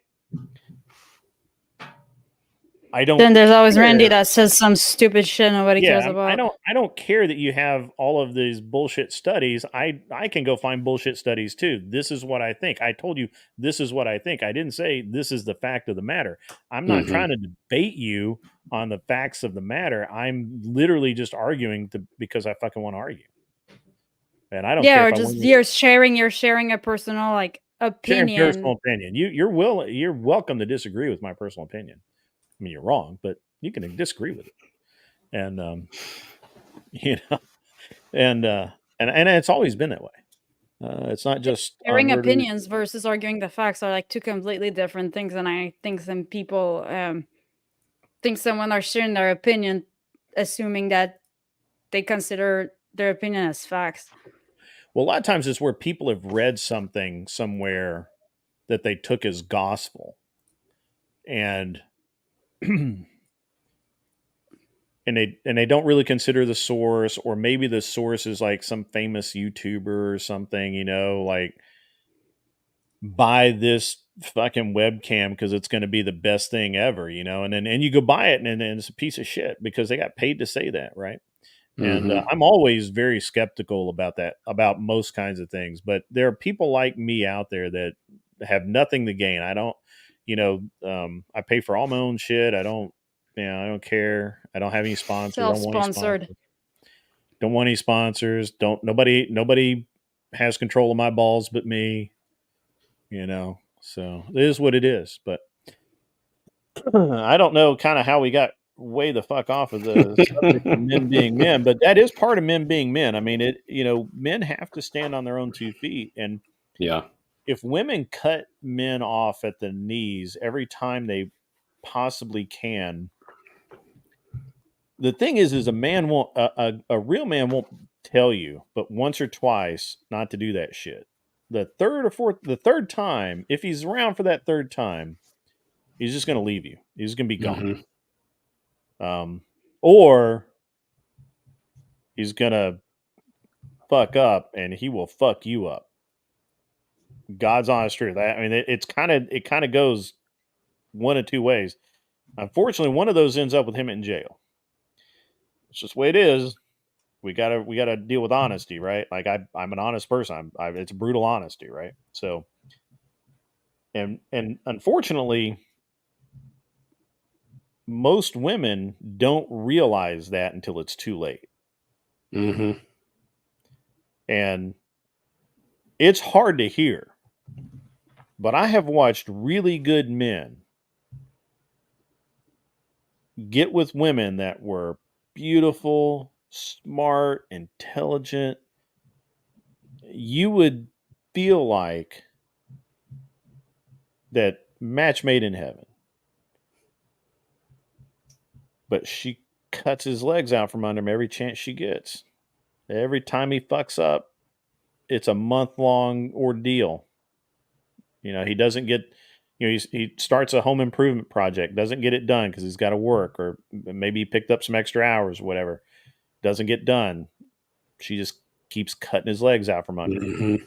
He goes out with his boys, which I never went out with. So my wife had it easy. I don't have any boys, so I don't go out unless I go out with just a few. I have like 3 friends, and and generically it's 1 or 2 of them at a time, and we'll go out and we'll do stuff like,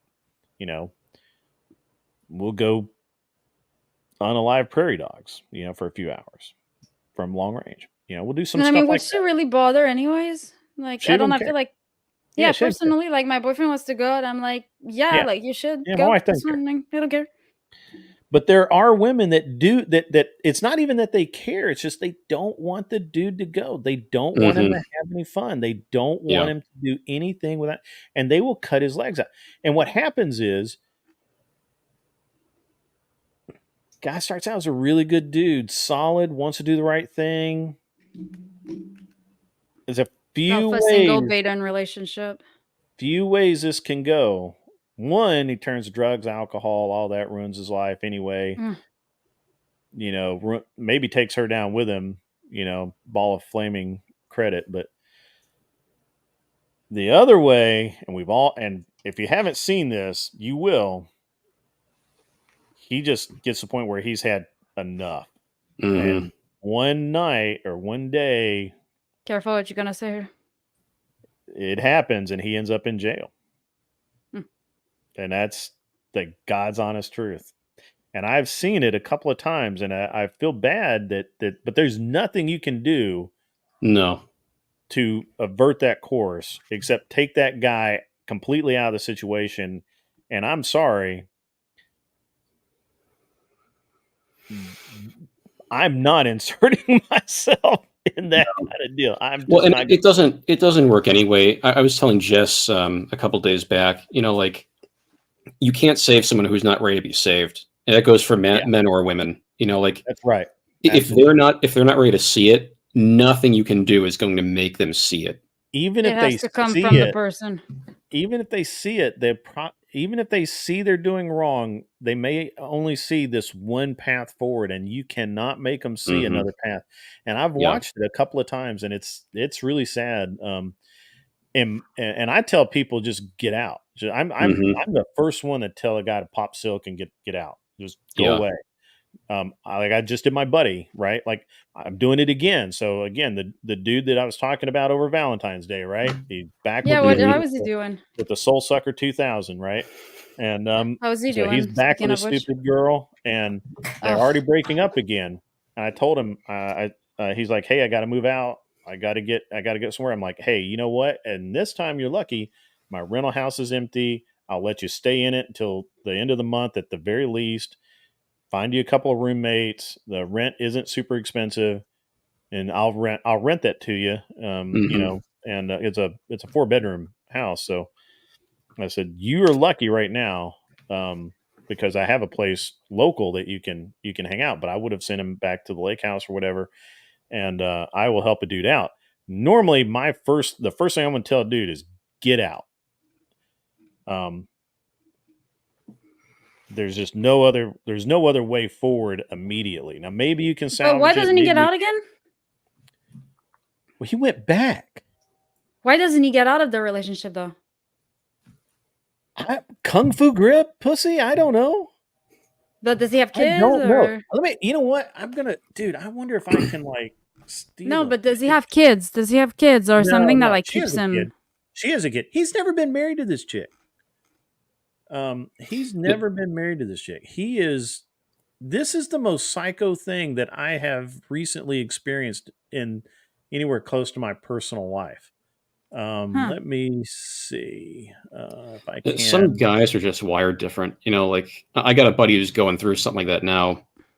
His wife, like she was already messed up. He had a kid with her, thinking that, maybe the kid, patch things up, right? Smooth her out a little bit.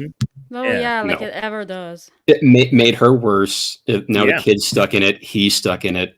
I told him before, get out. She's never going to get better, right? Get out. Didn't get out. He has the kid with her. It gets worse. Dude, get out.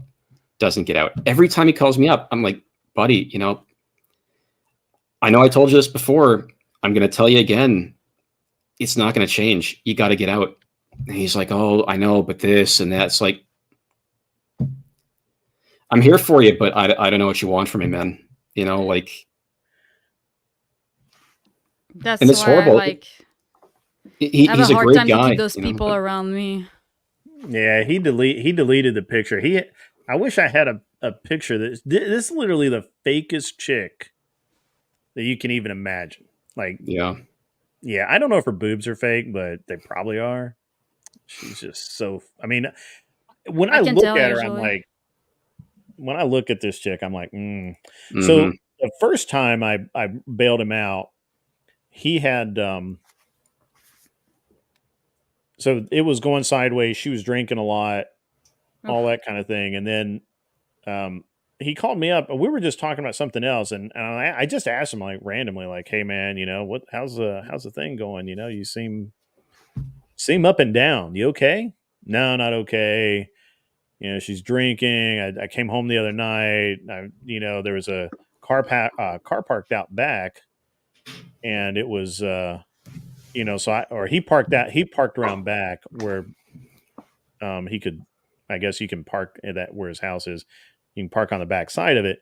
And he walked down, and as he was walking down to his house, somebody came out and around a corner and went up to where the cars were parked. And he assumes, I think rightly so, that it was I think he figured out that that dude came out of his house or the rental that he was in. It wasn't his house. And he was like 90% sure she was banging the dude. And they were already sleeping in separate rooms after that. But it wasn't like a week later that I was like, dude, you got to get out. I mean, like she's gonna. Well, I think that's when he told me that she was drinking a lot. I'm like, no, dude, you got to get out because what'll happen is she'll get pissed and she'll call the cops and you will go to jail, guaranteed. Yeah, because they're never gonna believe you over her. Nope. And that's when he went and stayed at the lake house, and now he's kind of back in that same situation. And I asked him about it the other day, and he's like, "Yeah, no, it's I got to get out of this. I gotta move out again." Dude has lost fucking everything, everything. I mean, he had a house, he had a paid for condo, paid for, right?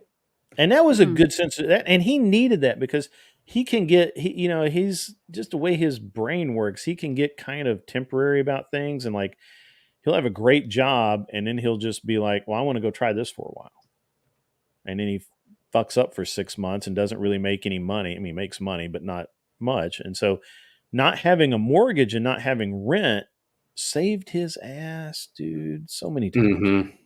Yeah, and and she's the one that convinced him to sell the house that he owned, which was fucking stupid. So, I've been trying to help him out. I mean, I'll help anybody out, really. I mean, I'm super free with advice and kind of I'll listen to people's problems and stuff like that. And it's but feel bad for the dude. I'm gonna, I told him, I'm like, I was about to list a house for rent like that day when he called me, and I'm like, damn, dude, you were in luck because I need somebody to clean up some of the stuff the old renters left, the old tenants. And I said, look, if you will go over there and clean it up, and you can stay there till the end of the month, which is basically a week at this point, but so you go hang out, get your shit together, and go find some roommates, and I'll be glad to rent to you. And but I mean, dude is so fucked. I mean, just so fucked. I mean, there needs to be a bit of accountability here. Oh no, he did. I mean, dude, look, this dude has no, like, he has not really a lot of self-esteem. He has nobody. The reason this is able to happen is he has nobody in life. His brother committed suicide. His mom passed. Well, his dad passed, and then his brother, put a bullet in his head. And then Self-deleted. Self-deleted. Sure. And then his mom passed, and this was all in like he went from having his dad passed, I guess, a few years ago, but he went from having a brother and a mom to having nobody in about a year and a half. And he had to deal with all of the stuff on his own. He was dating this girl that was in Colorado that was a piece of trash. And fortunately, was able to talk him out of that train wreck. And then I didn't see this one. I mean, I kind of saw this one coming, but he just, honestly, the self-esteem, man, it's been beaten out of him. He's beaten down. He's a shell of his former self. He is a man alone, if you will. But does he want help? I think he does. I think what he really what he really needs is he doesn't need a dude telling him shit. What he needs to do is he needs to find a really good woman and let that be the thing. Yeah. He's convinced himself, because I think he's only in his mid-30s. He's convinced himself that these 30-year-old trailer trash chicks are what he's capable of pulling. Dude is jacked. I mean, that dude is jacked. He plays ice hockey, like real honest to God, beat the crap out of each other hockey. So why does he act like she's the last pussy he'll ever get? Like, because that's what dudes do when they don't sometimes have stuff. Yeah, sometimes guys will just get in their head like, this is what I deserve. And there's no rhyme or reason to it. It's just there. And until they break themselves out of it, it doesn't, that's just how it is. No, that's right. Okay. No, that's right. I mean, the problem is he doesn't believe me when I tell him that in his situation, he should be hunting 24-year-olds. He should be looking for 23, 24, 25-year-old woman that has her shit together, that doesn't come with a bunch of bodies, that's not an alcoholic, that doesn't have a kid, and who just wants to find a good dude. Mm-hmm. It's not like it's not like it's something that's out of the realm of reality. Again, the dude is in shape. He's super nice. He's very soft-spoken and quiet. I mean,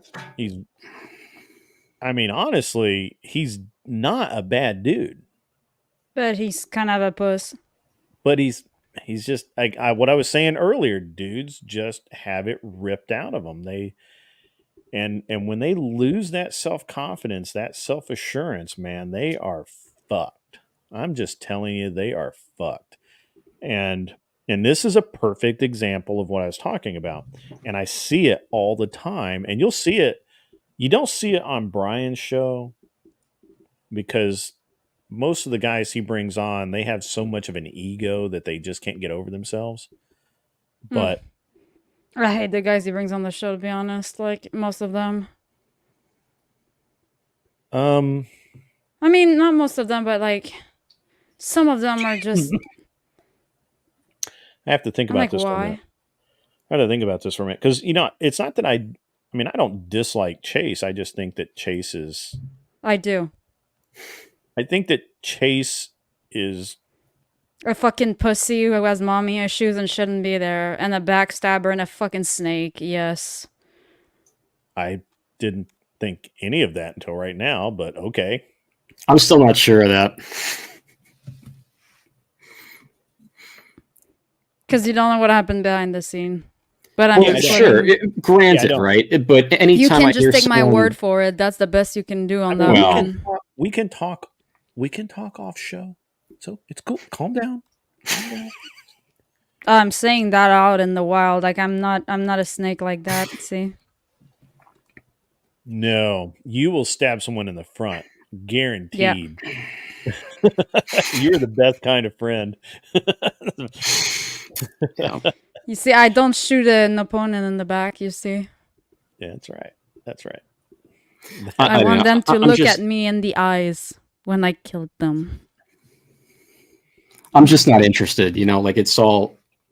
Anytime I hear somebody attacking somebody else for he's bitchy or he's whiny, it's like I'm not hearing anything that really How do you attacks deal what with they stand Randy for. then? How are Right. you able to exist with Randy? Yeah. How are you able to even be in the Discord with Randy? Me? No, Spectre. Spectre. Oh, now I'm confused. What? I thought we were talking about You Josie. can't exist in this space, and I'm like, well, how do you deal with Randy? No, I'm not interested in that. Right? Like when somebody attacks somebody for being like, attack them on the merit, right? Attack the things they say that you don't like. Don't just say, oh well, he's bitchy. He's a whiny pussy. Like, okay, that means nothing to me. Yeah. yeah. Do you want examples? Of what? Chase? No, not on camera. I don't. I got a list. Okay. That's a bit of a red flag itself. I almost but said fax sure. it to me, but you don't know what that is. Fax it to me. Yeah.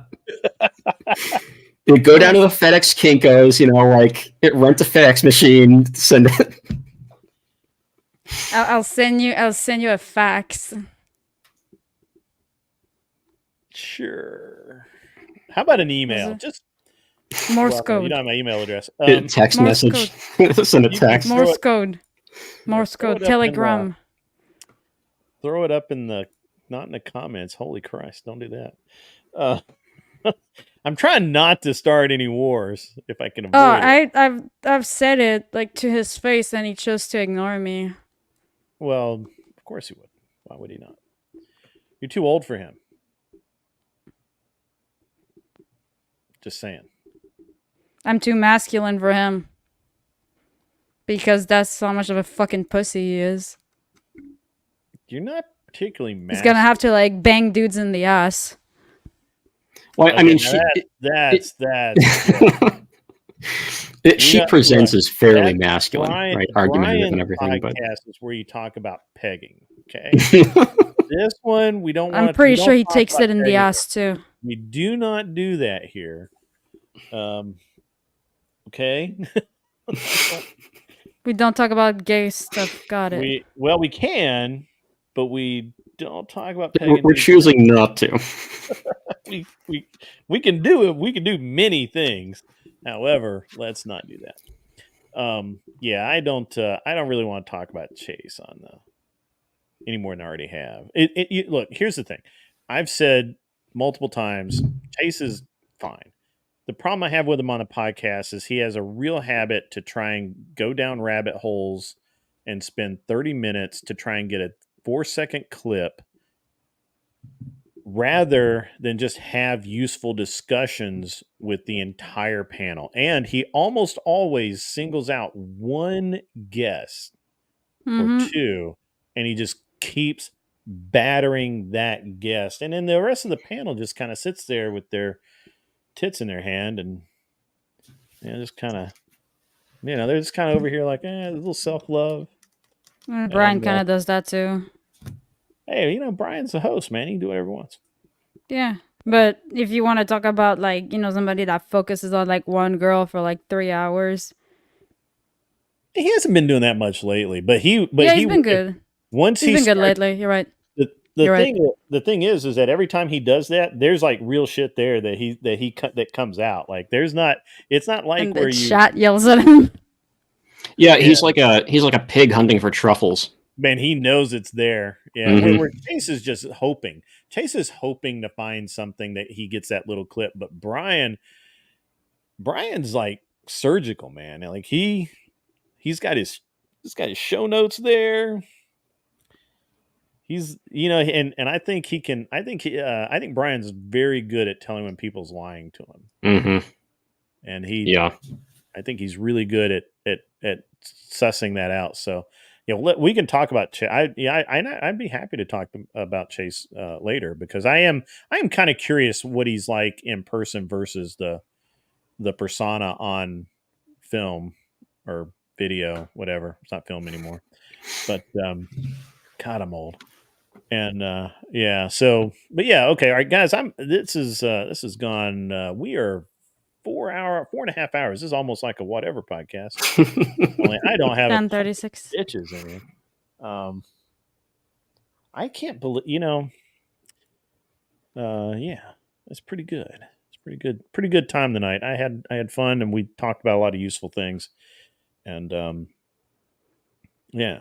And I didn't have to listen to Josie opening and closing her refrigerator door while she ate. That's why I let you go, Josie, because I knew you were going to come in from your bike ride, and I knew that you were going to have to eat, and I wanted you to do all of that before you came on here. So, Doggo Loco. Brian speaks for Layla for 3 hours and a half and forgets about 2 or 3 guests for the entirety of the show. That's accurate, but Layla would not stop talking to him. That is, I would have just kicked her out. Either take Dramamine or get the fuck out. That chick is psycho, bro. Like, no, she's like a little 10-year-old kid that like didn't take his Ritalin. Is a pathological liar. Yeah. She's literally saying, "Well, I don't do porn anymore, so it's okay." Yeah. But like people who are like legit antisocial. It's the classic example. Go ahead. Sadists, I think. Sadist. Yeah. Sadist.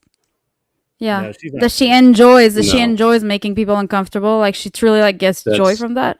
That's not what a sadist is. That's just antisocial. What is it then? A sadist is someone who derives sexual pleasure from inflicting pain on others. Actual like actual physical pain. Yeah, but what's the one that's like mentally like that enjoys watching people being like sociopath, antisocial behavior? Yeah. Antisocial, yeah. She's straight up that. Like she literally enjoys making people uncomfortable. She's a pathological liar. Like crazy. Which, I mean, who hurt her, right? Like which uncle, it's gotta ask. I mean, you gotta ask. Her parents disowned her. There's a shock, right? But no, but for some parents to like legally disown their daughter, like legally disowned her. That's a lot. Various reasons, but yeah, I'm sure they had legit reasons. But it's the personification of a woman going crazy when she's told no, right? How many guys do you think have turned her down? And here's Brian, like, no, I'm good. I don't want that. But, like just over and over and over again. Yeah, it's. I really think. What's the other one? What was the other corn star that he had on like a couple of times, and it seemed like he was going to do make her a co-host there for a while. Oh, Rosie. Yeah, Rosie. He told her no, and she was like almost as bad as Layla. Like, what is it with the hoes wanting Brian? Is it just like because he's just like so detached? Hypergamy. Well, no, I don't think it's that. I think what it is that. I think what it is in these examples, I love Josie. Is women who have negative virtue, right? And they see a man who has neutral or positive virtue, right? In whatever capacity, it doesn't really matter. But because of that, they want to bring him down. And when he exhibits that virtue of saying, "I'm not interested," that's not what I'm looking for, it twists the knife in, right? Cloud is hot. Cloud is hot. Period. It's not that deep. Not all of us are clout whores, Well, yeah, they are. But not you, dum-dum. It's internally inconsistent to say they're antisocial, sociopathic women and then say they're only in it for the clout, because you're missing the fundamental mechanisms that make them what they are. Hypergamy. They're not conscious But all of women it. are hypergamous. Not all women are Yeah. sociopathic. That's why they go for Brian, because he's got a successful business. He's got status and he's got money. I get it. Look, I get it. I'm sure that almost every single girl that walks through that door flirts with Brian. I'm fairly surprised that that there's not video released weekly of some girl with her hand on his nuts, Mm-hmm. I mean, that's one thing I told Brian. That's one thing I told Brian. Like, I literally respect the living crap out of him for that. Because it's not like he couldn't, but he just doesn't. He just chooses not to. Well, I mean, he can't either, really, because it would destroy his platform. Sure. Well, So- but wait, The hold on. other podcasts do it. FNF dudes are like, they're rank, man. They're rank. They hook up with chicks all the time. Again, there's an inherent difference, right? Yeah, Brian's show FNF and whatever are very different. So let me throw this out there, because I think these are some important points, and one of the reasons why I like Brian's show is I'm every single week he has all of these girls on the show that are, and let's just be honest, most of them have questionable morals, and there's never once surfaced a video or a photo of some chick just with literally like cupping his balls as she just walks through, because she just has to, right? You're like, right. Oh, hey Brian, there you go. Yeah. How are they feeling today? And there's a lot of stuff in the way, right? Yeah, I'm saying, he's got to protect himself somehow. Yeah. And the thing, and he's like, he Layla hates being touched too. Rosie, So and there's another one, Layla and Rosie, and there was another one, but Layla was definitely the worst. They are so bad for doing it during a show, but I think you're both kind of right that part of it is, the hypergamy is status, clout, chasing, all of that. Want to bring Brian down. I think that's accurate as well. They'd love nothing more than to kind of destroy his platform, right? Because I always thought Layla was a plant, to be honest. I mean, I gave that up after the second or third time she was on there, and I was like, okay, if she was a plant, she would have given up, right? Like, she didn't mission not accomplished, move on. But I do think that Layla was like probably sociopathic, right? Yeah. Like, yeah. And she was such a liar, right? Like, such a liar. And so Layla was kind of a special case, but I do think that Rosie was probably clout chasing. I narcissist. And narcissist, and a bunch of other cool words to describe an attention whore. And so I was actually shocked that she ended up not being on this show like full time, because it seemed like she was angling for co-host. And no, it's just because Brian made a joke about it and people got that idea. He was like, yeah, here goes the new co-host over here. Because she was on like 3 times though, like right in a row. Like she was, because she was in town. Natalia's asking Molly or Rosie. She doesn't remember Rosie. I don't actually remember Rosie either, but it sounds right. Dark hair. The interesting thing is they're almost always dark haired, and it's kind of crazy. I got that SS Sniper Wolf vibe going. You know what I mean? Yeah, you know what I mean. Maybe with less back or boob or whatever. I don't know. Anyway, who cares? I think I think the show last night. I went to bed. I'm still tired, but I went to bed early last night, so I didn't I barely made it through any of it, so I'm very curious what happened on the show. I'm gonna have to go watch it, I guess, but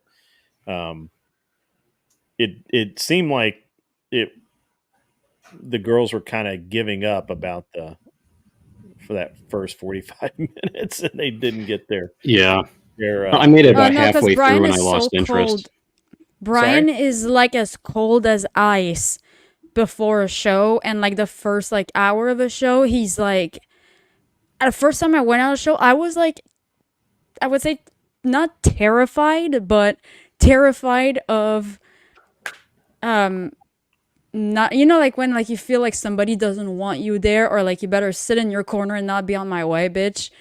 Kind of thing. That I was just sitting in the corner, not talking and not doing anything because I was like, I feel like I'm not wanted here. What the fuck?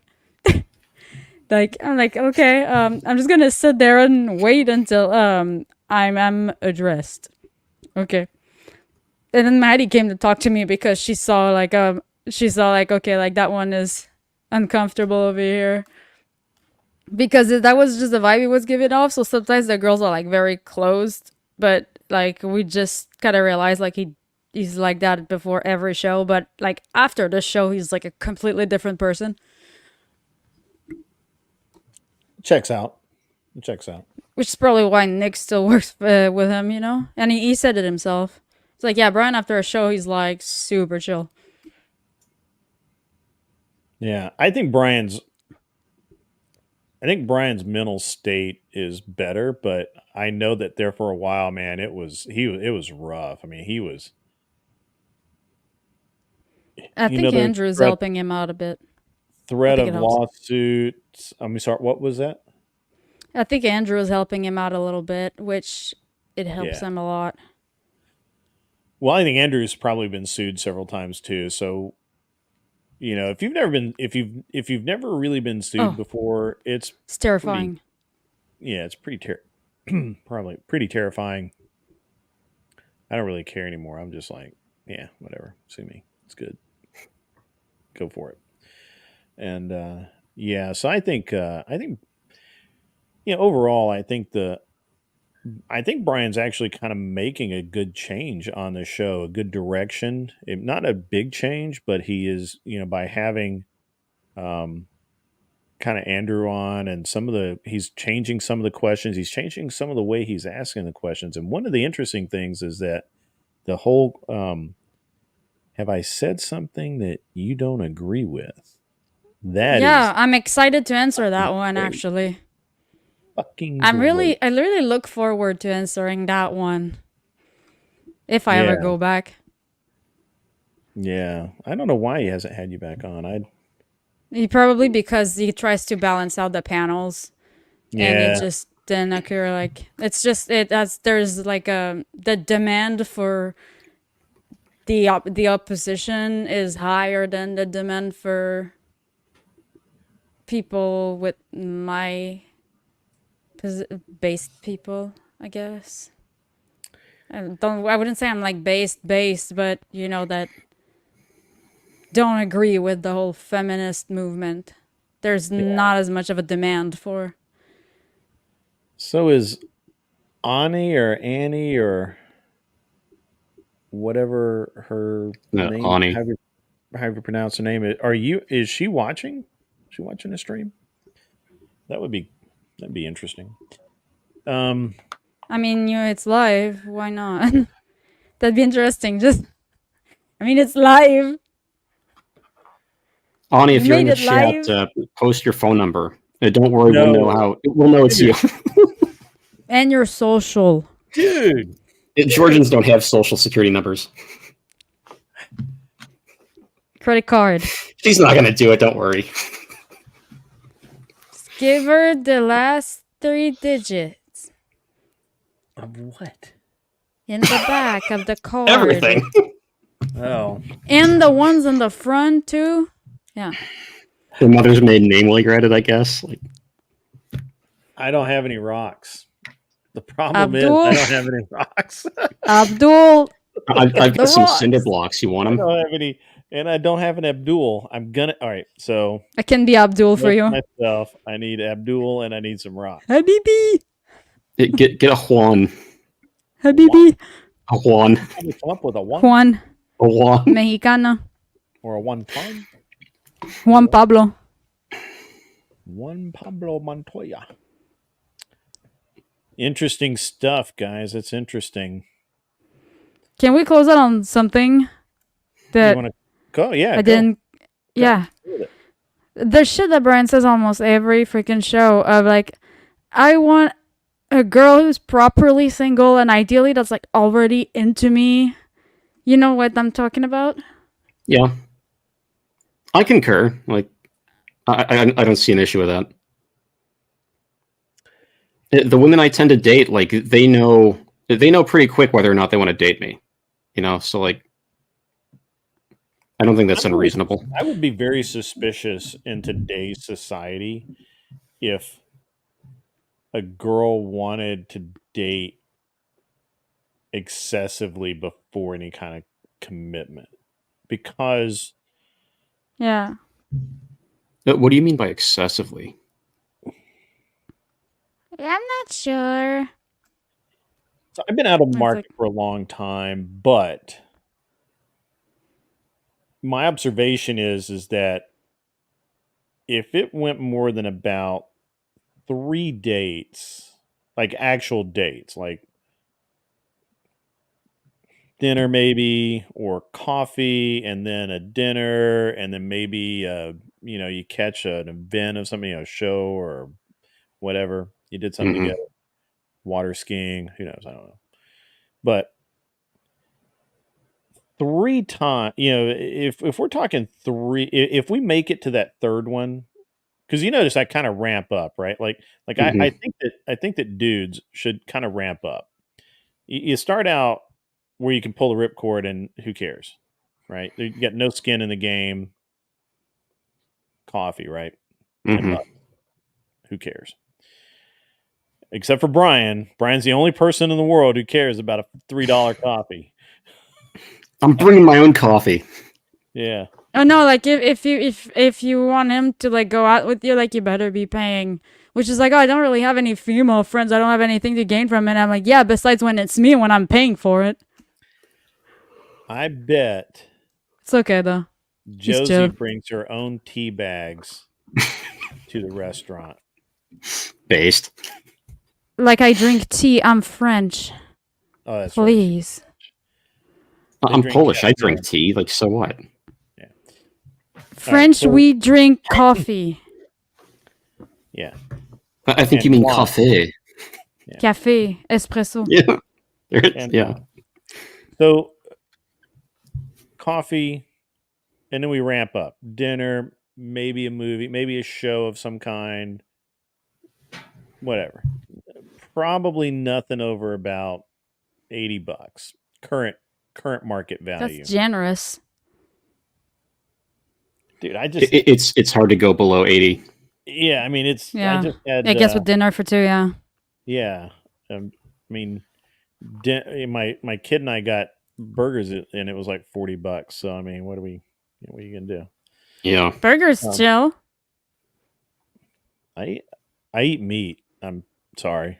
No, burgers is chill for a date. What's wrong with burgers that? actually. So and especially someplace like Bad Daddy's Burger Bar or something like that. That's money. Anyway, so second date, sit down, talk, but kind of with some entertainment involved, something like that. And then third date, it's probably going to be some kind of event where, it's going to maybe require a little bit of traveling, day on the lake or bike ride or a hike or something like that. We get through 3. I get to the third one and we haven't like had a serious discussion. Ripcord gone, pop silk, evac, we're done. And because at that point I feel you got to start feeling like you're being used Mhm. and used. So I mean, I ramp it up even faster than that. Like, first date's like a job interview. Like, this is what I'm looking for. You want it. No, okay, see ya. Like, Yes, that's what coffee. Over coffee, we're like, hey, yeah. I'm kind of looking for the. What do you think about? And I may, or I was never as direct, but I think that dudes should be like, hey, how do you feel about this? And Hmm. maybe not be like, how do you feel about kids? Like in that first coffee, but be like, how do where do you see yourself going? Are you dating to date? Are you dating for a relationship? And Hmm. I married my wife because she out of all of now, of course, it was a dating website, not an app. I know you guys are weirded out by that, but on her ad on the dating website, she was the only one that actually sounded like she wanted a relationship. Everything else, reading between the lines, was just a hookup, Hmm. which I didn't mind the potential of. But the problem with the ones that are worded like a hookup, 9 times out of 10, it's a foodie call for them, and you get nothing. You get to Hmm. jerk off when you get home, is what you get. And so I just, I kind of winnowed it out by just saying, hey, if it doesn't sound like relationship is wanted, then just forget it. So I think it's really tough for men today. I really do. I really think that um, I used to think it was tough for women, but women are making it tough on themselves because they don't hold other women accountable or check them in any way. And this whole idea of girl power and you go and all of that, where now Josie's different. I will give Josie props, and actually Natalia, I will give most of the girls who are in the Discord serious props for. I honestly believe that if they were talking to one of their friends and their friend said, "I just wanted," I'm just kind of using this guy to have a. I'm gonna go on a foodie call with this dude, and then I'm gonna go out with this dude I actually like a little later. I think they Hmm. call him on the carpet, but Yeah. most women will not. No. I'd be Most, like, I'll call you Uber Eats. I mean, if you're that desperate. yeah. I feel like that. I do feel like that. For the most part, like I said, I think that they would hold their friends accountable or their acquaintances accountable. I just don't think that most women ever will. I don't No. believe, and I think that they probably would. I think in the past they did. However, that's gone now. That has been eliminated from the thought process by decades now of this feminism rap where you can't dime out another woman, right? Like even if you know she's cheating, should you tell or not? That should not be an article in Vogue. Okay? It shouldn't. Well, That should not be yeah. that shouldn't be a discussion that women should be having with each other. Yes, you dime her ass out. Right? Like The you call pro- that dude up. well, yeah, but that cuts both ways, right? Like, how does the guy know her friend's just not trying to break them up so she can slide in? Okay, that's It's true. That's yeah, true. But I would rather have somebody call up and say, "Hey, this is so and so. I happen to know because we share a friend, right. and I happen to know that you're not the only dude she's seeing. Check into it yourself." I'd rather have that phone call or this day text message, Yeah. IM, whatever. Hmm.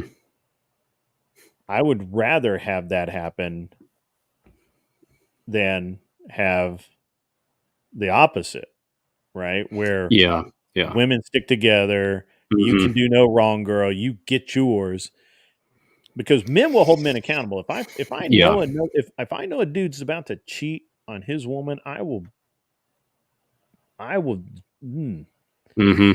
that is we're gonna have some words, and if you Yeah. do it after that, I may not But talk to you for a year, right? Like I just you're done. Like you're hmm. not a you're not a dude. You're not part of my circle.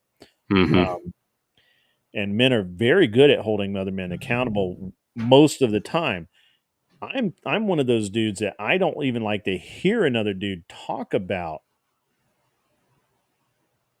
what he's doing with other women. And I used to have that with clients all the time. I used to have guys that come in the shop and be like, dude, look at that blonde. Look at her fucking ass, dude. Damn, wouldn't you want to just bend that over? And I'm like, no, I'm married. What the fuck, I mean, it's dude? funny if you say that out of like being the most unhinged person in the room. Like No, I it's do never that funny. sometimes. No, Like, no, that's never like funny. but if it's if it they might be actually funny if a mean it, woman said that. Like, It's- oh, I'd like to take her and bend her over. Like, then it's funny. If a guy says it, it doesn't impact the If a guy same. says it's fucking creepy as shit. Yeah. because there was like a chick on the FNF Discord earlier, like she joined, and I asked her because she was new, and like I asked her, I'm like, do you do OnlyFans? And she's like, why do you assume that? I was like, because you have nice boobs, they look nice.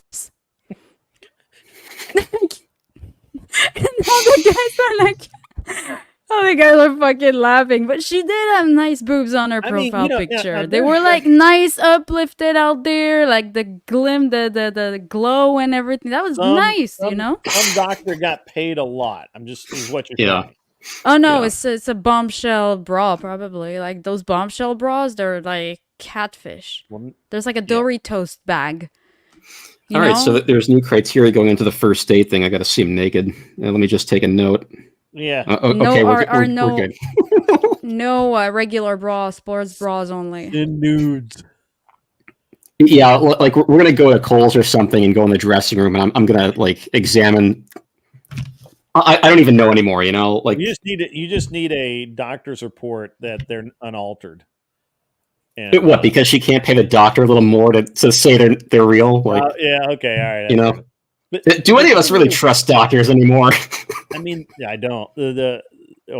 Catherine and I got into it big time because I said that I would trust lawyers more than I would doctors. Yeah, I remember you telling me that. Yeah. I'm paying that guy to act in my best interest. A doctor is never acting in your best interest. No. Ever, because you are not his customer. The hospital is his customer.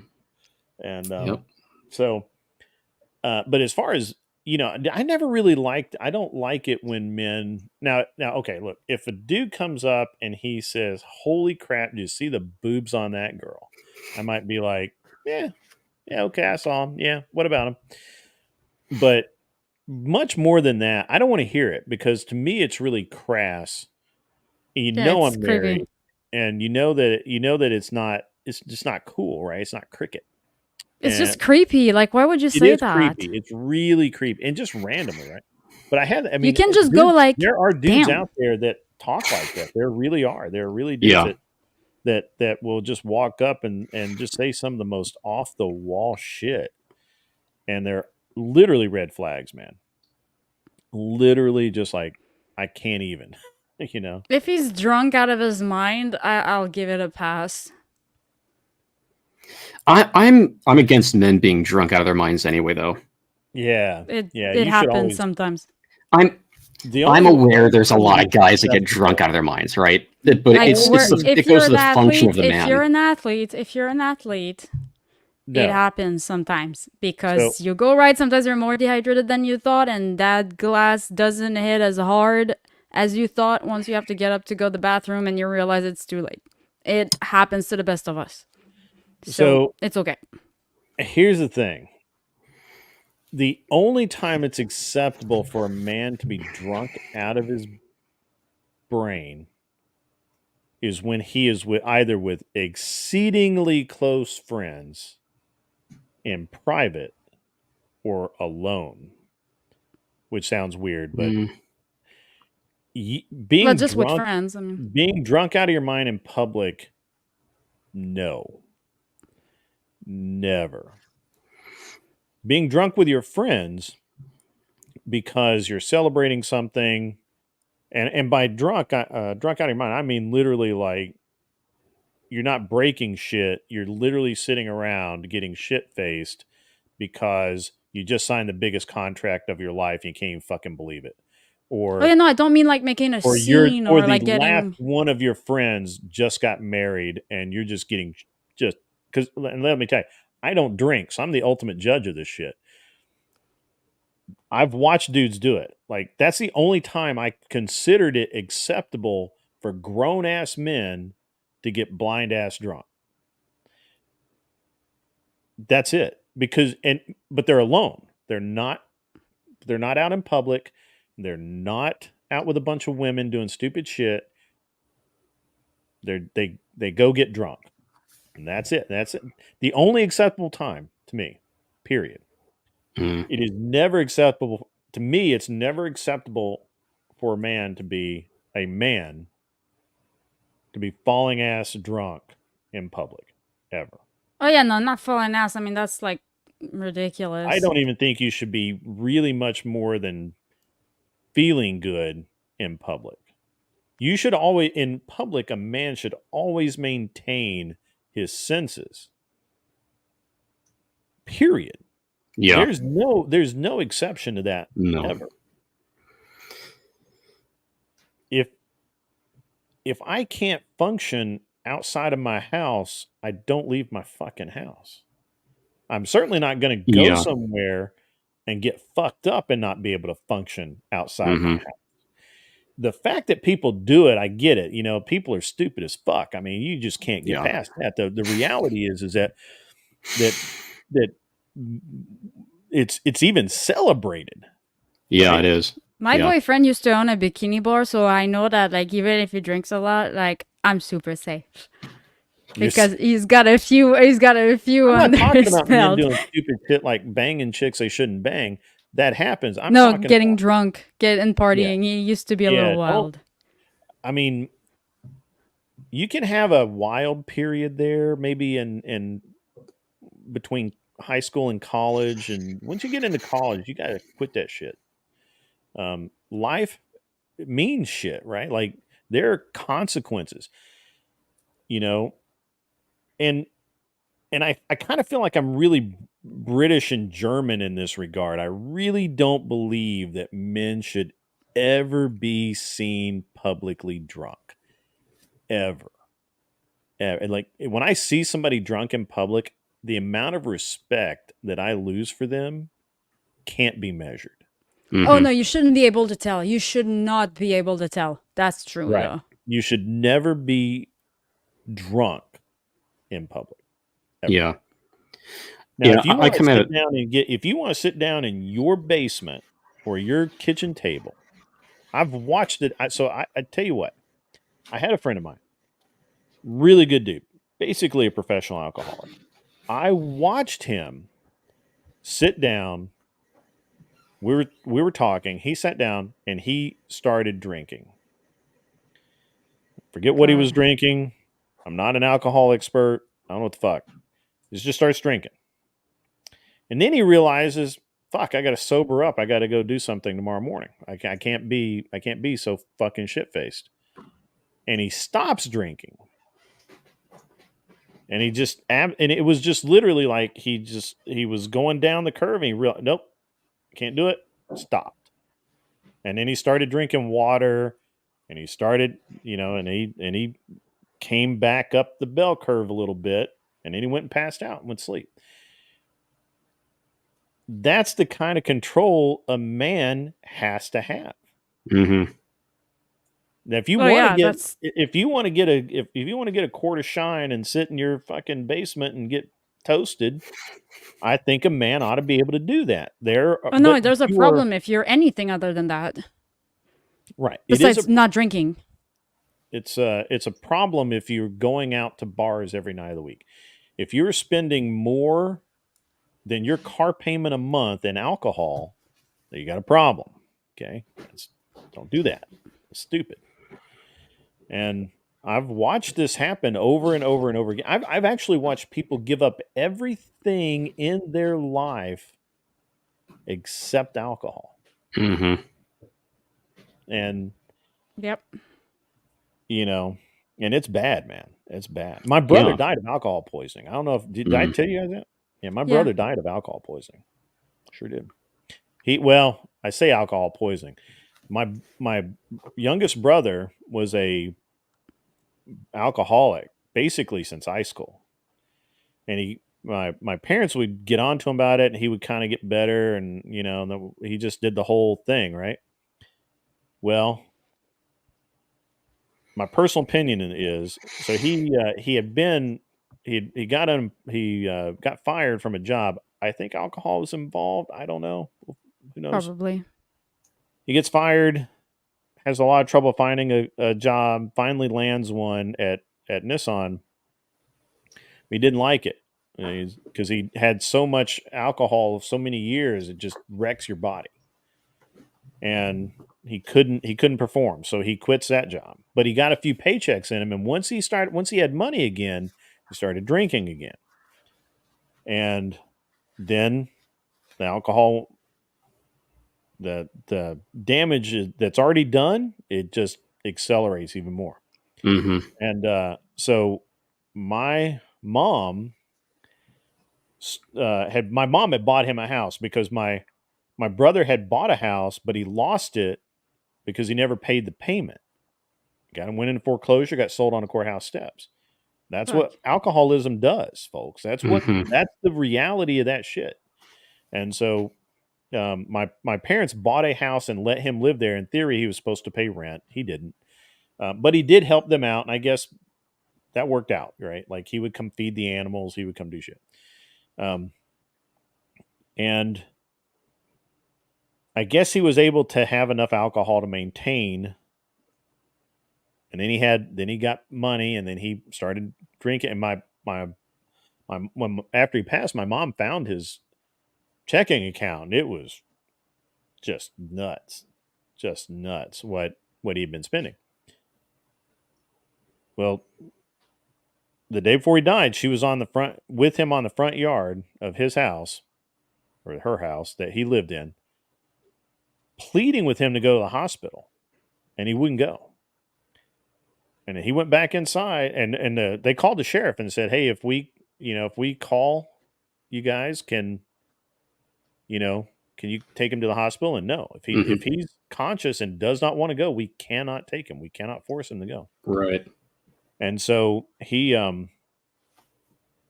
he stayed home, and my stepdad's brother was living there as a roommate at the time. They were his wife had passed, and so he was staying with my younger brother. And he came home from work for lunch, found my brother dead on the kitchen floor. And and it was basically that his organs had just rotted, basically, I guess. He had organ failure because of alcoholism. Mm-hmm. And that was a tough one, right? That's a rough one to have to kind of deal with. Yeah. Especially since I think it was really rough on my mom, because I think that she was in denial, and she was kind of an enabler for all of that behavior over the years. She didn't confront him enough, and worse, she hid it from me, because I would have yanked a knot in his ass and told him to, get his shit straight. And he might have been alive. My personal opinion is that he knew how sick he was. And rather than go and spend possibly months or years in the hospital because of this organ failure stuff going on, Mm-hmm. they can keep you alive a long time. Yeah. I personally think that he just didn't want to. I think he'd already. Yeah. I think he knew. He probably talked to a doctor that said, this is what's going to happen if you keep going, and this is what's going on right now. And I think that, and honestly, I prefer to think of it that way, because at least at that point he took some responsibility. Yeah. Yeah. He took some responsibility for his life. So, and so I've never drank personally. I never tried it, never had to quit, never started. I've never had a drink. Let me just say that I've never had a drink, period. I've never tried alcohol of any kind, beer, wine, whatever. Never tried. And I never really cared to. Right. I've also never tried drugs beyond what the doctors have forced down my throat, and I've never smoked. Yeah. Never tried it. My parents smoke. My brother smokes. He vapes now, but Same That thing. doesn't count. yeah, same No, thing. My that doesn't grandfather count. smoked. Have you seen what the vaping does to your lungs? It's the same thing. Nah. Yeah, sure. It's not that deep, guys. Come on. Yeah, it's just X-rays. Yeah. MRIs, like the autopsy shit. Yeah. Yeah. It doesn't bother me that as much as cigarettes. Cigarettes fucking disgusting. How do you feel about Like in cigars? So cigars are interesting. It's invasive. Cigars are invasive? Only Yes, if they're I have to inside smell you. it. Well, some cigars If smell I really can, good. Yeah, they So do. yeah, if I can The smell ones, it, yeah. the ones you should be smoking should smell good. Yeah, that's. So I went to a military school and they didn't allow cigarettes, but they did allow pipes. Mm-hmm. So if you wanted to smoke on campus, you had to smoke a pipe. Mm-hmm. Nice. And so the smell of the finer tobaccos is not bad. And I No. understand pipe smoking and I understand cigar smoking as opposed to cigarette smoking. And so I don't have as much a problem with that. I do think that it's one of those things that should be enjoyed in exceeding moderation. Like it is a Yeah. reward to yourself. It's not something you do every hour on the hour. It's not something That's that going to get expensive. or even every Yeah. night, right? Yeah. Like I the mean, after dinner anything. cigar, It's the the after case dinner. with anything. Yeah, but cigarettes, people just treat them Yeah, like it's candy. like Yeah, they literally what do they call chain smoking? chain smoking. Yeah. And but I think with the cigar and a pipe, it's very purposeful. It's a routine. It's a So is a cigarette. it's almost like a religion in some aspects because you just have Almost. to have that Cigarette. respect. That's how the people who smoke cigarette feel. Sorry. That's how the people who smoke cigarette feel. There's not much of a difference, to be honest. Like everybody smokes where I'm from. Like everybody. Well, Oh, the right. function is different. So, like with pipes and cigars, you don't inhale. It's about the taste, the flavor of the tobacco. Cigarettes are all shit. It doesn't matter how they taste. Yeah, And you you might as well inhale, put a right? nicotine patch. Yeah, the idea with cigarettes is to get as much of the tobacco in you so that you have that calming effect. Mm-hmm. Nicotine, not Yeah, tobacco. of the nicotine. Yeah, you're getting that soothe. Or for most people, it's they describe it as a soothing sensation, Mm-hmm. so that they or kind of not numb themselves. With and again, I don't have any personal experience, so I'm just going off of what I can what I've been told is, and my impression is that cigars, especially and pipes, even more so, they're just something to be enjoyed occasionally, right? Like it's not even an Mm-hmm. every night thing. And Yeah. so in general, you don't get addicted to cigars or pipe smoking. You're not chain smoking a pipe, I would hope not. I mean, I guess you do. I guess people do because you always see them with a pipe in there with the burning, but they're not necessarily inhaling anything because Mm-hmm. because of the way it is. But and you have to be pretty dedicated with a pipe or a cigar. Because well, pipes especially. Pipes, like if you don't puff on it at least a little bit every now and then, it goes out. right. And good luck relighting it once that happens. So that's not a fun time. Yeah, so I think that I have less of an issue with pipes, and when you look at the pipes like the German Meerschaum pipes that Mhm. Like, are we really gonna talk about pipes? Sorry. Yeah, let's go. Like- Let's do it. Fucking hell. I mean, it's hey, Grid, it's Stick that in your pipe and 11:21 for smoke it, me. I know Josie. it's late for you. I know it's late for oh, you. it's late. Yeah, I'm punchy right now. I'm feeling good. That's the content creator hype you're feeling. No, it's Wait not. till 4. It's the secondhand smoke. Yeah. Yeah. Yeah, sure.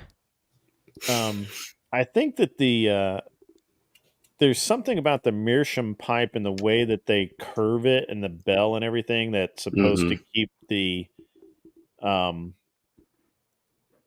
it's supposed to keep most of the tar and the whatever the cancer, the condensation and all that. Yeah. And it's supposed to keep that away from you. So all you're really getting is that taste of the cherry or burl or whatever leaf that you're eat cherries.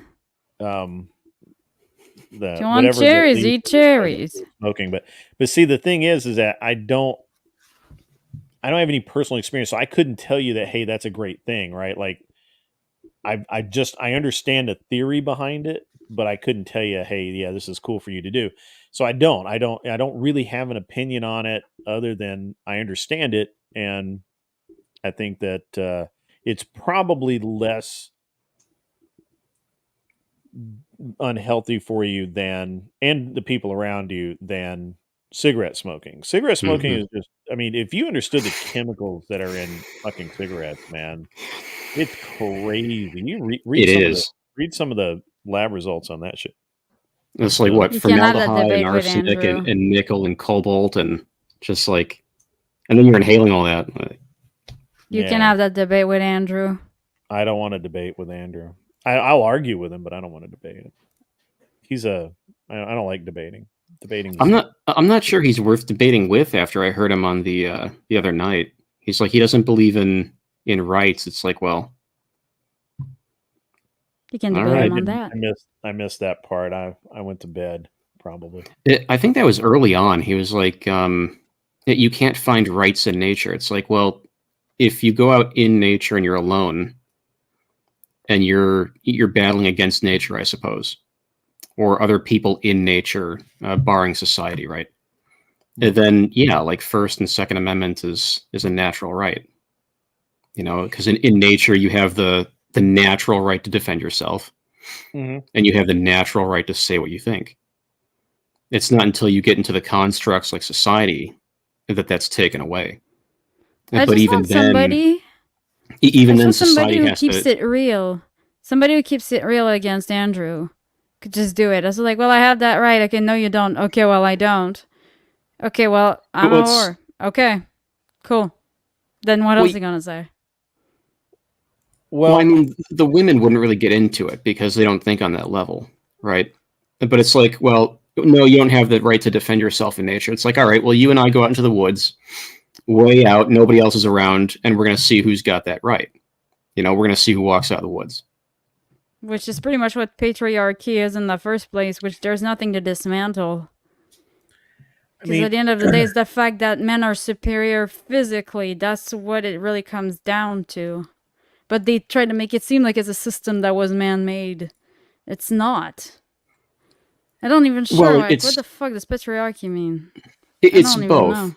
Patriarchy is natural, and as it is natural, it develops a system naturally around itself. I think it's more like a perspective. A hypothetical system in which the father or a male elder has absolute authority over the family group. Yeah, so it's nature born out through society, because society used to be structured that way. I feel like that the argument for rights is it's a tough one to make because on the one hand, you have there's no law in nature, so Right. there's no right. He is Well, there's technically. no morality, right? There are laws, but there's no morality. I've never seen a bobcat arrest another bobcat. It's just Well, no, there are laws different than how we perceive them in society, right? So, like, natural law would be might makes right. sure. That's a natural law. Like the strong prey upon the weak, that kind of thing. It doesn't get like there's only maybe 2 or 3. It doesn't get very encompassing. Yeah, I don't granular, I know that suppose. I don't know that I'm at full faculty enough to really argue this. My only thing is that I kind of agree with Andrew. Look, there are no rights unless you believe in God. Hmm. If you believe in God, then you understand that God gave you God-given rights. right? That as a human, not an animal, animals have no rights. That part is accurate. Animals have no rights. God didn't give them any rights. Besides God made Enzo. them lesser than man for a reason, right? That's just how that is. If you accept that, right? If you accept the premise of God, then yes, now there are rights, right? Inalienable, right? But those rights would only Unalienable rights. apply amongst other men who also believed in God, right? Although Right. you could say amongst other men, period, because you could enforce those laws again on other men. But if it's just you and the world, then there's no rights because you don't believe in. There is no God to have granted you the rights, and there's no group, no society to exercise those rights. So I agree with this premise, but I think he's unless I'm misunderstanding what he's saying, I think he's articulating it completely fucked up. Hmm. But Yeah, that's because possible. Yeah. there's I mean, if Didn't you're you out in say the you were in woods, bed when he said that? I'm sorry. Or didn't you say you were in bed when he said that? I don't know where I was when he said that. I So just think that he's completely fucked up if he doesn't I mean, if Okay, gotcha. yeah, so there are no rights if it's just me and the animals. There are no rights. I have no Yeah. right. I have no. I have instinct to preserve myself, but I don't have any rights because there's no one there to have to need the rights against. You understand what I'm saying? There's no. So Mhm. rights guarantee us things against other people attempting to take those things away. Right. Right. Yeah. So if you lack that, then you don't have rights. So that's I mean it's a very weird argument to make. I mean, but you can get there. I can get there. Hmm. But it's a very weird argument to make. I don't know that I would. I'm glad I didn't watch it because I would have been like, the fuck. Um, but yeah. No, Andrew was showing me some love last night. He was like, "Oh, I like that guy." Hmm. Ass kissing. Yeah, because you give fucking like $200 super chat times like 10. If I you have didn't. this stream, I mean, who wouldn't be ass kissing? That's just common sense. But I mean, their super chats were good. Don't get me wrong. Yeah, yeah. But there's just no reason not to. You know what I mean? Yeah, Brian was talking about like having me on at one point, and then I don't know what's happened to that. I don't know whether he's just kind of given up on it or. Well, I won't go to California. I'd have to do a remote in, or he would have to come here, which is totally fine. He can come here. That's totally cool. I like it. He's a homebody. But He just is. hit him up. That dude's dick has changed to Santa Barbara. I'm just telling you. You know, I know he's been out of the country before, but I don't know. I don't understand. Not anymore. What? Yeah, I think I don't know what's going on. He's like my grandpop used to be. It's almost like he's got a woman hidden away somewhere. I don't know. Who knows? All right, guys, I'm going to call this one. I'm done. I'm done. Unless All right. somebody has something really cool to talk about, like really cool. My blood sugar is dropping. He's done. He's sitting there going, I got work in the morning. This sucks. I don't got any work. I'm retired. I could stay up all night, but like it is what it is. I didn't know you were retired. I had assumed that you were at 33. You were still going strong. Well, I still work around the house, but not for a paycheck. You're mechanically or medically retired, or no, just opted out. Okay. The whole crap hit a few years ago, and clients dried up. They wanted refunds. Couldn't get new clients. And I was like, well, fuck it. I've got enough saved up. Had investments and everything. Just didn't want to deal with it anymore. Yeah. Good plan. I retired a little while ago. Actually, a long time ago now. It's been almost 10 years. Yeah. You're busier than you used to be.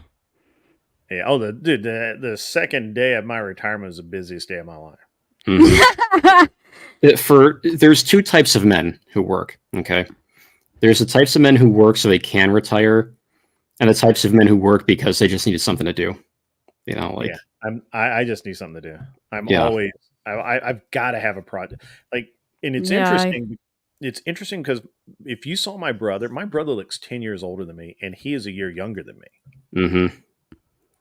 But he's never been me. He's always worked a job. He's had some trouble. He drank a little bit. I don't know. I don't think he drinks very much. Doesn't work out, not super active, not any of the things I am. Mm-hmm. Everybody thinks I'm the younger brother. Literally everybody. Everybody's like, and I'll tell them like, now I'm 53, and they're like, really? Nah, it's weird. You're sure about that? Pretty sure. Know that meme? And show us your driver's license. Come on. Yeah. Yeah. And then and I'll have I'll have this whole deal where people will just then they don't believe I'm retired, or they think I'm medically retired from the military, or they think I'm something, and I'm like, old. No, I'm just old. I'm just old. Well, no, not old, like retired old. But I am retired old. No, you're not like boomer. Most Gen Xers aren't retired. Most Gen Xers probably won't be able to retire. Yeah, I was gonna say that's I'm an aberration. My dad made it. Yeah. My grandparents retired, and then they went back to work because they were bored. Mm-hmm. You know the scariest thing about all of this, and we'll talk about retirement on the next show. We'll talk about this on Friday. I'm just gonna tee it up here. The scariest thing about retirement is running out of money, because people are living a very long time. And so if you retire at the typical age of 55 or 60, and you have a typical retirement portfolio, you will be broke when you're 80 to 85, and you are very likely to live until you're 80 to 85. Mm-hmm. Very likely. On this happy note. Yeah. I mean, it's really scary. It's really scary to think about it. And you should think. Why you gotta bring that shit up at 11:30? Like I was getting out on a good note, then now I'm gonna have anxiety. Good note. It's something to think about. Think about that. That's it. I try to avoid thinking about that. I like to live in my delulu happy world. You should have ended that sentence after I try to avoid thinking. Yeah. Yes, I do that too. Right, I love to do that. Yeah. Just stop right there and just be completely honest, and just say, Try to avoid thinking. It's okay to be a chick I'm and be pretty. delusional. I don't have to think. Exactly. Yeah. No, we I get don't have it. to do shit. You said like dating is harder for women. Like when you said that you used to think that. I never like, said that. No, but that you said that you used to think that. No, Any woman who says that it's harder for women, I'm like, I'm I sorry. used to Like be told that. I used to be told that dating was harder for women, and I'm like, It's how in the such a world lie. is that possible? like I'm like, literally, all you Right, have to do is go. exist. All I have to do is exist, and they just come up to me. You know, like so hard. And if you're a bit more based and not as annoying as most women, you're like, I mean, you're never single. Ever. You'd be surprised about that. Yeah, I've actually heard. I mean, I've personal heard experience. I've had 3 girlfriends. They were all sequential. Each was more base than the last, and 2 of them were virgins. Man. All of them had a hard time finding quality men, and only one of them had been approached with any regularity by anybody, right? So Because they were virgins, probably. When I was younger, nobody knows that when you're just looking at somebody. Yeah, but once you find out, they probably peace out because it's like. But they weren't being approached in general, right? That was the premise. So when I was younger, I was initially really shocked at how starved for attention the really, really beautiful women are. Yeah. Because they're just not approached. They're just not. And when they are, it's so bad that they just get scared. And so I was always really shocked at that, because I was like, really? Because I would think that you'd have 24/7 dudes just like. That's what I thought too. Serious game at you. And I will vouch for that. And I still to this day find that, of course, I have no fear, and I'll just talk to anybody, and I don't give a fuck. I'll just go over and talk. I'm genuinely shocked that even in today's day and age that they're, for the most part, really pretty girls do not get dudes just actually come and talk to them. Now they'll do a flyby and be like, hey, you look really good. Can I talk to you for a minute? Oh, here's my number, or here's my Snap, or here's my ins, or whatever. Or they'll just say you're really pretty, and that's it. Yeah, and then they just run off somewhere. Yeah. But to actually have a conversation with a dude, a lot of women just don't get that, and they really want it. The crazy thing is, like, they want it. Like, they want to sit down and talk to dude. Honestly, like, yeah, I can see it. Like, I didn't. I'm usually like the one that has to start conversations, and I know it's uncommon for women to do. But now I kind of see it. You look like you're was about never to really kill approached. somebody, so I'm just saying. Yeah. A what? You look like you're about to kill somebody, so that's not unusual for you to have to start the conversation. Yeah, and if I was walking down a dark alley, like that, they might if I was think walking, she owns guns. In California, it's not even about guns. But like, if I was walking down a dark alley and I saw her coming at me, I'd turn around and run. I don't shoot in the back. You wonder what horror movie you were in. Yeah. You're like, okay. She'd raise that one eyebrow and be like, nope. Which evil spirit? Which evil spirit has got me? What if I bring pizza? I'm kidding. What if I bring pizza? Fine. If I bring pizza, y'all gonna come running my way. If you bring pizza, I'm double timing it the other way. Like, most women kill with poison. I'm not eating a thing you're bringing. That's definitely a trap. Yeah. Pizza and beer, like, nope. Other way. Yeah. Y'all are unkillable. Yeah, I am. I plan on living a very, very long time. Did you see the TTS I sent to Brian last night? I'm like, I got to go to bed because I'm flying tomorrow, and tired flying will get you killed. Yeah, I saw that. Yeah. Yeah, that was funny. Even he chuckled a little bit at that one. Mm-hmm. That's pretty good. Yeah, and it will. Yeah. It was windy as fuck today too. It was good crosswind landings and shit. So good times. All right, guys. we're gonna end it. I'm done. You guys have fun. Go to bed. Be good people. All that kind of stuff. 07s. Yeah, we don't have any 07s, but because I think everybody left. But Those bastards. embrace the patriarchy, you bastards. Yeah, let's go. Embrace. Embrace. Repeal the 19th. Loving embrace of the patriarchy. Night, guys. Later, Yeah. man.